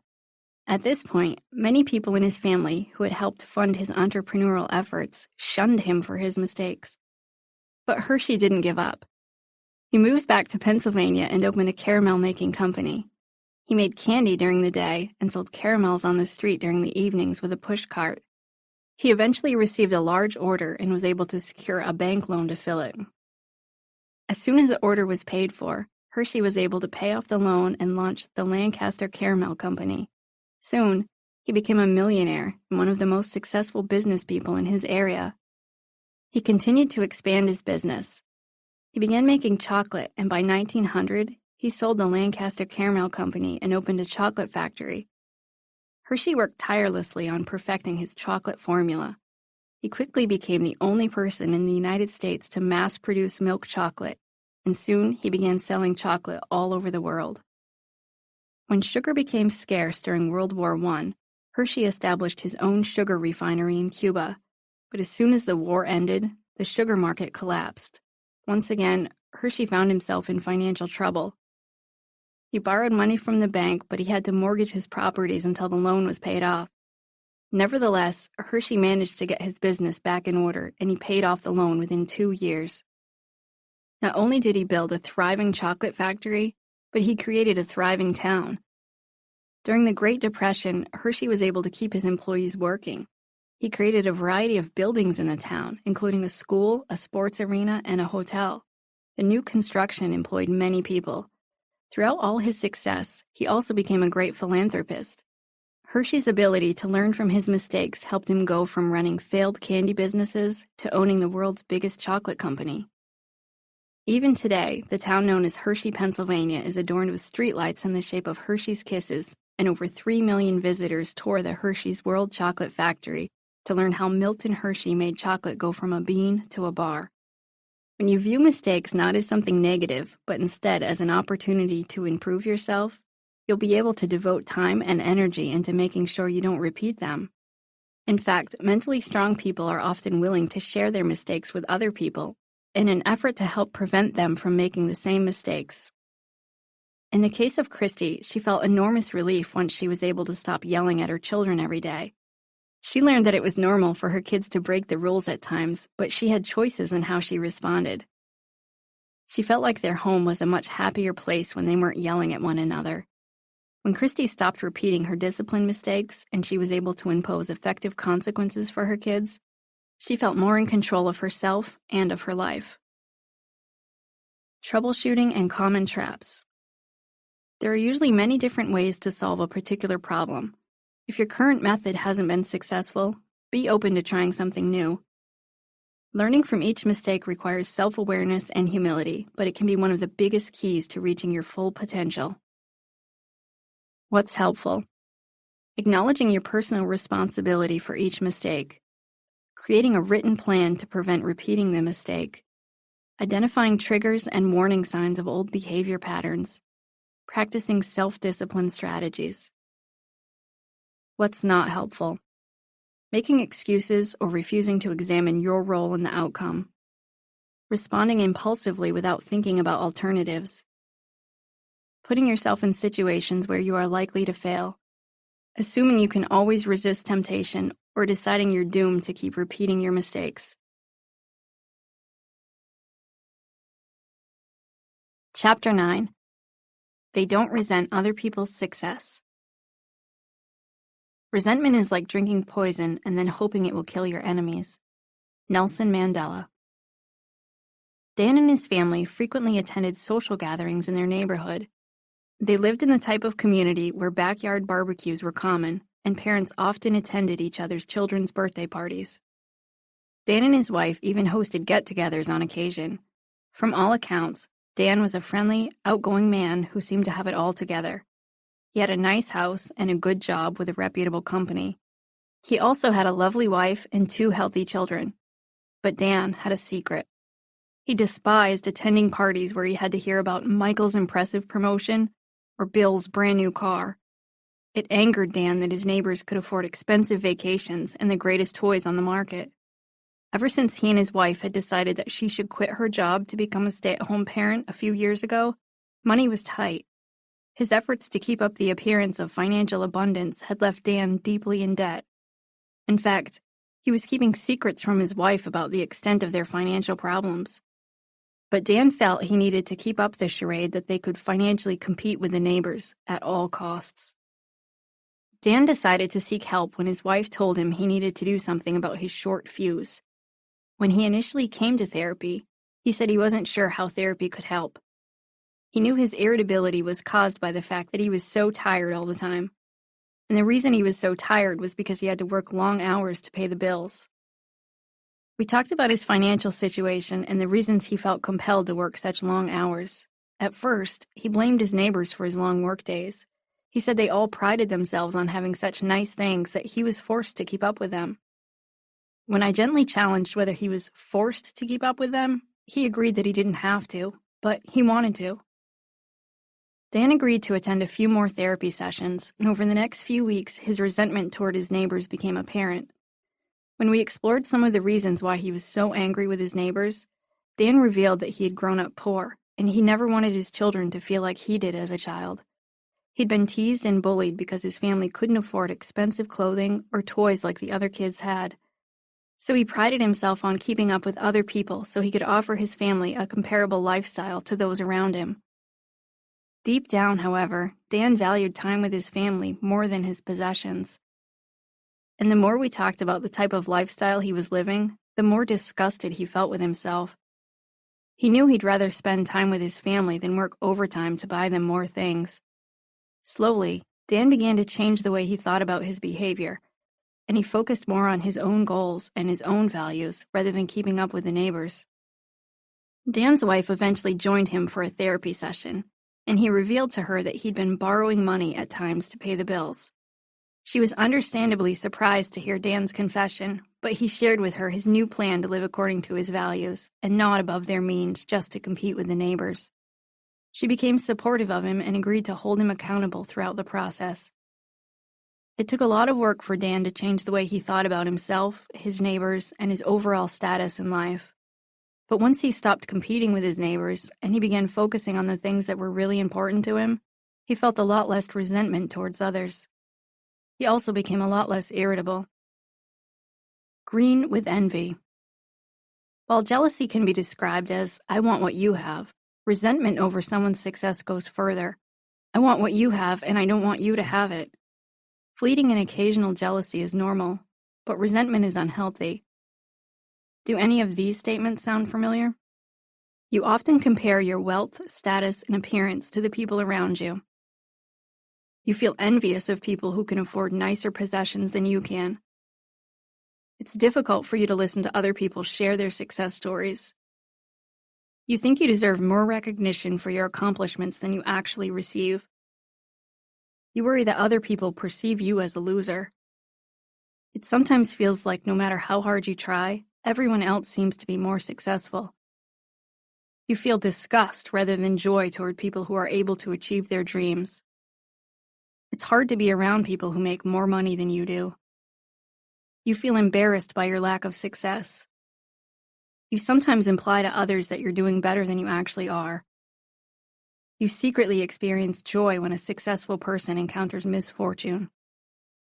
If you feel resentment over someone else's accomplishments, it's likely based on irrational thinking and can cause you to begin behaving in an illogical manner. Take steps to focus on your own path to success without resenting anyone else's prosperity. Why we resent other people's success. Although feelings of resentment are similar to those of anger, when someone feels angry, they are more likely to express themselves. Resentment, however, usually remains hidden, and people like Dan mask their true feelings with feigned kindness. Yet beneath the smile is a seething mixture of indignation and envy. Dan's resentment stemmed from a sense of injustice. Sometimes an injustice is real, and at other times, it's imagined. Dan felt it wasn't fair that his neighbors were making a lot of money. He was fixated on the fact that they had more money and nicer possessions than he could afford. He blamed his neighbors for making him feel poor, but had he lived in a less affluent neighborhood, he may have felt rich. Resentment of others' success is also a result of deep-rooted insecurities. It's hard to be happy about a friend's accomplishments when you feel bad about yourself. When you're insecure, someone else's success will seem to magnify your shortcomings. You might also become bitter when you wrongfully assume that good fortune comes more easily to others when you're the more deserving one. It's easy to resent what others have when you don't even know what you want yourself. Someone who never wanted a job that requires travel may look at a friend who goes on international business trips and think, she's so lucky, I want to do that. Meanwhile, he may also covet the lifestyle of another friend who operates a home-based business that prevents him from traveling and think, I wish I could do that. Even though these two lifestyles are conflicting, you can't have everything you want. When you overlook the fact that most people only reach their goals by investing time, money, and effort to get there, it's more likely that you'll resent their achievements. It's easy to look at a professional athlete and say, I wish I could do that. But do you really? Do you wish you got up and worked out 12 hours a day? Do you really wish your entire income rested solely upon your athletic abilities that will decline as you age? Do you really wish you could give up eating the foods you love so you can stay in shape? Do you really wish you could give up spending time with friends and family to keep practicing your game year-round? The problem with resenting other people's success. Dan's resentment toward his neighbors affected almost every area of his life. His career, his spending habits, and even his relationship with his wife. It consumed him to the point that it interfered with his mood and prevented him from enjoying social gatherings in the neighborhood. And he was setting himself up for a vicious cycle. The more effort he put into trying to compete with his neighbor's success, the more resentment he felt toward them. Your view of other people isn't accurate. You never actually know what goes on behind closed doors. Dan had no idea what type of problems his neighbors may have actually been experiencing, but he resented them based on what he saw. Feelings of resentment can crop up based on a stereotype alone. Perhaps you believe rich people are evil, or maybe you think business owners are greedy. Those types of stereotypes can lead you to resent someone without even knowing them. A 2013 study titled, Their Pain, Our Pleasure, Stereotype Content and Schadenfreude revealed that people not only resented a rich professional's success, but participants went so far as to take joy in that person's misfortune. Researchers showed participants photographs of 4 different people, an elderly person, a student, a drug addict, and a rich professional. They studied participants' brain activities while pairing the images with various events. They discovered that the participants showed the most glee when the rich professional experienced problems, like getting soaked by a taxi. In fact, people enjoyed that scenario even more than scenarios where any of the individuals received good fortune. And it was all based on the stereotype that somehow rich professionals are bad. Resentment can easily consume your entire life if you're not careful. Here are some of the problems that it can cause.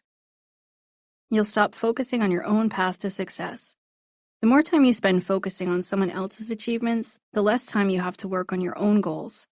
Animosity over someone else's achievements only serves as a distraction that will slow down your progress. You'll never be content with what you have. If you're always trying to keep up with other people, you'll never feel a sense of peace with what you have. You'll spend your whole life continually trying to get ahead of everyone else. You'll never be satisfied because there will always be someone who has more money, who is more attractive, and who appears to have everything all together. You'll overlook your skills and talents. The more time you spend wishing you could do what someone else does, the less time you'll focus on sharpening your own skills. Wishing that other people lack talent won't improve your talent. You may abandon your values. Resentment can cause people to behave in a desperate manner. It's hard to stay true to your values when you feel a lot of anger toward people who have things you don't. Unfortunately, resentment can lead people to behave in a manner they normally wouldn't, like sabotage someone else's efforts or go into debt to try and keep up. You may damage relationships. When you resent someone, you won't be able to maintain a healthy relationship with him or her. Resentment leads to indirect communication, sarcasm, and irritability that is often hidden under a fake smile. You won't be able to have an authentic and genuine relationship with someone when you're holding secret grudges. You may begin tooting your own horn. At first, you may copy someone you resent in an effort to keep up, but if that person's accomplishment seems to be overshadowing yours, you may resort to boasting about yourself or even outright lying about your accomplishments. Attempts to outdo or one-up other people usually aren't flattering, but sometimes resentful people behave this way out of desperation to try and prove their worth. Curb your jealousy. Dan had to pause to evaluate his own life before he could stop resenting other people for their achievements. Once he chose to create his own definition of success, which involves spending time with his family and raising his children according to his values, he was able to remind himself that his neighbor's good fortune didn't diminish his efforts to reach his goals. In addition to addressing his insecurities, Dan had to challenge his thinking. He had convinced himself that if he didn't give his children the best clothing and the latest technological gadgets like all the other kids in the neighborhood had, they'd get bullied. Once he began to recognize that almost all kids get teased sometimes, and that there were no guarantees that material possessions would prevent that, he was able to stop perseverating on his need to buy them everything. When it hit him that he might unintentionally be causing them to become materialistic, which wasn't a characteristic he wanted them to have, he turned his efforts to spending quality time with them. Change your circumstances. I had been working with a man in my therapy office for a couple of months who was battling a lot of different issues. He yelled at his kids and swore at his wife daily. He smoked marijuana a couple of times a day and drank to the point of passing out a few times a week. He had been in between jobs for over 6 months, and he was way behind on his bills. He routinely complained about how unfair his life was, and he constantly argued with anyone who offered him help. One day, he entered my office and said, "Amy, I don't feel good about myself." To his horror, I said, "That's good." He looked perplexed as he said, "Why would you say that? Your job is to help me with my self-esteem." I explained to him that based on his current behavior, not feeling good about himself was actually a healthy sign. The last thing I wanted to do was help him feel good about himself in his present situation. Of course, I wouldn't have said that so blatantly to just anyone, but I'd known him for a while, and I had a good enough rapport with him that I knew he'd be able to tolerate hearing it. Over the next few months, I had the pleasure of watching him grow and change, and by the end of treatment, he felt better about himself, but not simply because he repeatedly showered himself with false accolades. Instead, he gained an income, quit abusing drugs and alcohol, and worked hard on treating people with kindness. His marriage improved. His relationship with his daughters improved. He felt much better once he began behaving according to his values. Feeling bad was an indicator that he needed to change. If you don't feel good about who you are, it's important to examine what the reason might be. Perhaps you aren't behaving in a way that builds healthy self-worth. If that's the case, examine what you can do differently in your life to bring your behavior in line with your values and your goals. Change your attitude. If you're already behaving in the manner that aligns with your values and goals, yet you still resent other people's accomplishments, there may be some irrational thoughts interfering with your ability to appreciate their successes. If you're constantly thinking things like, "I'm stupid," or "I'm not as good as other people," it's likely that you'll feel resentment when you see other people enjoying success. Not only might you be thinking irrationally about yourself, but you may also have irrational thoughts about other people. A 2013 study titled, "Envy on Facebook, a Hidden Threat to Users' Life Satisfaction," explains why some people experience negative emotions while browsing Facebook. Researchers discovered that people felt the most anger and resentment when their friends shared vacation photos. They also experienced resentment when their friends received a lot of happy birthday wishes on their birthdays. Frighteningly, the study concluded that those who experience a lot of negative emotions while browsing Facebook experience an overall decline in general life satisfaction. Is that really what this world has come to? That we become dissatisfied with our own lives if we think another grown adult received a lot of birthday wishes on Facebook? Or that we feel resentful because our friend went away on a vacation? If you find yourself resenting other people, use these strategies to change your thoughts. Avoid comparing yourself to other people. Comparing yourself to others is like comparing apples and oranges. You have your own set of unique talents, skills, and life experiences, so comparing yourself to other people isn't an accurate way to measure your self-worth. Instead, compare yourself to who you used to be and measure how you're growing as an individual. Develop an awareness of your stereotypes. Work on getting to know people instead of automatically judging them based on stereotypes. Don't allow yourself to assume that someone who has gained wealth, fame, or whatever else you may envy is somehow evil. Stop emphasizing your weaknesses. If you focus on all the things you don't have or can't do, you may set yourself up to resent the people who do possess those things. Focus on your strengths, skills, and abilities. Quit magnifying other people's strengths. Resentment often derives from exaggerating how great other people are doing and focusing on everything that they have. Remember that each person also has weaknesses, insecurities, and problems, even those who are successful. Don't insult other people's accomplishments. Diminishing someone else's accomplishments will only breed feelings of resentment. Avoid saying things like, "His promotion actually wasn't a big deal, and he only got it because he's friends with the boss." Stop trying to determine what's fair. Don't allow yourself to focus on things that aren't fair. Unfortunately, sometimes people cheat to get ahead, and some people may become successful simply based on chance. But the more time you devote to thinking about who is deserving of success and who isn't, the less time you'll have to devote to something productive. Focus on cooperation rather than competition. In my practice, I've met with many married couples who keep score and demand that things be fair. I've also seen bosses who resent their own employees' success, even when it benefits their company. As long as you view the people in your life as competitors, you'll always focus on trying to win. And you can't have healthy relationships with people when you're only thinking about how to beat them rather than build them up. Spend some time examining those in your life whom you view as your competition. Perhaps you want to be more attractive than your best friend, or you want to have more money than your brother. Take notice of how viewing these people as your competition really isn't healthy to your relationship. What if instead you begin to view them as on your team?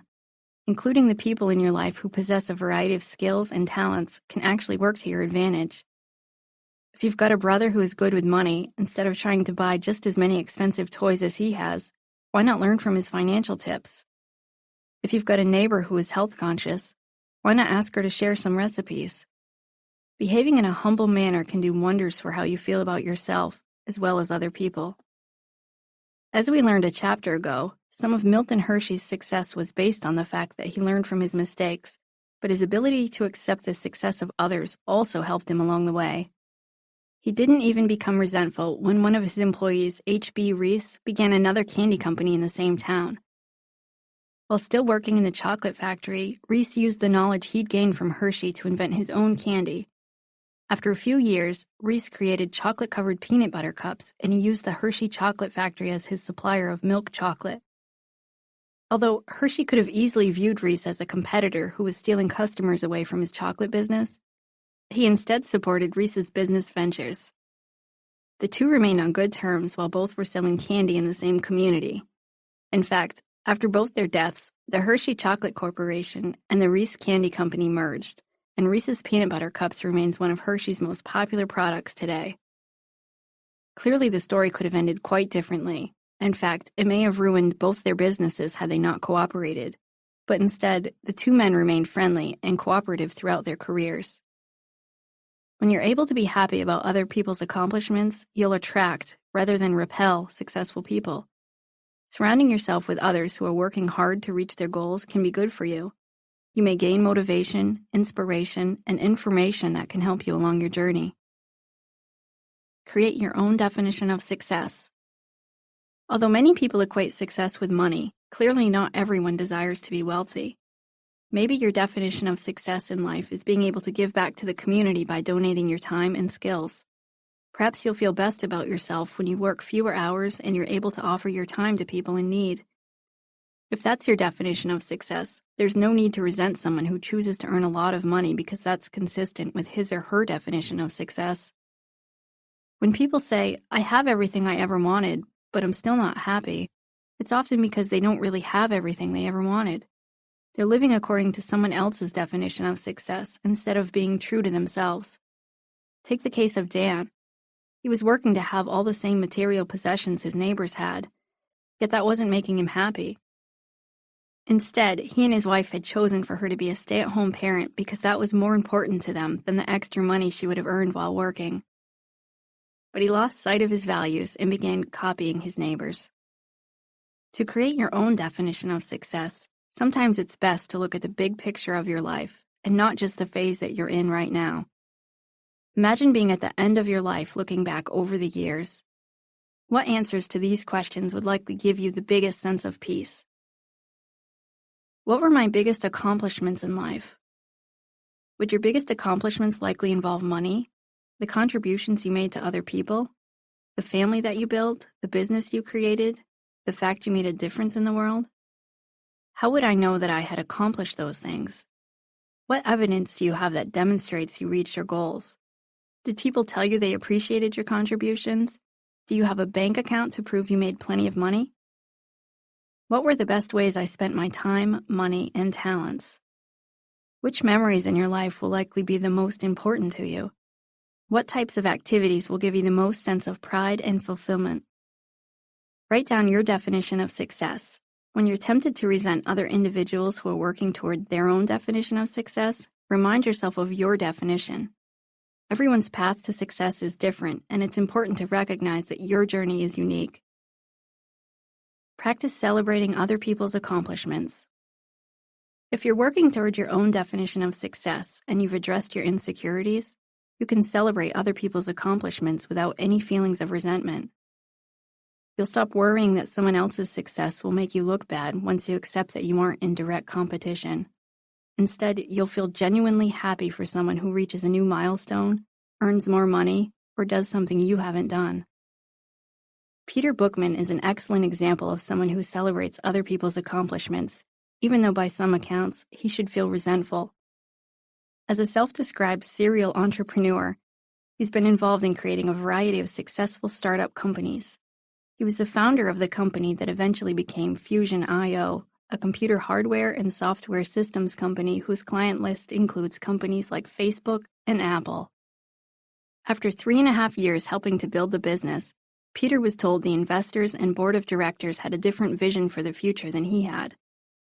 So Peter left the company and watched many of the people he had hired go on to become very successful. In fact, Fusion IO went on to become a billion-dollar business, earning the founders $250 million after Peter left. Rather than resenting his former company's success, Peter feels happy for them. He acknowledges that a lot of people have told him he should be angry about how the company he started went on to be so successful without him. When I asked him why he doesn't harbor any animosity, he said, "I don't see how their success robs me of anything. I'm happy to have played my part and look forward to helping others achieve their dreams regardless of whether the outcome ends up in my best interest or not." Peter clearly isn't wasting a minute of his life resenting anyone's success. He's too busy celebrating alongside people when they reach their dreams.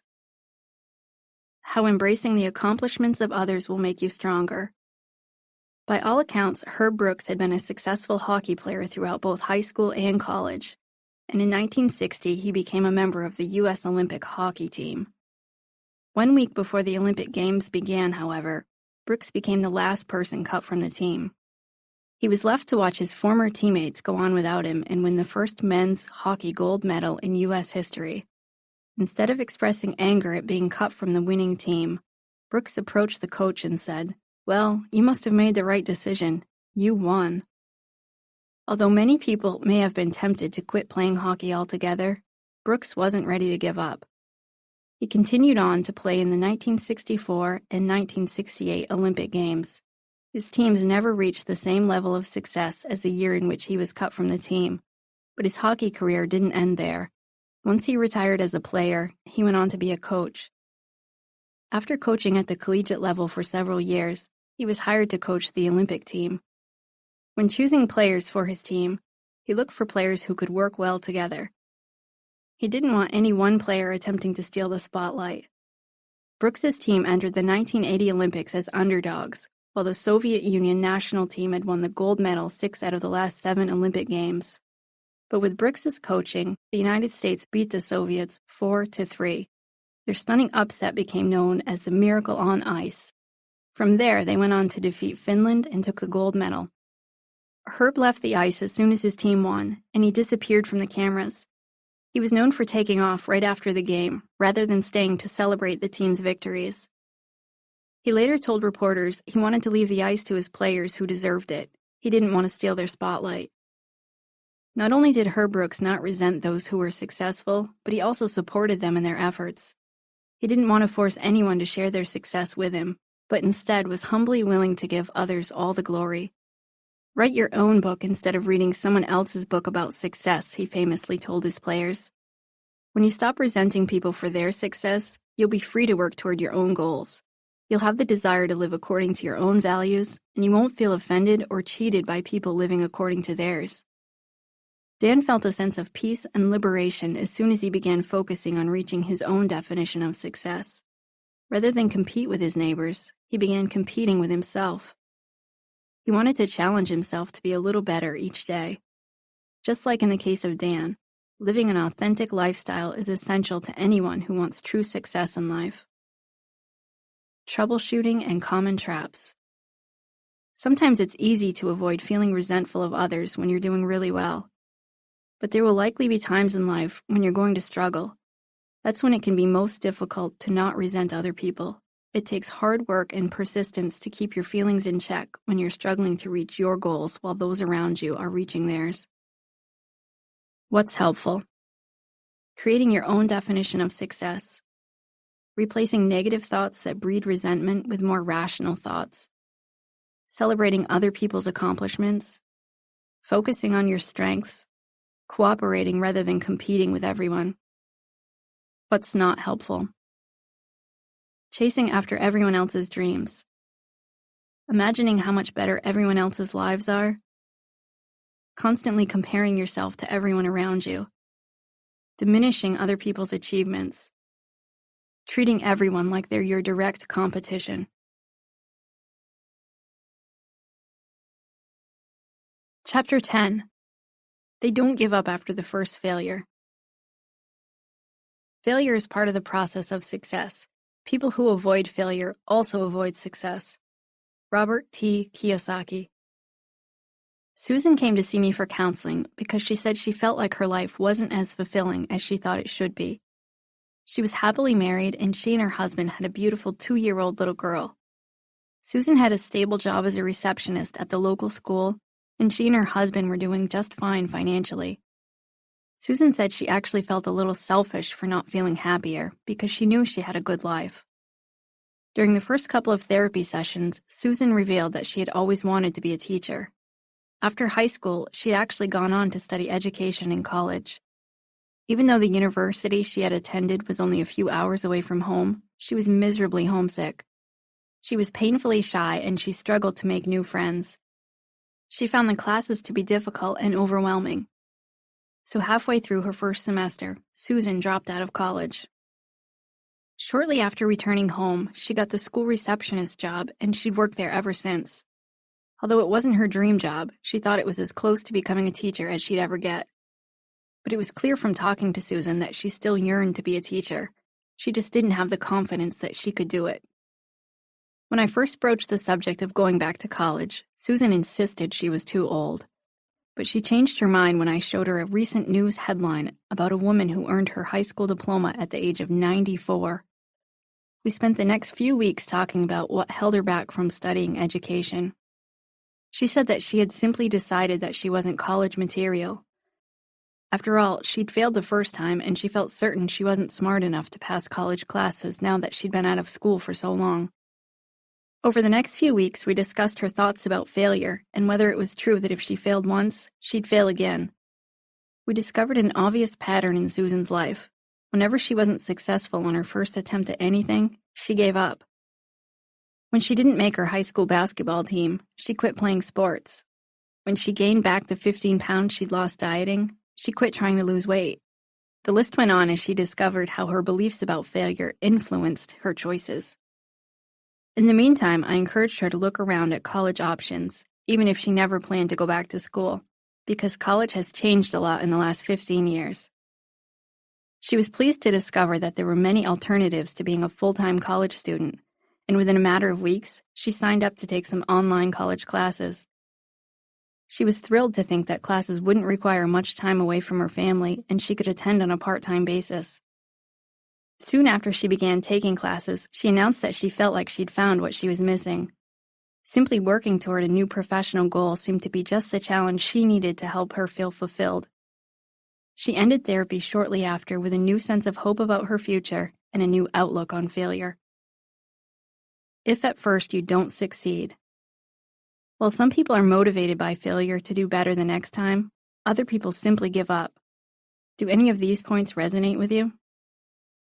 You worry about being perceived as a failure by other people.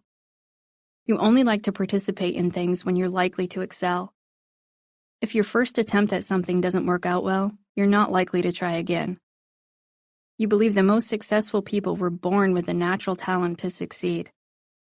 There are plenty of things that you don't think you could ever learn to do, no matter how hard you try. Much of your self-worth is linked to your ability to succeed. The thought of failing feels very unsettling. You tend to make excuses for your failure. You would rather show off the skills you already have than try to learn new skills.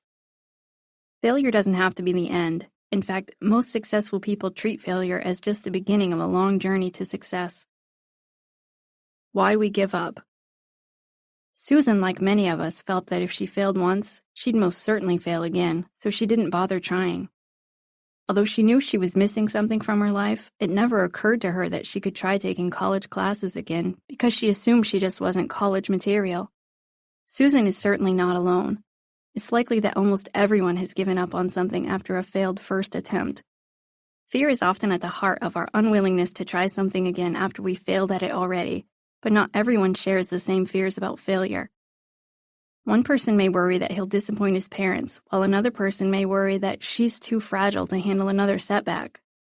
Rather than facing these fears, many people simply avoid risking another failure, which we associate with shame.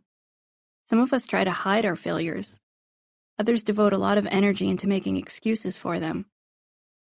A student may say, "I didn't have enough time to study for this test at all," even though she devoted many hours of her time preparing just to cover up the fact that she did poorly. Another student may hide his test score from his parents because he's ashamed that he didn't do well. In other instances, We allow failure to define who we are.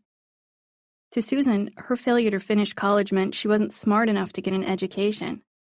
Someone may believe one failure in business means he was never destined to be an entrepreneur, or an individual who fails to publish his first book may conclude he's a poor writer. Giving up can also be a learned behavior. Perhaps as a child, your mother swooped in to help you accomplish any task you weren't able to do on the first try. Or maybe when you told your teacher you couldn't figure out your math work, she gave you the answers so you never really had to figure it out for yourself. Always expecting someone else to come to our rescue can be a hard habit to break, even into adulthood, making it less likely that we'll be willing to try again if we fail.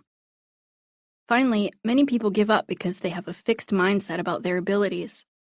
They don't think that they have any control over their level of talent, so they don't bother improving and trying again after failure.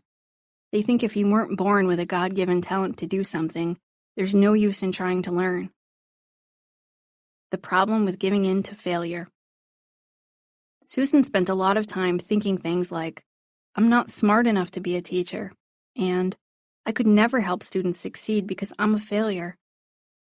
Those types of thoughts kept her from achieving her goals, and it never occurred to her that she could still go back to college. If you give up like Susan did after your first failure, you will likely miss out on a lot of opportunities in your life. Failing can actually be a wonderful experience, but only if you move forward with the knowledge you gain from it. It's difficult to succeed without failing at least once. Take, for example, Theodore Geisel, also known as Dr. Seuss, whose first book was rejected by more than 20 publishers. He eventually went on to publish 46 of the most well-known children's books, some of which were turned into television specials, feature films, and Broadway musicals. Had he given up the first time he failed to get a publishing deal, the world would have never had the opportunity to appreciate his unique writing style that has been entertaining children for decades. Giving up after the first failure can easily become a self-fulfilling prophecy. Each time you quit, you reinforce the idea that failure is bad, which in turn will prevent you from trying again. Thus, your fear of failure inhibits your ability to learn. In a 1998 study published in the Journal of Personality and Social Psychology, researchers compared fifth-grade children who were praised for their intelligence and children who were praised for their efforts. All the children were given a very difficult test. After they were shown their scores, they were given two options. They could look at the tests of children who scored lower or the tests of children who scored higher. The children who were praised for their intelligence were most likely to look at the scores of the children who scored lower so they could bolster their self-esteem. Children who had been praised for their efforts were more eager to look at the tests of children who scored better so they could learn from their mistakes. If you're afraid of failure, you'll be less likely to learn from mistakes and therefore less likely to try again. Don't give up. As soon as Susan realized that just because she failed once didn't necessarily mean she'd fail again, she was more open to looking at her options for an education. Once she started behaving like someone who could recover from failure by researching colleges, she began to feel more hopeful that she could fulfill her dream of becoming a teacher. Identify beliefs about failure that prevent you from trying again. Thomas Edison was one of the most prolific inventors of all time. He held 1,093 patents for his products and the systems to support those products. Some of his most famous inventions included the electric light bulb, motion pictures, and the phonograph. But not all his inventions became wildly successful. You've probably never heard of the electric pen or the ghost machine. Those are just a couple of his many failed inventions.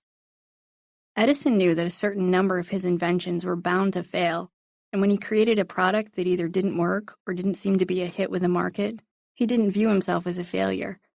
In fact, he considered each failure to be an important learning opportunity. According to a biography written about Thomas Edison in 1915, a young assistant once commented that it was a shame that they had been working for weeks without seeing any results. And Edison replied by saying, "Results? No results? Why, man, I have gotten a lot of results. I know several thousand things that won't work." If you refuse to try again after you fail once, it's likely you have developed some inaccurate or unproductive beliefs about failure. Those beliefs influence the way you think, feel, and behave toward failure. Here's what the research says about perseverance and failure. Deliberate practice is more important than natural talent. Although we're often led to believe that we're either gifted with natural-born talent or we aren't, most talents can be cultivated through hard work. Research studies have found that after 10 years of daily practice, people can surpass others with natural talent in chess, sports, music, and the visual arts. After 20 years of dedicated practice, many people who lack natural talent can gain world-class achievement. But often we believe if we weren't born with a specific gift, we won't ever be able to develop enough talent to become successful. This belief can cause you to give up before you've had a chance to cultivate the skills necessary to succeed. Grit is a better predictor of success than IQ. Clearly, not everyone with a high IQ reaches a high level of achievement. In fact, a person's IQ isn't a very good predictor of whether he or she will become successful. Grit, defined as perseverance and passion for long-term goals, has been shown to be a much more accurate predictor of achievement than IQ. Attributing failure to a lack of ability leads to learned helplessness. If you think that your failure is caused by a lack of ability, and you think you can't improve upon that ability, you're likely to develop a sense of learned helplessness. Instead of trying again after you fail, you'll either give up or wait for someone else to do it for you. If you think you can't improve, you likely won't try to get better. Don't allow inaccurate beliefs about your abilities to hold you back from becoming successful. Spend some time thinking about your beliefs surrounding failure. Look at your path to success as a marathon and not a sprint. Accept that failure is part of the process that helps you learn and grow. Change the way you think about failure. If you think failure is terrible, you'll struggle to try a task over again if you've already failed at it once. Here are some thoughts about failure that will likely discourage you from trying again. Failure is unacceptable. I'm either a complete success or a complete failure. Failure is always all my fault. I failed because I'm bad. People won't like me if I fail. If I couldn't do something right the first time, I won't be able to do it right the second time. I'm not good enough to succeed. Irrational thoughts about failure may cause you to quit after your first failed attempt. Work on replacing them with more realistic thoughts. Failure isn't likely as bad as you make it out to be in your mind. Focus on your efforts instead of the outcome. When you're trying to complete a difficult task, focus on what you could gain from the challenge. Can you learn something new? Can you improve your skills even if you aren't initially successful?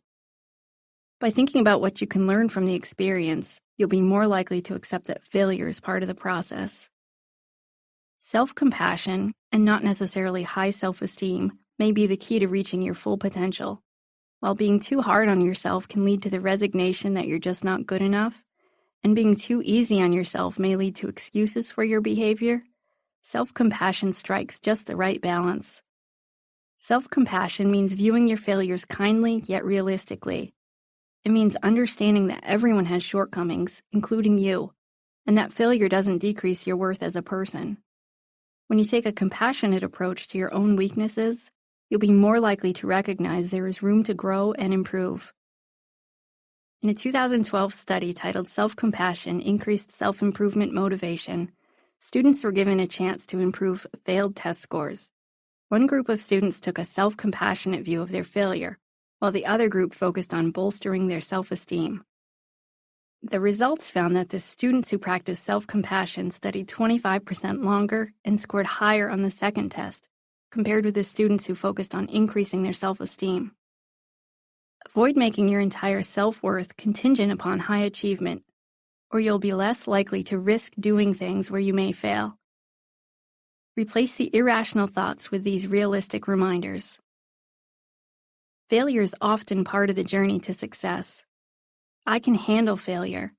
I can learn from my failures. Failure is a sign that I'm challenging myself and I can choose to try again. I have the power to overcome failure if I choose. Face your fear of failure. My father-in-law, Rob, was the type of guy who could always laugh at himself, and he felt no shame in repeating his stories about failure to everyone. But I don't think he considered any of them failures. In fact, I'm pretty certain that if it made for a good story, he considered his adventures a success. One story that stands out in my mind stems back from his days as a pilot in the 1960s. He used to fly people around on private aircraft as an air taxi service. Sometimes he picked up customers who were getting off a commercial flight and were then taking an air taxi to their final destination. One particular time, he was picking up a wealthy businessman. Since airport security was a lot more relaxed back then, he was able to greet the man right when he stepped off his commercial plane onto the tarmac. While most private pilots would have waited, holding a sign that read the customer's name, that wasn't Rob's style. Instead, when his passenger stepped off the plane, Rob shook his hand and said, "Great to meet you, Mr. Smith. I'll be your pilot today." Mr. Smith responded by saying how flattered he was that Rob recognized him right away. But what Mr. Smith didn't know was that Rob had actually shaken every man's hand as he stepped off the plane and uttered the exact same words, "Great to meet you, Mr. Smith." If the person looked confused or said he wasn't Mr. Smith, Rob simply moved on to greet the next person until he eventually found Mr. Smith. I think many people would be embarrassed if they greeted someone by the wrong name, and they may shy away from greeting strangers so robustly in the future, but not Rob. He'd happily shake a stranger's hand and call him by the wrong name. He knew that he'd eventually find Mr. Smith. He wasn't afraid of failing over and over again until he got it right. If you get used to failing, it becomes a lot less scary, especially once you learn that failure and rejection aren't the worst things that could happen to you. Move forward after failure. If your efforts aren't successful at first, spend some time evaluating what happened and how you want to proceed. If you failed at something that isn't all that important to you, you may decide it's not worth investing more time or energy into trying again. And sometimes that makes sense. For example, I'm a terrible artist. My drawings usually consist of stick figures, but when I fail at drawing, I don't find it worth my time and energy to succeed in that one area of my life. Instead, I'd rather devote my energy to areas I feel passionate about. If you need to overcome an obstacle in your life to help you reach your dream, however, it makes sense to try again. But doing the exact same thing over again won't help. Instead, create a plan that will increase your chance of success. Just like you need to learn from your mistakes to avoid repeating them, you need to learn from failure so you can do better the next time. Sometimes that means improving your skills. At other times, that may mean looking for opportunities where your skills may be appreciated. Elias Walt Disney certainly didn't become wildly successful without a few failures along the way.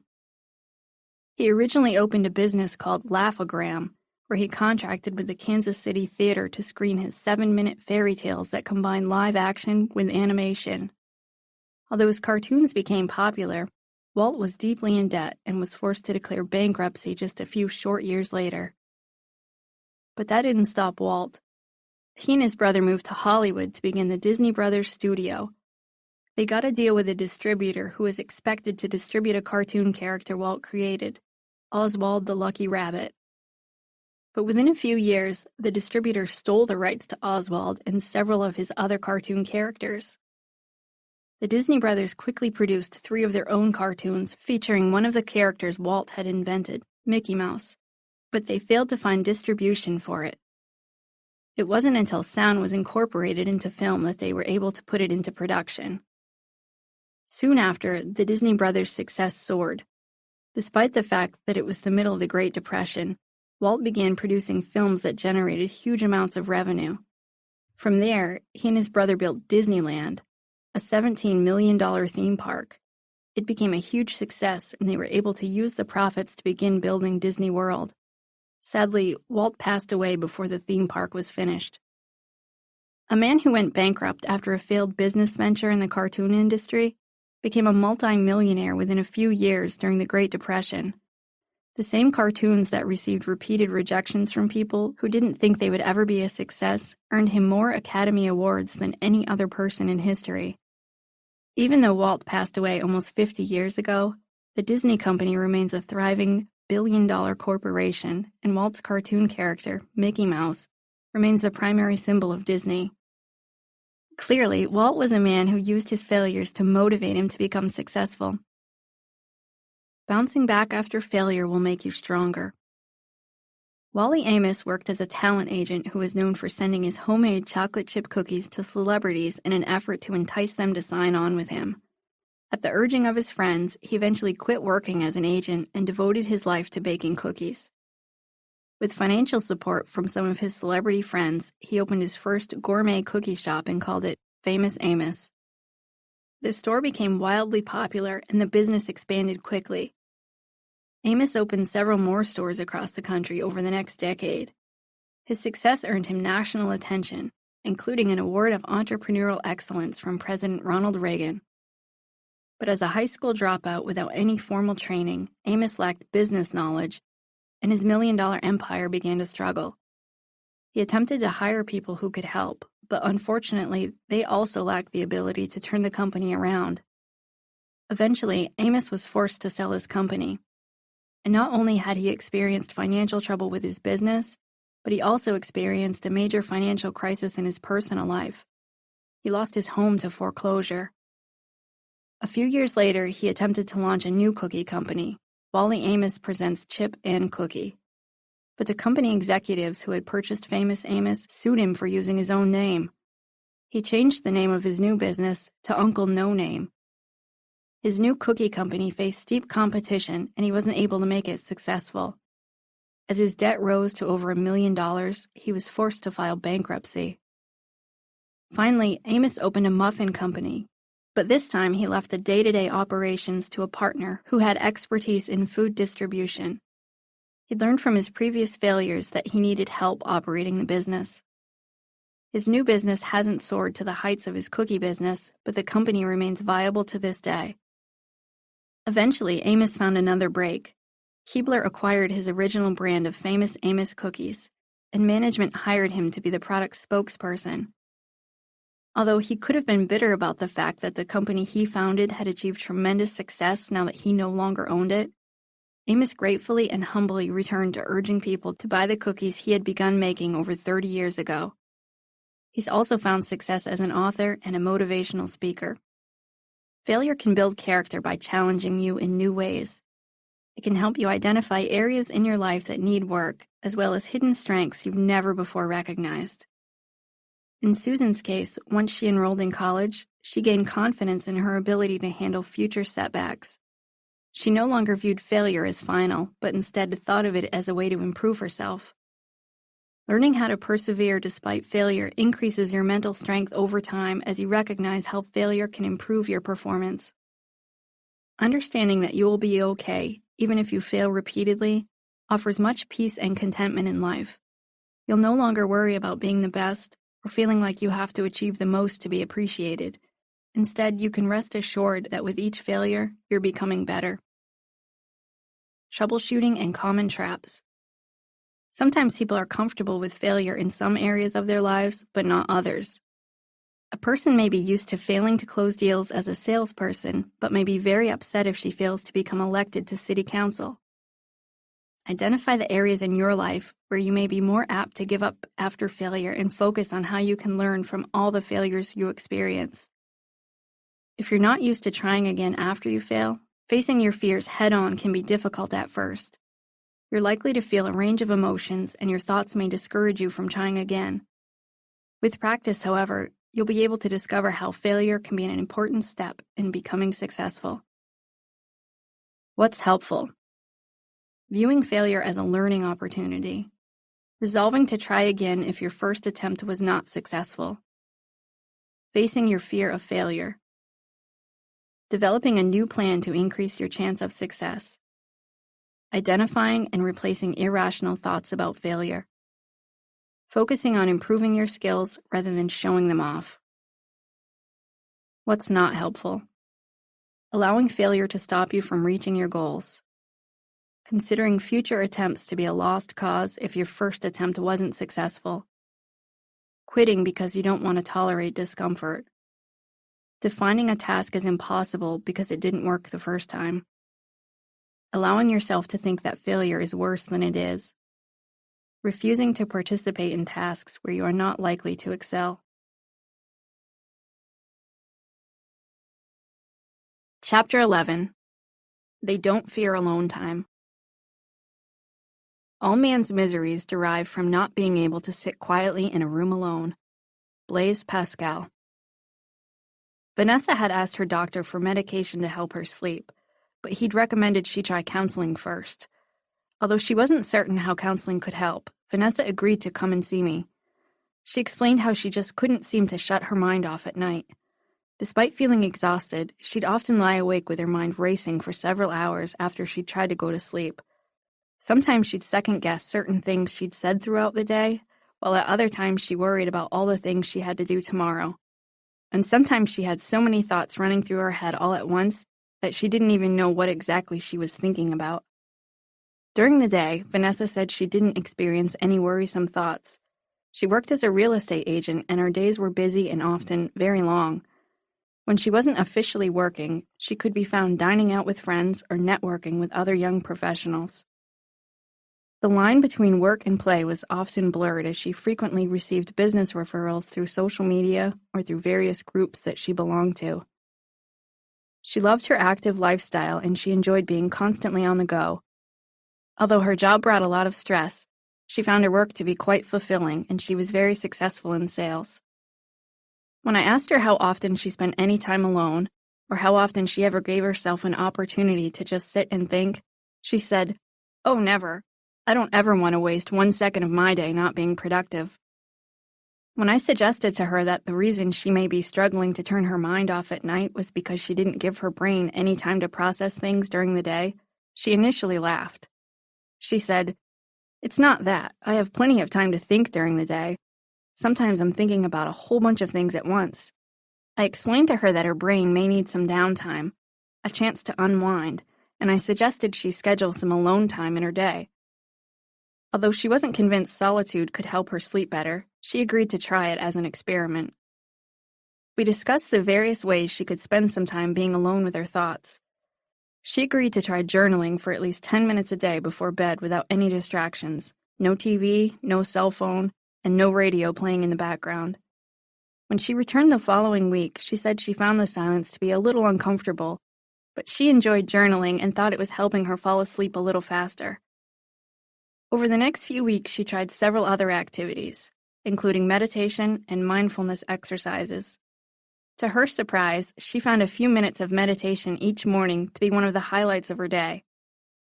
And she said she felt like her mind was quieter. She continued journaling because she felt like it gave her an outlet to sort through everything that ran through her head, and the meditation taught her how to calm her racing thoughts. And although her sleeping problems weren't completely cured, she felt she was able to fall asleep much faster. Solitude phobia. Spending time alone isn't at the top of most people's priority lists. For many of us, the thought of being alone just doesn't sound appealing. For others, it sounds downright scary. Do any of the following points describe you? When you have spare time, the last thing you'd likely do is just sit and think. You think spending time by yourself is boring. You like to keep the TV or radio on for background noise when you're doing things around the house. You feel uncomfortable with silence. You equate being alone with feeling lonely. You would never enjoy doing activities such as going to the movies or watching a concert by yourself. You'd feel too guilty to do anything by yourself. When you have a few spare minutes in a waiting room or in between tasks, you're likely to make a phone call, send text messages, or use social media. While driving in the car by yourself, you usually keep the radio on or you talk on the phone to keep yourself entertained. Writing in a journal or meditating seems like a waste of time.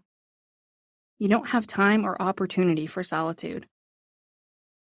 Creating time to be alone with your thoughts can be a powerful experience, instrumental in helping you reach your goals. Mental strength requires you to take time out from the busyness of daily life to focus on growth. Why we avoid being alone. Vanessa didn't think solitude was a productive way to use her time. She focused so much on building a name for herself in the real estate industry that she felt guilty whenever she wasn't socializing or networking. She didn't want to miss out on an opportunity to get a new sales lead. Although solitude has plenty of positive connotations among the major religions, Jesus, Mohammed, and Buddha were all described as appreciating solitude. Being alone has developed some negative associations in modern society. Extreme cases of solitude, such as someone characterized as a hermit, are often portrayed negatively in cartoons, fairy tales, and movies. Jokes about becoming the old cat lady also serve as gentle suggestions that being alone makes you go crazy. Parents place kids in timeouts when they misbehave, which sends the message that being alone is a punishment. And the term solitary confinement is used to describe consequences for the worst prison inmates. Although extreme solitude clearly isn't healthy, being alone seems to have received such a bad rap that even short durations of alone time can be viewed as unpleasant. The notion that being alone is bad and being surrounded by people is good pressures us to fill our social calendars. Sometimes there's the impression that sitting home alone on a Saturday night isn't healthy or it means you're a loser. Keeping an overbooked calendar also helps people feel important. The more your phone rings, the more plans you make, the more important you must be. Staying busy also serves as a wonderful distraction. If you have problems you don't want to address, why not invite your neighbors over for dinner or go shopping with some friends? After all, you won't have to think about your problems as long as you keep your brain occupied with pleasant conversation. Even if you can't spend time with other people physically, advances in technology mean you don't ever really have to be alone. You can talk on the phone almost anywhere, use social media to be in constant contact with people, and send text messages the second you have a spare moment. You can virtually avoid being alone with your thoughts almost every minute of the day. There are also societal pressures to be productive. People who feel like they must be accomplishing something all the time may view alone time as wasting time. So they fill every spare second with activity. Whether they're cleaning the house or creating more to-do lists, they may not see much value in taking time to just sit and think because it doesn't produce immediate, tangible results. In fact, they may feel guilty if they're not getting something done. And then, of course, some individuals just don't feel comfortable being alone. They've grown accustomed to chaos, incessant noise, and constant activity. Downtime, silence, and self-care aren't words in their vocabularies. They're terrified to be alone with their thoughts because they know they may think about things that could cause them to feel uncomfortable. If they had a few spare moments, they may remember something sad, or they may worry about the future. So in an attempt to keep their uncomfortable emotions at bay, they keep their minds as busy as possible. Being alone often gets confused with being lonely. Feelings of loneliness have been linked to poor sleep, high blood pressure, weaker immune systems, and increased stress hormones. But being alone doesn't necessarily cause loneliness. In fact, many people feel lonely when they're surrounded by others in a crowded room. Loneliness is about perceiving that no one is there for you. But solitude is about making a choice to be alone with your thoughts. The problem with fearing solitude. The more Vanessa filled her day with constant activity, the more her brain couldn't seem to shut off at night. And the more she experienced racing thoughts, the more she tried to drown them out, which set up a perpetuating cycle. Her thoughts kept her awake at night, so she began to associate quiet time with stress. She'd even started using the TV as background noise while she tried to fall asleep because she wanted to muffle her thoughts. Constantly tending to our daily responsibilities and relationships can take a toll on us if we don't stop and take time to renew ourselves. Unfortunately, the benefits of solitude are often ignored or minimized. Here's what the research says are some of the major benefits that those of us who fear alone time might be missing out on. Moderate alone time is good for kids. A 1997 study called The Emergence of Solitude as a Constructive Domain of Experience in Early Adolescence found that 5th to 9th graders who spent moderate amounts of time alone were less likely to exhibit behavioral problems. They also scored lower on depression rating scales and had higher grade point averages. Solitude at the office can increase productivity. Although many office settings promote open workspaces and large brainstorming sessions, a 2000 study called Cognitive Stimulation in Brainstorming found that most people in the study performed better when they had some privacy. Spending some time away from everyone has been linked to increased productivity. Alone time may increase your empathy. When people spend time by themselves, they're more likely to show compassion for others. If you're spending a lot of time with your social circle, you're more likely to develop a we versus them mentality, which can cause you to behave less compassionately toward those outside your social circle. Spending time alone sparks creativity. Many successful artists, writers, and musicians credit solitude with improving their performance, and some research suggests that spending time away from the demands of society can boost creativity.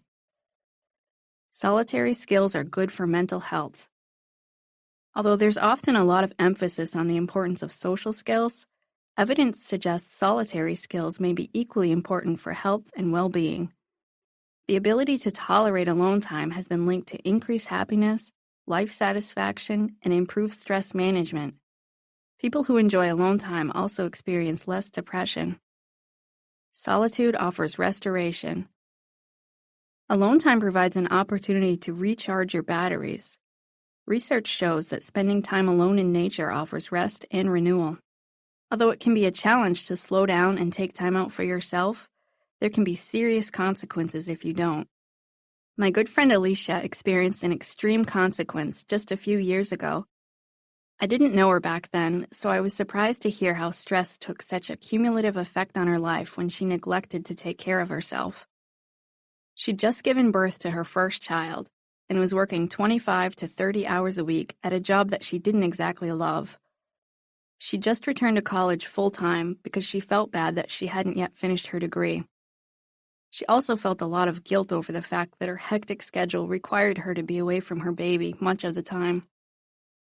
The demands of motherhood, work, and college took an emotional and physical toll on Alicia.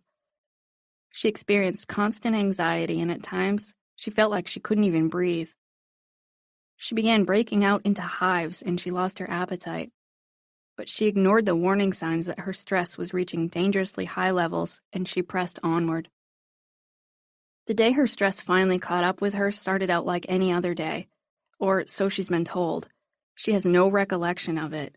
In fact, the first thing she remembers is waking up in the hospital surrounded by her family. She was horrified to learn that she'd been found at a gas station completely disoriented. The gas station attendant had recognized her confusion and he called for an ambulance. The ambulance crew asked her questions, like what her name was and where she lived, but she wasn't able to answer them. The only thing she could tell them was that her baby was home alone. The police searched her car and discovered her wallet and cell phone. They contacted her family and were relieved to find out that her baby was actually safe at home, being cared for by Alicia's husband. According to Alicia's family, she had seemed fine earlier in the day. She talked to her husband, got ready for school, and said her tearful goodbyes to her baby. She even called her father during her commute, but somewhere along the drive to class, she became completely disoriented. After confirming she didn't have any drugs or alcohol in her system, the doctors ruled out any possibility of stroke or head injury. When all the tests came back negative, Alicia was diagnosed with transient global amnesia, a rare form of temporary amnesia that can be triggered by severe emotional distress. Fortunately for Alicia, the symptoms cleared within a few days, and she didn't suffer any long-term effects. This incident certainly opened Alicia's eyes to the importance of taking care of herself. She says that in the past, she used to wake up thinking about all the things she had to get done, and she spent her days rushing to get through her to-do list. Now she slows down and takes time to enjoy each day by doing things like walking her dog and working in her yard. She's much more aware of her stress level, and she takes better care of herself. Her story serves as a cautionary tale that shows the importance of slowing down and listening to our body's warning signs of stress. Get comfortable being alone. Vanessa's days were filled with activities that easily took priority over spending time alone. The only way she could faithfully incorporate solitude into her daily routine was to schedule it and treat her alone time like all her other important appointments. She also had to view her solitary activities as practice. Learning new skills like meditation and mindfulness and making journaling a daily habit requires dedication. Initially, Vanessa learned about meditation by reading and watching online tutorials.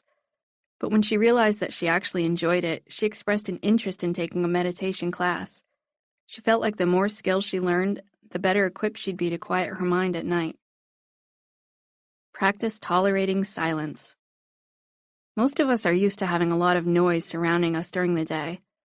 Sometimes people actively seek out the hustle and bustle to prevent themselves from being alone with their thoughts. Do you or someone you know fall asleep with a TV or radio on for background noise? Trying to drown out your thoughts by bombarding yourself with constant noise isn't healthy. Building just a few quiet moments into your day can help recharge your batteries. Take at least 10 minutes every day to sit quietly by yourself and do nothing but think. If you're used to constant noise and activity, silence may feel uncomfortable at first. However, with practice, it gets easier. Use alone time to do the following. Reflect on your goals. Take a few moments every day to think about your personal or professional goals. Evaluate how you're doing and think about any changes you may want to make. Pay attention to your feelings. Check in with yourself about how you're feeling both physically and emotionally.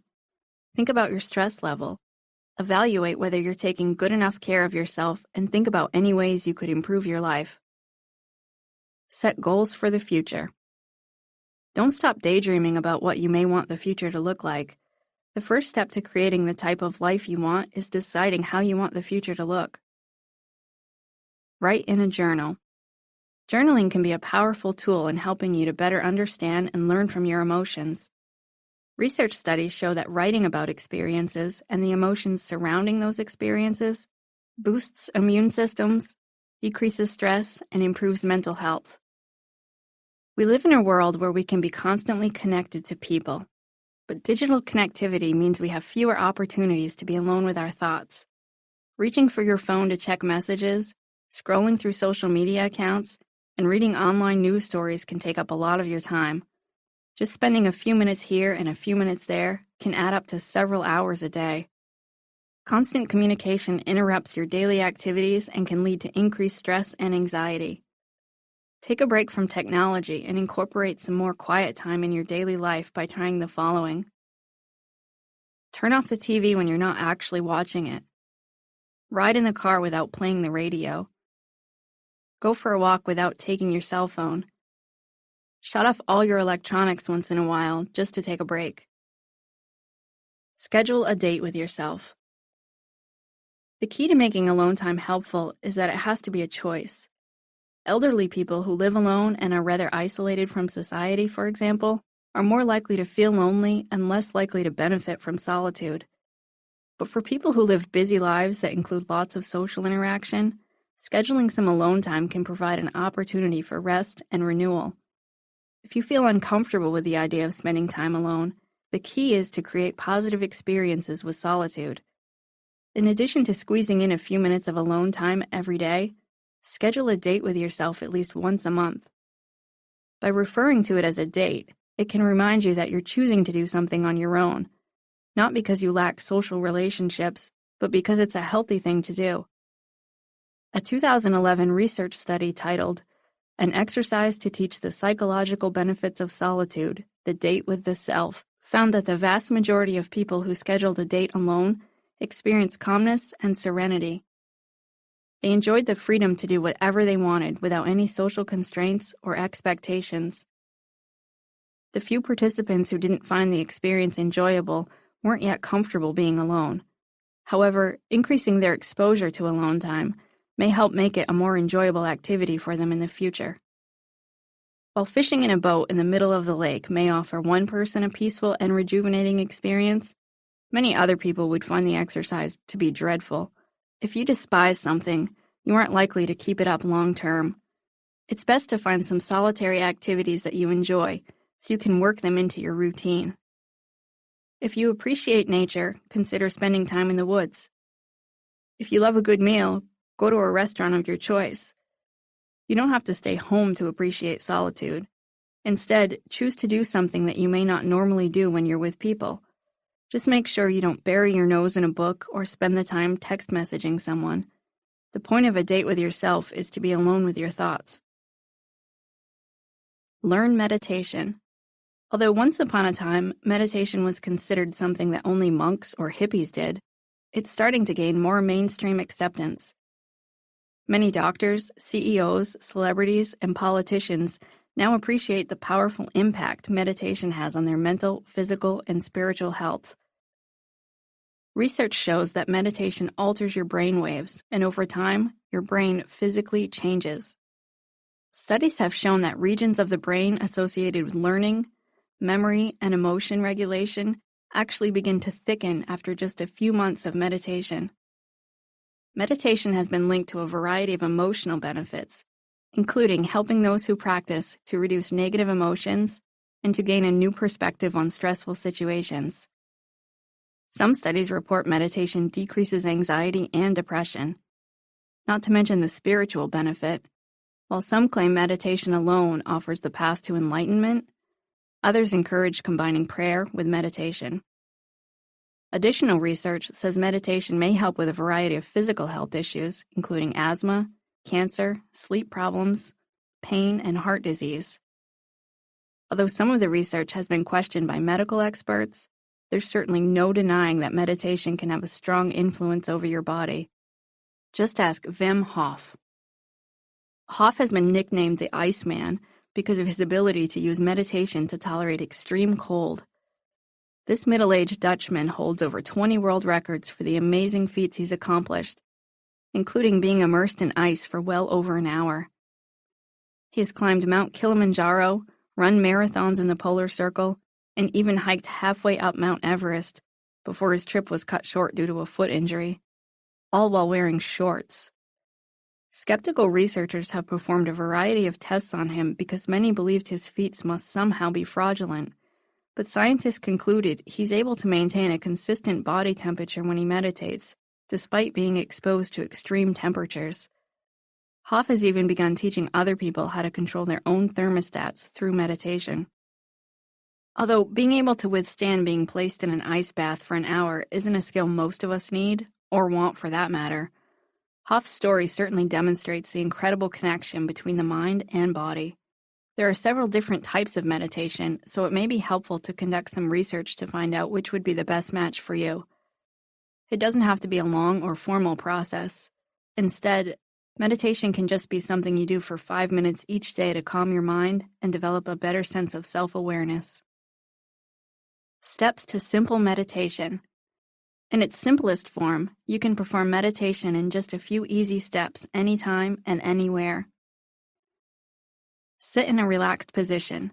Find a position that allows you to keep your spine straight, either in a chair or on the floor. Focus on your breath. Take deep, slow breaths and really feel your breath as you inhale and as you exhale. Return your consciousness to your breath. Your mind will wander and thoughts will enter your mind. When they do, return your focus to your breathing. Mindfulness skills. Mindfulness is often used synonymously with meditation, but they're not exactly the same thing.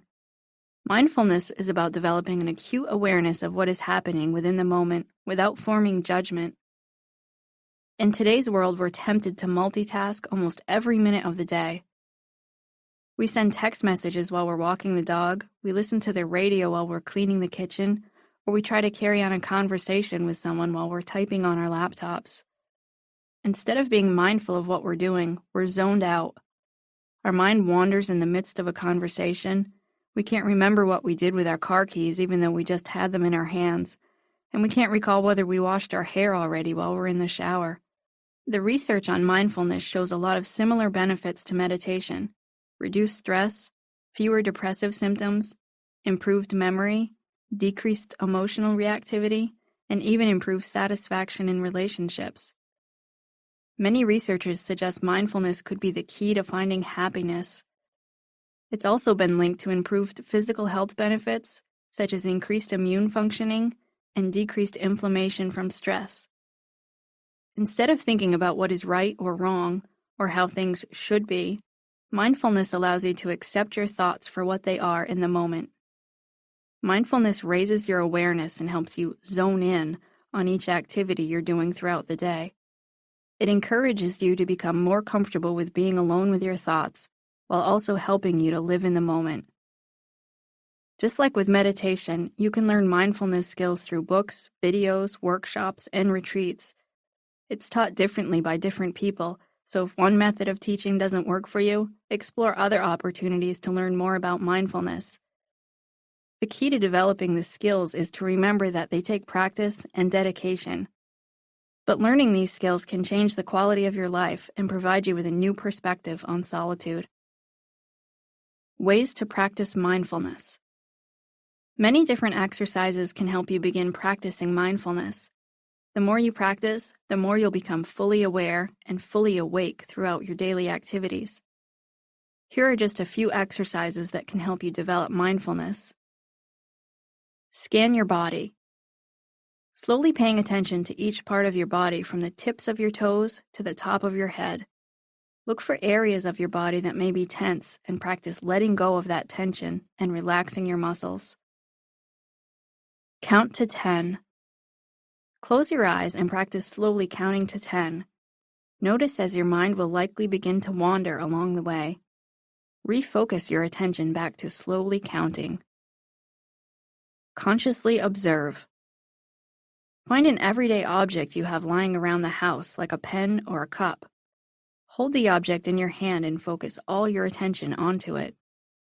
Observe how it looks and how it feels in your hands without passing any assessments or judgments. Instead, try to focus on the here and now. Eat a mindful bite of food. Take a small piece of food, such as a raisin or a nut, and explore it with as many senses as possible. Look at it and notice the texture and color. Next, observe how it feels in your hand. Then, pay attention to how it smells. Now, put it in your mouth and taste it. Chew slowly and pay attention to the flavor and how it feels in your mouth for at least 20 seconds. How embracing alone time will make you stronger. Once Vanessa learned the tools necessary to help her reduce her racing thoughts, she no longer thought she needed medication to help her sleep.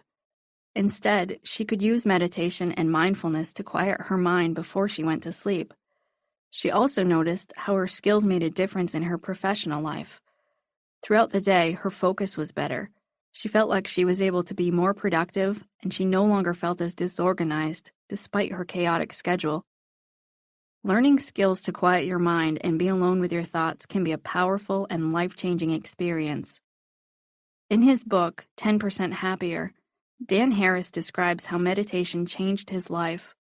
As the co-anchor of ABC's Nightline and a weekend anchor for Good Morning America, he needed to present his best self live on the air every day. But one day he suffered a panic attack in the middle of reading a news report. As he became overwhelmed with sudden anxiety, he struggled to speak and grew short of breath, forcing him to cut the segment short. He later learned that his panic attack, which he refers to as the most embarrassing moment of his life, likely resulted from his attempts to self-medicate his recent depression with ecstasy and cocaine. Even though he hadn't gotten high for weeks, the effects had lingered in his brain. The panic attack motivated him to quit self-medicating, and he began a new quest to find out how to manage his stress. Around the same time, Harris was assigned to report on a series about religion. As part of the assignment, he was introduced to meditation. Although he initially felt that meditation wouldn't be anything he'd ever be interested in, the more he learned, the more open-minded he became. Eventually, he discovered firsthand how meditation could provide him with realistic strategies to calm the anxious thoughts in his head. Although he acknowledges he was initially uncomfortable with telling people he'd started meditating, he recognizes how much sharing his story could help other people. He's clear that meditation didn't magically fix everything in his life, but he says it improved his mood by 10%. In his book, he says, until we look directly at our minds, we don't really know what our lives are about. Spending time alone, whether you choose to meditate or you use some quiet time to simply reflect on your goals, is the best way to really get to know yourself. Just like it's important to spend quality time with loved ones that you want to get to know, it's imperative that you spend time getting to know yourself. Developing an improved sense of self-awareness can help you continue to recognize what's holding you back from reaching your full potential. Troubleshooting and common traps. If you ever find yourself dreaming of being stranded on a desert island, it means you're well overdue for some solitude. Don't be afraid of scheduling alone time. It's not selfish or a waste of time. Instead, it could be one of the most beneficial things you could ever do. It can improve your life in a multitude of ways and can help you learn how to enjoy every moment instead of rushing from one task to the next without being tuned into what's really going on around you. What's helpful? Learning how to appreciate silence. Taking a few minutes every day to be alone with your thoughts. Scheduling a date with yourself at least one time a month. Learning how to meditate to quiet your mind. Practicing mindfulness skills to focus on one task at a time. Journaling to sort out your emotions. Reflecting on your progress and goals daily. What's not helpful? Keeping background noise on at all times. Hurrying from one activity to the next and focusing on constantly producing something. Filling your calendar with social engagements without leaving any time for yourself. Believing that meditation couldn't possibly be helpful. Multitasking and zoning out throughout the day. Assuming that journaling is a waste of time. Looking at your to-do list and judging each day's progress by how many things you've accomplished. Chapter 12. They don't feel like the world owes them anything. Don't go around saying the world owes you a living. The world owes you nothing. It was here first. Robert Jones Burdett. Lucas entered therapy because people in his company's human resources department suggested that he take advantage of their employee assistance program to address some problems he'd recently had at work. Through the program, Lucas could receive a handful of counseling sessions completely free of charge. Lucas had recently been hired at his first big job since getting his MBA. He was excited about the position and he really believed in the company he worked for. But he didn't feel like his coworkers were as thrilled to have him on board. He explained how he often made suggestions about how his supervisor could increase the company's profitability, and he tried to help his coworkers become more efficient and productive. He offered ideas at the weekly team meetings, but he didn't think anyone was listening to him. He'd even scheduled a meeting with his boss asking to be promoted to a leadership position. He thought having more authority would make other people more willing to take his advice. Much to his dismay, his supervisor wasn't interested in promoting him.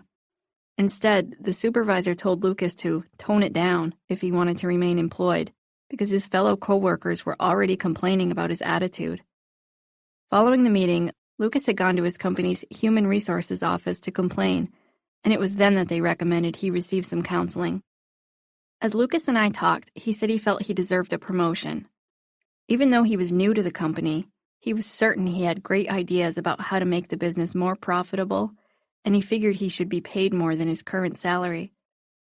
We explored his assumption that he was an extremely valuable employee, and how his employer might see things differently.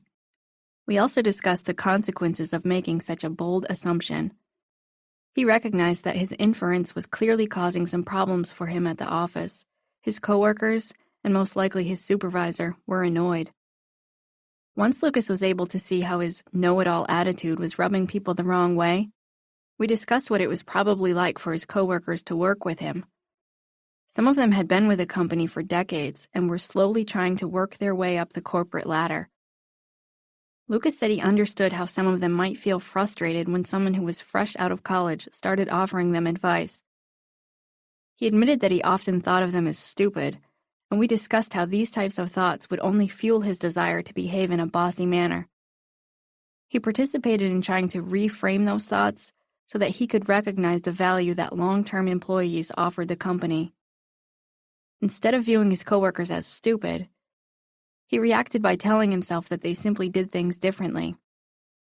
When he began thinking he was a better employee than someone else, he reminded himself he was fresh out of college and still had a lot to learn. Lucas agreed to create a list of behaviors that his employer would want to see from the company's best employees. When he was done with that list, we reviewed how many of those behaviors he exhibited.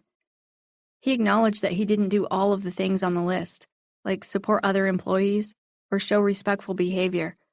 Instead, he was too focused on showing off and making demands. Lucas agreed to take his newfound insight and apply it to his behavior at the office. When he returned for his next appointment a couple of weeks later, he shared some of the changes he'd been working on.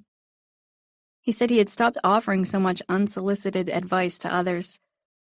He found that when he pulled back and stopped trying to force people to listen to him, they were more inclined to ask him questions and seek out his opinion.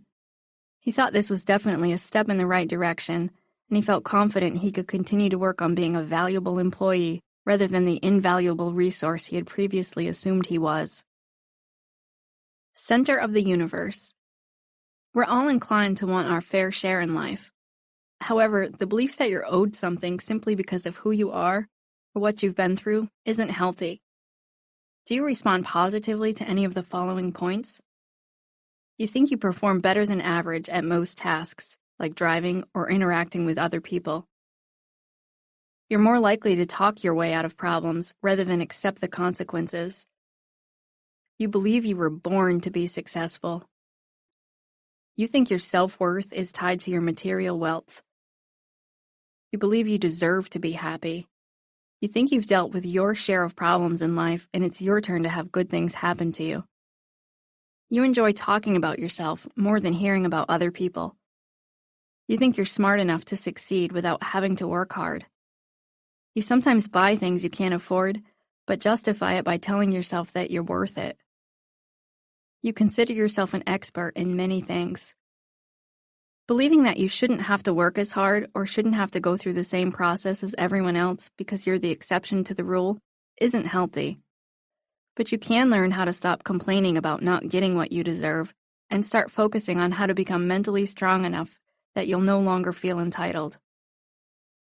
Why we feel the world owes us something. Lucas had grown up as an only child, and throughout his life, his parents had assured him he was a natural-born leader who was meant to be successful. So when he graduated from college, he felt confident he was destined for greatness. He presumed that any employer would immediately recognize his talent and feel fortunate to have him on their team. Whether it's someone who has dealt with unfortunate circumstances and thinks he deserves something to make up for it, or it's someone who thinks she's better than everyone else and deserves to be rewarded for it, people like Lucas are everywhere. And while we're good at noticing this trait in other people, the fact is, all of us feel entitled at one time or another, and we often lack the insight to recognize it in ourselves. We live in a world where rights and privileges frequently get confused.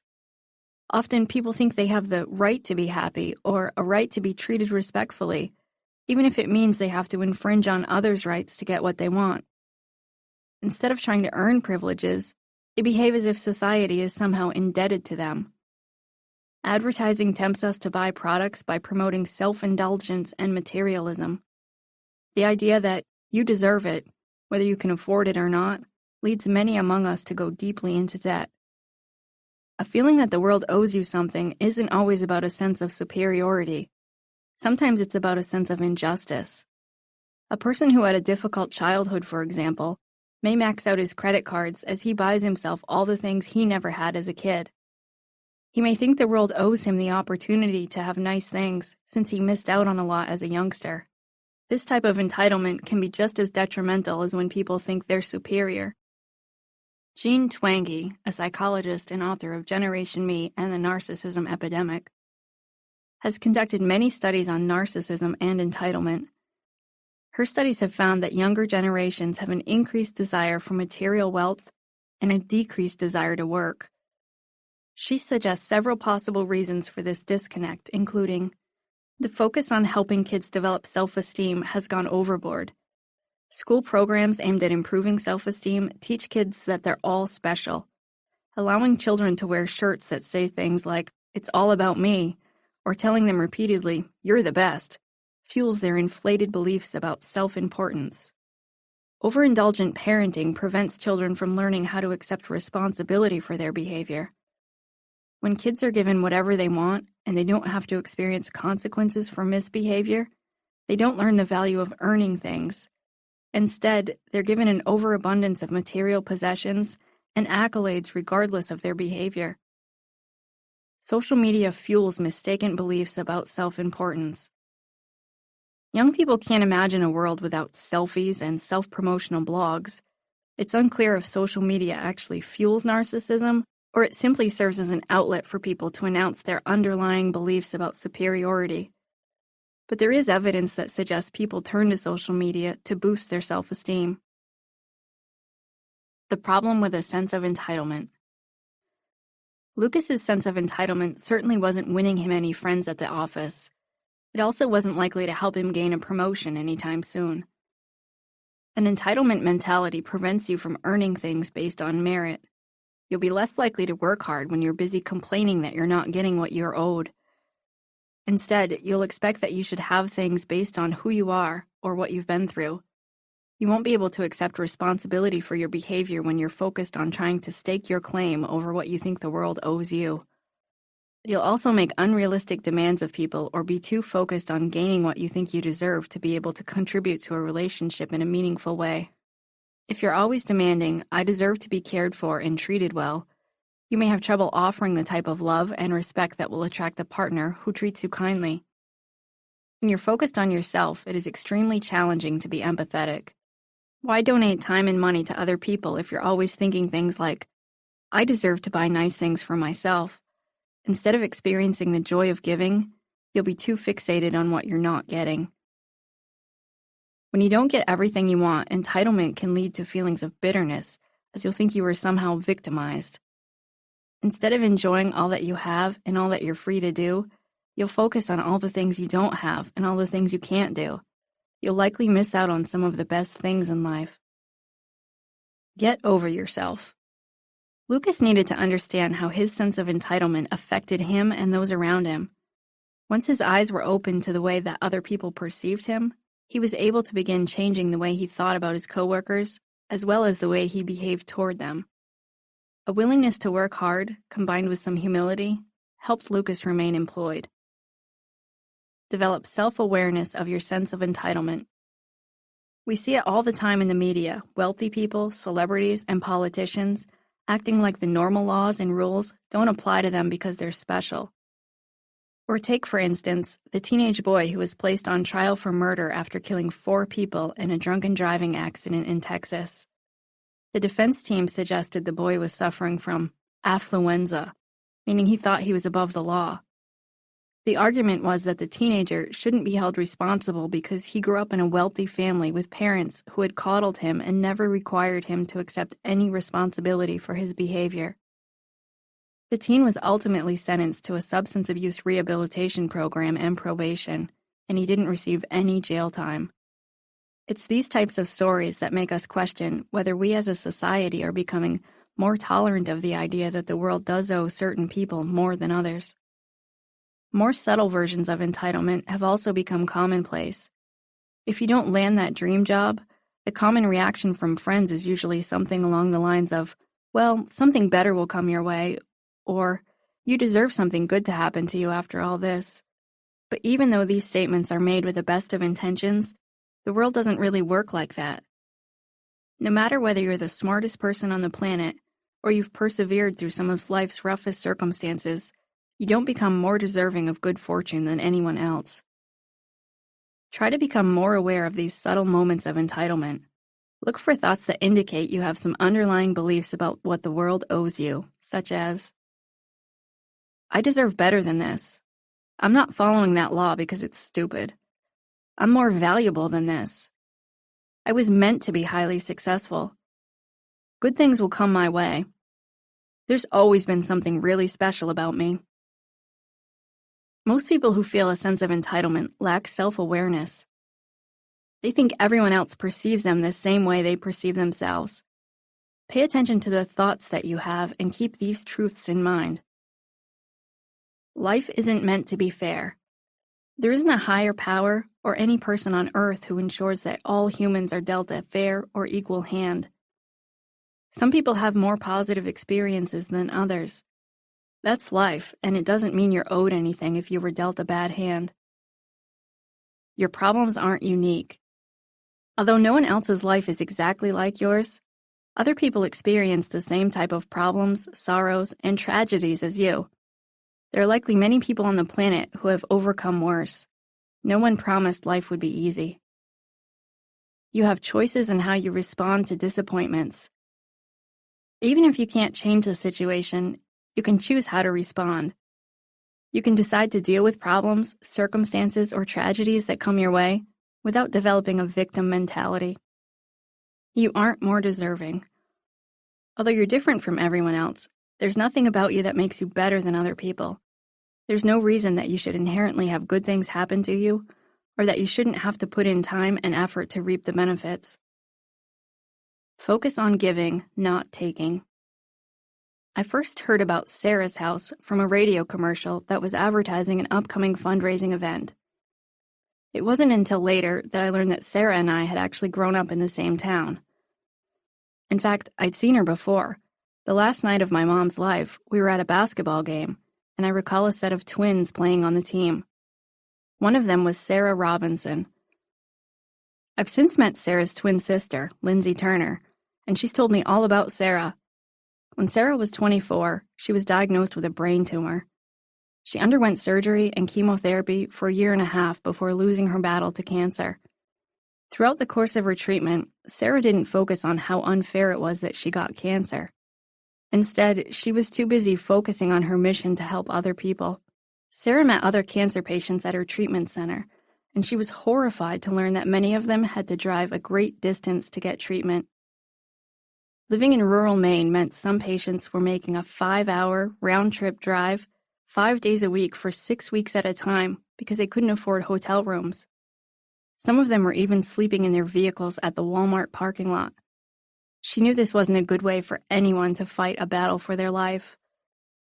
Sarah wanted to help and initially joked that she could buy bunk beds and let everyone sleep at her house, but she knew that wouldn't be a long-term solution. So she came up with the idea to create a hospitality house close to the treatment center. Sarah had already been a member of her local Rotary Club for several years. The club's motto is service above self, which is clearly something Sarah believed in. She pitched the idea to the club, and its members agreed to help her create a hospitality house. She became passionate about turning this idea into a reality, and she worked tirelessly to get it off the ground. In fact, her family says that even while she was undergoing chemotherapy, she'd often get up in the night to work on this project. Even as Sarah's health deteriorated, her attitude remained positive. She told her family, "I'm not leaving the party early. I'm getting there first." Not only did her faith in God remain strong, but so did her desire to make the hospitality house a reality. Sarah passed away in December of 2011 at the age of 26. And just like she'd asked them to do, her family and friends are working to make Sarah's House a reality. Within 18 months, they raised almost $1 million. Even Sarah's daughter has become involved in the fundraising. She keeps a jar with the word Sarah's House written on it, and she donates the money she earns from selling lemonade for Mama. Without a single paid employee, volunteers have worked tirelessly to turn a former furniture store into a 9-room hospitality house that won't ever turn patients away. Although most people diagnosed with a terminal illness may ask, "Why me?" that wasn't Sarah's mentality. As her health deteriorated to the point that she could no longer put on her own pajamas, and her husband had to dress her, she wrote in her journal, "I'm the luckiest woman alive. I have a very firm affirmation that I've left it all on the field of life, that is," she wrote in another journal entry. "I have not held back. I do not regret. The people in my life know what they mean to me, and I will always openly project that." Sarah certainly did give life everything she had, and it's probably one of the reasons she was able to face death with such courage, even at such a young age. Shortly before she died, she revealed that one of her wishes was to inspire others to join their local civic organizations, because that's what life is all about. She made it clear that when people are dying, no one ever wishes that they had spent another day at the office. Instead, they wish they had spent more time helping others. Sarah never wasted a minute feeling like the world owed her anything because she had cancer. Instead, she focused on what she could give to the world. She helped others without expecting to be owed anything in return. Behave like a team player. Whether you're trying to get along with your coworkers, create genuine friendships, or improve a romantic relationship, you won't be able to do so unless you're a team player. Stop focusing on what you think would make things fair, and instead try the following. Focus on your efforts, not your importance. Instead of paying attention to how overqualified you may think you are, focus on your efforts. There is always room for improvement. Accept criticism gracefully. If someone offers you feedback, don't be quick to say, well, that person is stupid. Their feedback is based on how they perceive you, which of course is likely to be different from how you perceive yourself. Be willing to evaluate criticism and consider whether you want to change your behavior. Acknowledge your flaws and weaknesses. Everyone has flaws and weaknesses, whether we like to admit them or not. Recognizing that you have insecurities, problems, and unattractive characteristics about yourself can ensure you don't develop an inflated self-perception. Just don't use those weaknesses as an excuse about why the world owes you more. Stop and think about how other people feel. Rather than focusing on what you think you deserve in life, take time to think about how other people may feel. Increasing empathy for others can decrease your inflated sense of self-importance. Don't keep score. Whether you were able to successfully give up a drug addiction or you helped an elderly person across the street, don't think the world owes you anything in return. Don't keep score of your good deeds or the reasons you felt wronged, because you'll only set yourself up for disappointment when you don't ever receive what you think you're owed. Practicing humility makes you stronger. In 1940, Wilma Rudolph was born prematurely. Weighing only 4 pounds, she was a sickly child. At the age of 4, she contracted polio. Her left leg and foot became twisted as a result, and she had to wear a leg brace until she was 9. She then had to wear an orthopedic shoe for an additional 2 years. With the help of physical therapy, Rudolph was finally able to walk normally by the age of 12, and for the first time in her life, she could join her school's sports teams. It was then that she discovered her love and talent for running, and she began training. And by the time she was 16, she earned a spot on the 1956 Olympic team, and as the youngest member on the team, she won the bronze medal in the 4x100 relay. When Rudolph returned home, she began training for the next Olympics. She enrolled at Tennessee State University and kept on running. In the 1960 Olympics, Rudolph became the first American woman to win 3 gold medals in a single Olympics game. She was hailed as the fastest woman in history. Rudolph retired from competition at the age of 22. Although many people blame their problems in adulthood on difficulties they encountered during childhood, Rudolph certainly didn't. She could have attributed any shortcomings she experienced to the fact that she had been so sick as a child, or that as an African American woman she faced racism, or that she grew up in poverty in an inner city. But Rudolph didn't think the world owed her anything. Rudolph once said, "It doesn't matter what you're trying to accomplish, it's all a matter of discipline." I was determined to discover what life held for me beyond the inner city streets. That's how she went from walking with a leg brace to winning an Olympic medal within 5 years. Although Rudolph passed away in 1994, her legacy lives on and she continues to inspire new generations of athletes. Insisting that you're entitled to more than you have isn't likely to help you in life. It will only waste your time and energy and lead to disappointment. Lucas discovered that when he stopped trying to show off and he became open to learning, he was able to improve his job performance. And ultimately, that was necessary to help him work toward his goal of advancing in the company. When you stop demanding that you need more and are able to be satisfied with what you have, you'll reap tremendous benefits in life. You'll move forward with a sense of peace and contentment without experiencing bitterness and selfishness. Troubleshooting and common traps. Increasing your mental strength sometimes requires you to accept what the world gives you without complaining that you deserve better.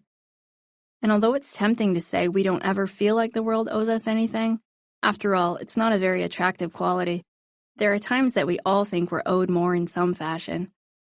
Pay close attention to the times and areas in your life where this attitude likely sneaks in, and take steps to rid yourself of this self-destructive mentality. What's helpful? Developing healthy amounts of self-esteem. Recognizing areas of your life where you believe you are superior.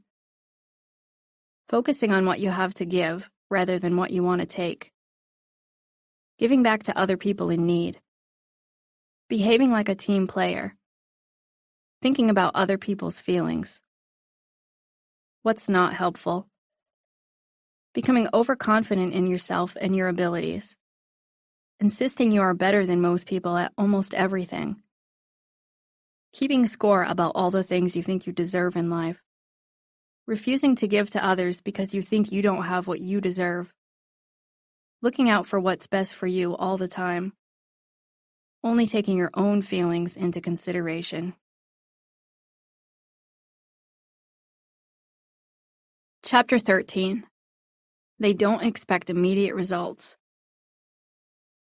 Patience, persistence, and perspiration make an unbeatable combination for success.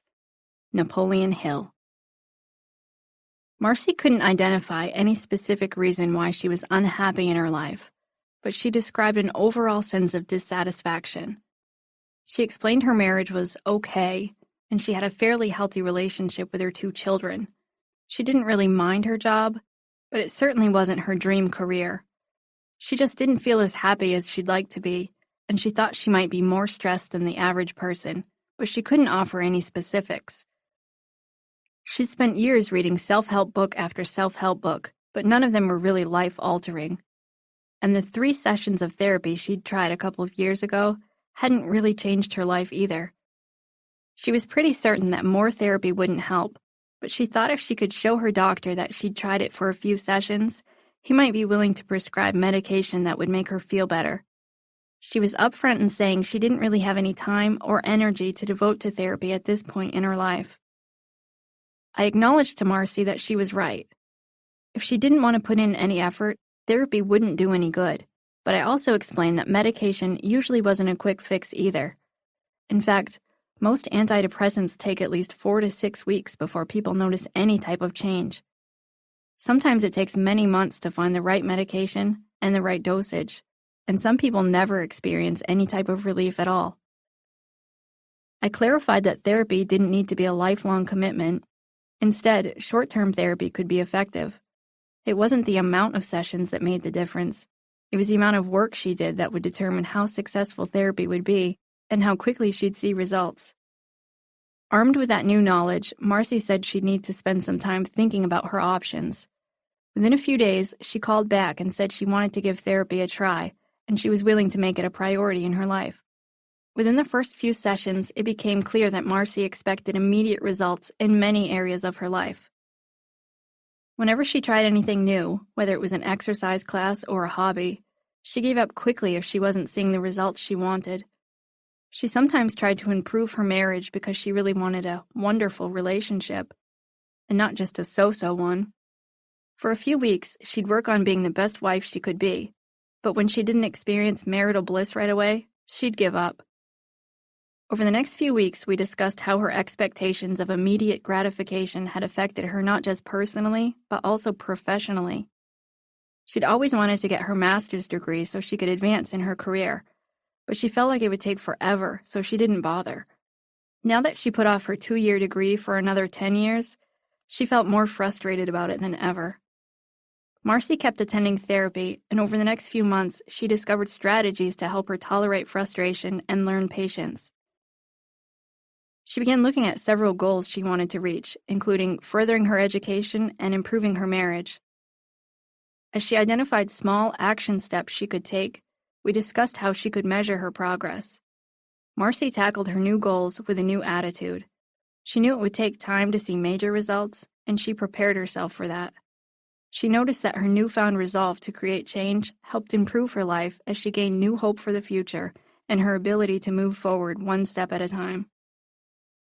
Patience isn't your virtue. Although we live in a fast-paced world, we can't get everything we want instantly. Whether you're hoping to improve your marriage or you want to start your own business, expecting immediate results can set you up to fail. Do any of the following points sound familiar? You don't believe good things come to those who wait. You think of time as money, and you don't want to risk wasting a single second. Patience isn't your strong suit. If you don't see immediate results, you're likely to presume what you're doing isn't working. You want things done now. You often look for shortcuts so you don't have to expend as much effort and energy getting what you want. You feel frustrated when other people don't seem to go at your pace. You give up when you aren't seeing results fast enough. You have trouble sticking to your goals. You think everything should happen fast. You tend to underestimate how long it will take to reach your goals or accomplish something. Mentally strong people recognize that a quick fix isn't always the best solution. A willingness to develop realistic expectations and an understanding that success doesn't happen overnight is necessary if you want to reach your full potential. Why we expect immediate results. Marcy felt like she'd just gotten impatient as she grew older. When things didn't happen at her pace, she became demanding. In fact, her mantra had become, "I'm not getting any younger." Her aggressive demeanor worked well in a few areas of her life. Her children and her coworkers were more likely to comply when they knew she meant business. But that impatience spilled over into other areas of her life where it didn't serve her so well, and it damaged some of her relationships. Marcy isn't alone in her quest for immediate relief from distress. 1 in 10 Americans takes an antidepressant. Although antidepressants can help people with clinical depression, research shows the vast majority of people taking them haven't ever been diagnosed with depression by a mental health professional. Still, plenty of people want to take medication as a shortcut to improving their lives. The same goes for children. Parents who have kids with behavior problems often ask for a pill to manage them. Although legitimate attention deficit hyperactivity disorder can respond to medication, there isn't a pill that magically makes kids behave. We live in a fast-moving world of no lines, no waiting. We no longer have to send a letter and wait several days for it to arrive. Instead, we can use email to transmit information anywhere in the world within seconds. We don't have to wait for commercials to end before resuming our favorite TV shows. On-demand movies mean we can watch almost any movie we want in an instant. Microwaves and fast food mean we can get our food in a matter of minutes. And we can order almost anything we want online and have it delivered to our doors within 24 hours. Not only does our fast-paced world discourage us from waiting, but there are also stories floating around about someone who has become an overnight success. You hear about a musician who gets discovered from a YouTube video, or a reality star who becomes an instant celebrity, or startups that make millions of dollars as soon as they get off the ground. These types of accounts fuel our desire to get immediate results from whatever we're doing. Despite the stories about people and businesses achieving immediate results, in reality, success is rarely instant. Twitter's founder spent 8 years creating mobile and social products before founding Twitter. Apple's first iPod took 3 years and 4 versions before sales really took off. Amazon wasn't profitable for the first 7 years. There's often folklore about these businesses that suggests they became overnight successes, but that's because people are looking at the end result and not at all the work it took to get there. So it's no wonder we have come to expect immediate results in other areas of our lives. Whether we're trying to rid ourselves of bad habits like overeating or drinking too much, or we're working toward goals like paying off debt or earning a college degree, we want it now. Here are some more reasons why we expect immediate results. We lack patience. It's evident in our everyday behavior that we expect things to happen immediately. If we don't get results, we give up. A study conducted by Ramesh Sitaraman, a computer science professor at UMass Amherst, found that when it comes to technology, our patience lasts 2 seconds. If within 2 seconds an online video doesn't load, people start leaving the website. Clearly, our patience is short, and when we don't get the results we want right away, it affects our behavior. We overestimate our abilities. Sometimes we tend to think that we'll do so well at something that we'll see results right away. Someone may incorrectly assume he's likely to become the best performing salesperson at his company within his first month of employment, or someone else may assume he can lose 20 pounds in just 2 weeks. Overestimating your abilities can leave you feeling disappointed when you find that you're not able to perform as well as you'd predicted. We underestimate how long change takes. We're so used to technology accomplishing things quickly, we incorrectly assume that change in all the areas of our lives can happen fast. We lose sight of the fact that personal change, business operations and people don't move nearly as fast as technology. The problem with expecting immediate results. Marcy was missing out on new opportunities because she only wanted to do the things in life that would be quick and painless. Although she devoted countless hours to reading self-help books, she didn't apply any of the information to her life. She'd always given up on therapy quickly and wanted to find a pill to magically change her life. She overlooked many chances to improve her life because she always expected immediate results. Unrealistic expectations about how easy it is to make change and get fast results can set you up to fail. In a 1997 research study titled End of Treatment Self-Efficacy, a Predicator of Abstinence, researchers reported they found that patients who were overly confident about their ability to abstain from alcohol when they're discharged from a rehabilitation facility were more likely to relapse compared to patients who were less confident. Overconfidence may cause you to assume that you'll reach your goal with ease, and then if you don't get immediate results, you may struggle to stay on course. Expecting immediate results can also cause you to prematurely abandon your efforts. If you aren't seeing results right away, you may incorrectly assume your efforts aren't working. A business owner who invests money into a new marketing campaign may assume her efforts didn't work because she didn't see an instant increase in sales. But perhaps her investment in advertising is increasing brand recognition that will lead to a steady increase in sales over the long term. Or maybe someone who goes to the gym for a month doesn't see bigger muscles when he looks in the mirror, so he assumes his workouts aren't effective. But in reality, he's slowly making progress that will take many months, not just weeks. And there's research that suggests we're giving up on our goals faster than ever before. A 1972 study called Self-Initiated Attempts to Change Behavior, a study of New Year's resolutions, found that 25% of the study's participants abandoned their New Year's resolutions after 15 weeks. Fast forward to 1989, and 25% of people were abandoning their resolutions after only 1 week. Here are some other potential negative consequences that can occur when you expect to see immediate results. You may be tempted to take shortcuts. If you're not getting fast enough results, you may fall prey to hurrying things along in an unnatural manner. If a dieter isn't getting the results she wants in a couple of weeks, she may go on a crash diet in an attempt to speed up the process. Athletes who want to get stronger and faster may take performance-enhancing drugs. Shortcuts can have dangerous consequences. You won't be prepared for the future. Wanting everything now will prevent you from looking at the long-term picture. The desire to get immediate results is evident in the way people view investments. People want to see a return on their investment now, not 30 years from now. The 2014 Retirement Confidence Survey found that 36% of Americans have less than $1,000 in savings or investments. Clearly, there are likely to be economic factors involved that prevent people from placing money into retirement. But our desire for instant gratification is also likely to play a role. People don't want to set aside money in long-term investments because they want to enjoy their money today. Unrealistic expectations can cause you to draw the wrong conclusions.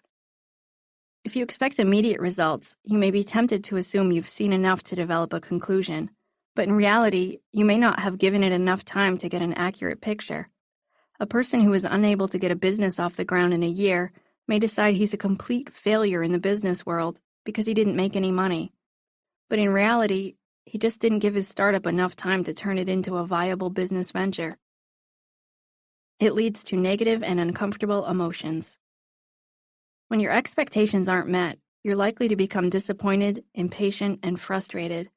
When you experience increased negative emotions, your progress may be slowed, and you may be tempted to give up altogether when you think you should be seeing a better outcome. You may engage in behavior that sabotages your goals. Unrealistic expectations may influence your behavior and make it more difficult to achieve the results you want. If you expect a cake to be baked quickly, you may open the oven door to check it repeatedly. Each time you open the oven, you allow heat to escape, which ultimately means the cake will take even longer to bake.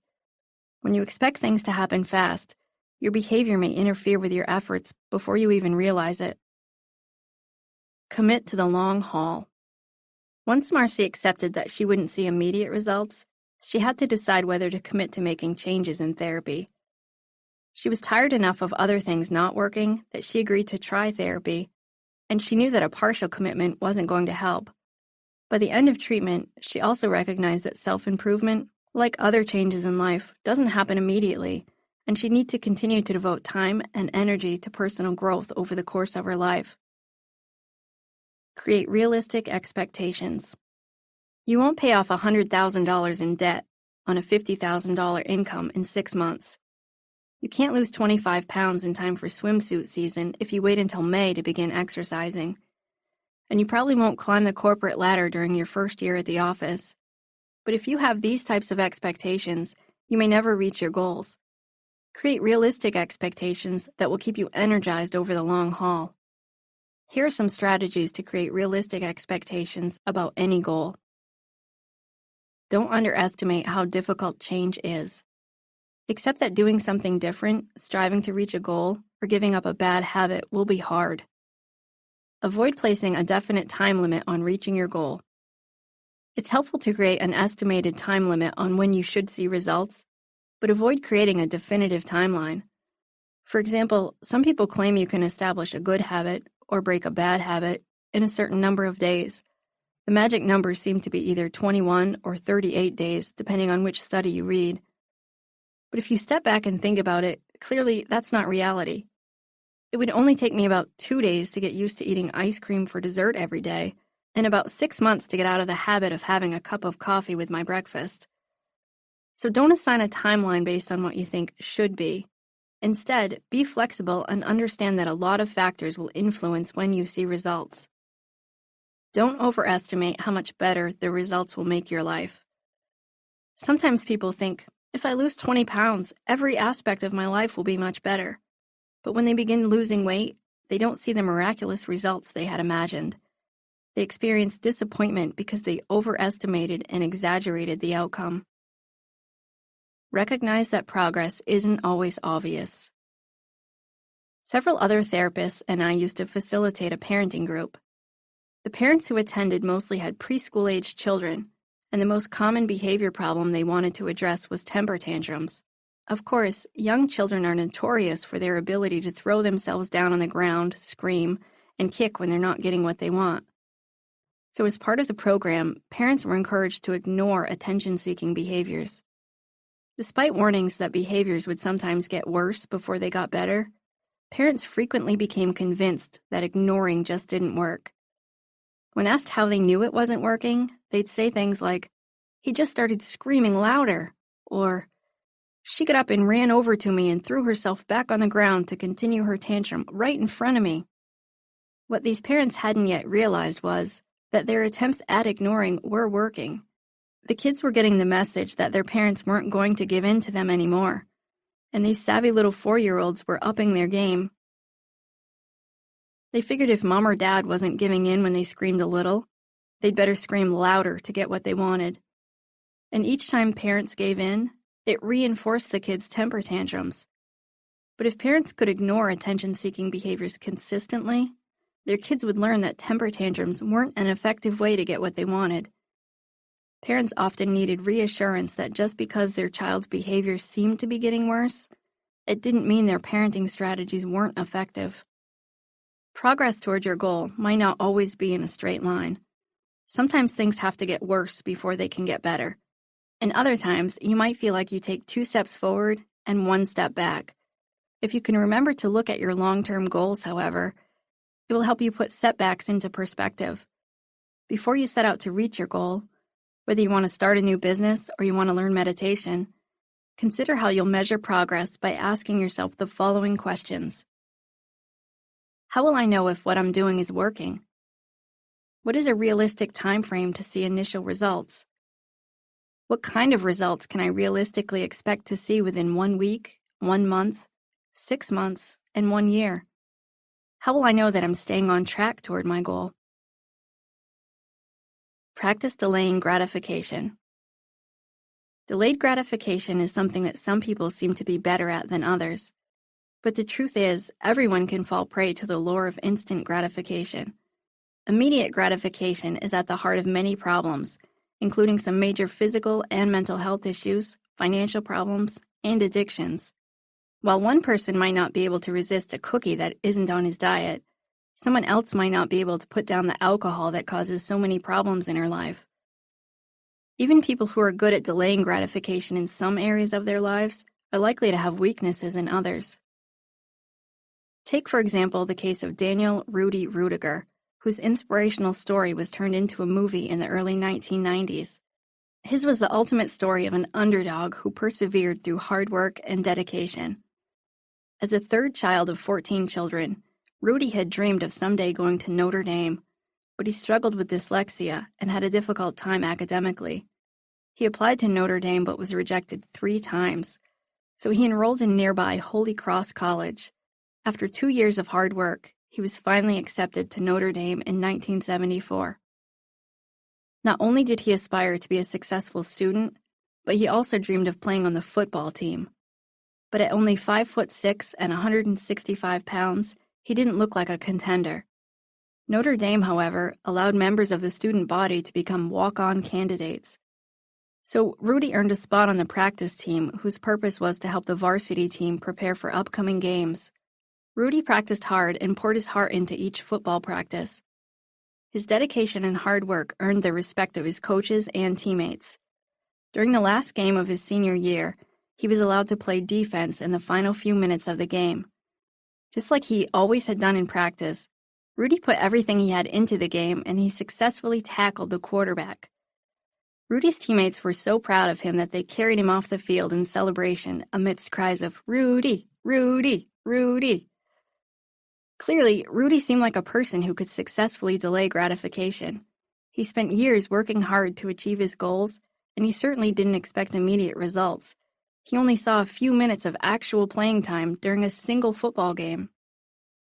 But just because he could work hard and persevere in some areas of his life didn't mean Rudy was immune to the lure of instant gratification. In 2011, he was charged with securities fraud after the Securities and Exchange Commission revealed he participated in a pump-and-dump scheme. Rudy had created a company that manufactured a sports drink called Rudy. However, the SEC discovered Rudy and the other owners of the company had made false claims about the success of their business in an attempt to raise stock prices so they could sell their shares at inflated prices. Although he never admitted guilt, he did settle. Ultimately, he was forced to pay over $300,000 in fines. The man who was once hailed as a hero for his hard work and perseverance fell prey to a get-rich-quick scheme just a few decades later. Rudy's story shows how strong our desire to stay the course can be at certain times in our lives, and how quickly we may be willing to throw in the towel at other times or areas of our lives. Foregoing instant gratification requires constant vigilance. Here are some strategies to help you delay gratification and prevent you from expecting immediate results. Keep your eyes on the prize. Keep your end goal in mind to stay motivated on the days when you feel like giving up. Remind yourself of your goal in creative ways. Write down what you want to accomplish on a note and hang it on the wall, or make it your computer screensaver. Visualize yourself meeting your goal each day, and it will help you stay motivated. Celebrate milestones along your journey. You don't have to wait until you reach your goal before you celebrate your accomplishments. Instead, create short-term objectives and celebrate when you reach each milestone. Even something as small as going out to dinner with family can help you acknowledge your progress along the way. Create a plan to resist temptation. There are always opportunities to give in to immediate gratification. If you're trying to lose weight, there will be sweet treats to throw you off your diet. And if you're trying to stick to a budget, nice toys and luxuries will always be there to tempt you.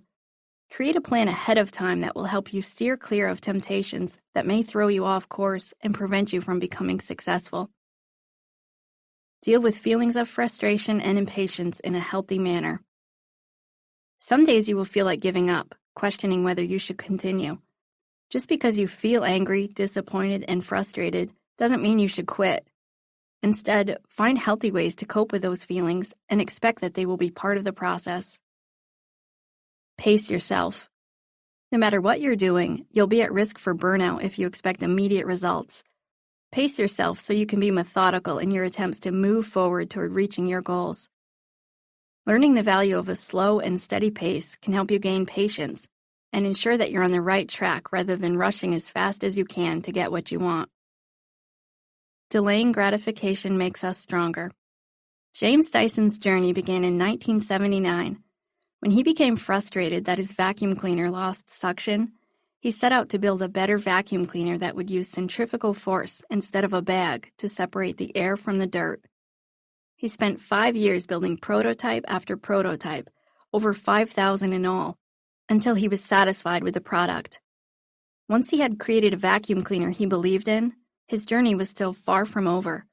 He spent several years trying to find a manufacturer who was interested in licensing his product. When it became clear that the current vacuum manufacturers just weren't interested in his vacuum cleaners, Dyson decided to open his own manufacturing plant. His first vacuum cleaner went on sale in 1993, 14 years after he began working to create his first concept. His hard work certainly paid off, however, when the Dyson Vacuum became the biggest-selling vacuum cleaner in Britain. By 2002, 1 in 4 British households owned a Dyson vacuum cleaner. If James Dyson had expected to build a successful business overnight, he likely would have given up long ago, but his patience and perseverance paid off. Over 3 decades later, he sells vacuum cleaners in 24 countries, and he's built a company that sells more than $10 billion in products each year. Reaching your full potential requires you to demonstrate willpower to resist short-term temptation. The ability to delay getting what you want now so you can get more later is instrumental to success. Here's what the research says about the benefits of delayed gratification. Self-discipline is more important than IQ when it comes to predicting academic success. College students' self-control scores correlate with higher self-esteem, higher grade point averages, less binge eating and alcohol abuse, and better interpersonal skills. The ability to delay gratification is associated with lower rates of depression and anxiety. Children with high self-control have fewer mental and physical health problems, fewer substance abuse problems, fewer criminal convictions, and greater financial security as adults. Whether your goal is to save enough money to go on vacation next year, or you're devoted to raising children who will become responsible adults, establish realistic expectations for yourself and don't expect to see results tomorrow. Instead, be willing to commit to the long haul, and you'll increase the chances that you'll be able to reach your goals. Troubleshooting and common traps. It's likely that you have some areas of your life where it's easy to create realistic expectations. Perhaps you're willing to go back to college with the understanding it will take years before you're able to graduate and earn more money. Or maybe you're willing to invest money into your retirement account with the understanding that you'll allow it to grow for 30 years. But there are also likely to be areas of your life where you want things to happen immediately. Maybe you don't want to wait for your marriage to get better, or you don't want to give up the foods you love despite warnings from your doctor. Look for those areas in your life where you can improve and focus on finding strategies to help you develop the skills you need to make slow but steady progress. What's helpful? Creating realistic expectations about how long it will take to reach your goal and how difficult it will be. Finding accurate ways to measure your progress. Celebrating milestones along your journey. Coping with negative feelings in healthy ways. Developing a plan to help you resist temptation. Pacing yourself for the long haul. What's not helpful? Expecting that you'll see instant results. Assuming that if things don't get better right away, you're not making progress. Waiting until you get to the end of your journey to celebrate. Allowing your frustration and impatience to affect your behavior. Predicting that you have enough willpower to resist all forms of temptation. Looking for shortcuts so you can avoid the work necessary to reach your goal.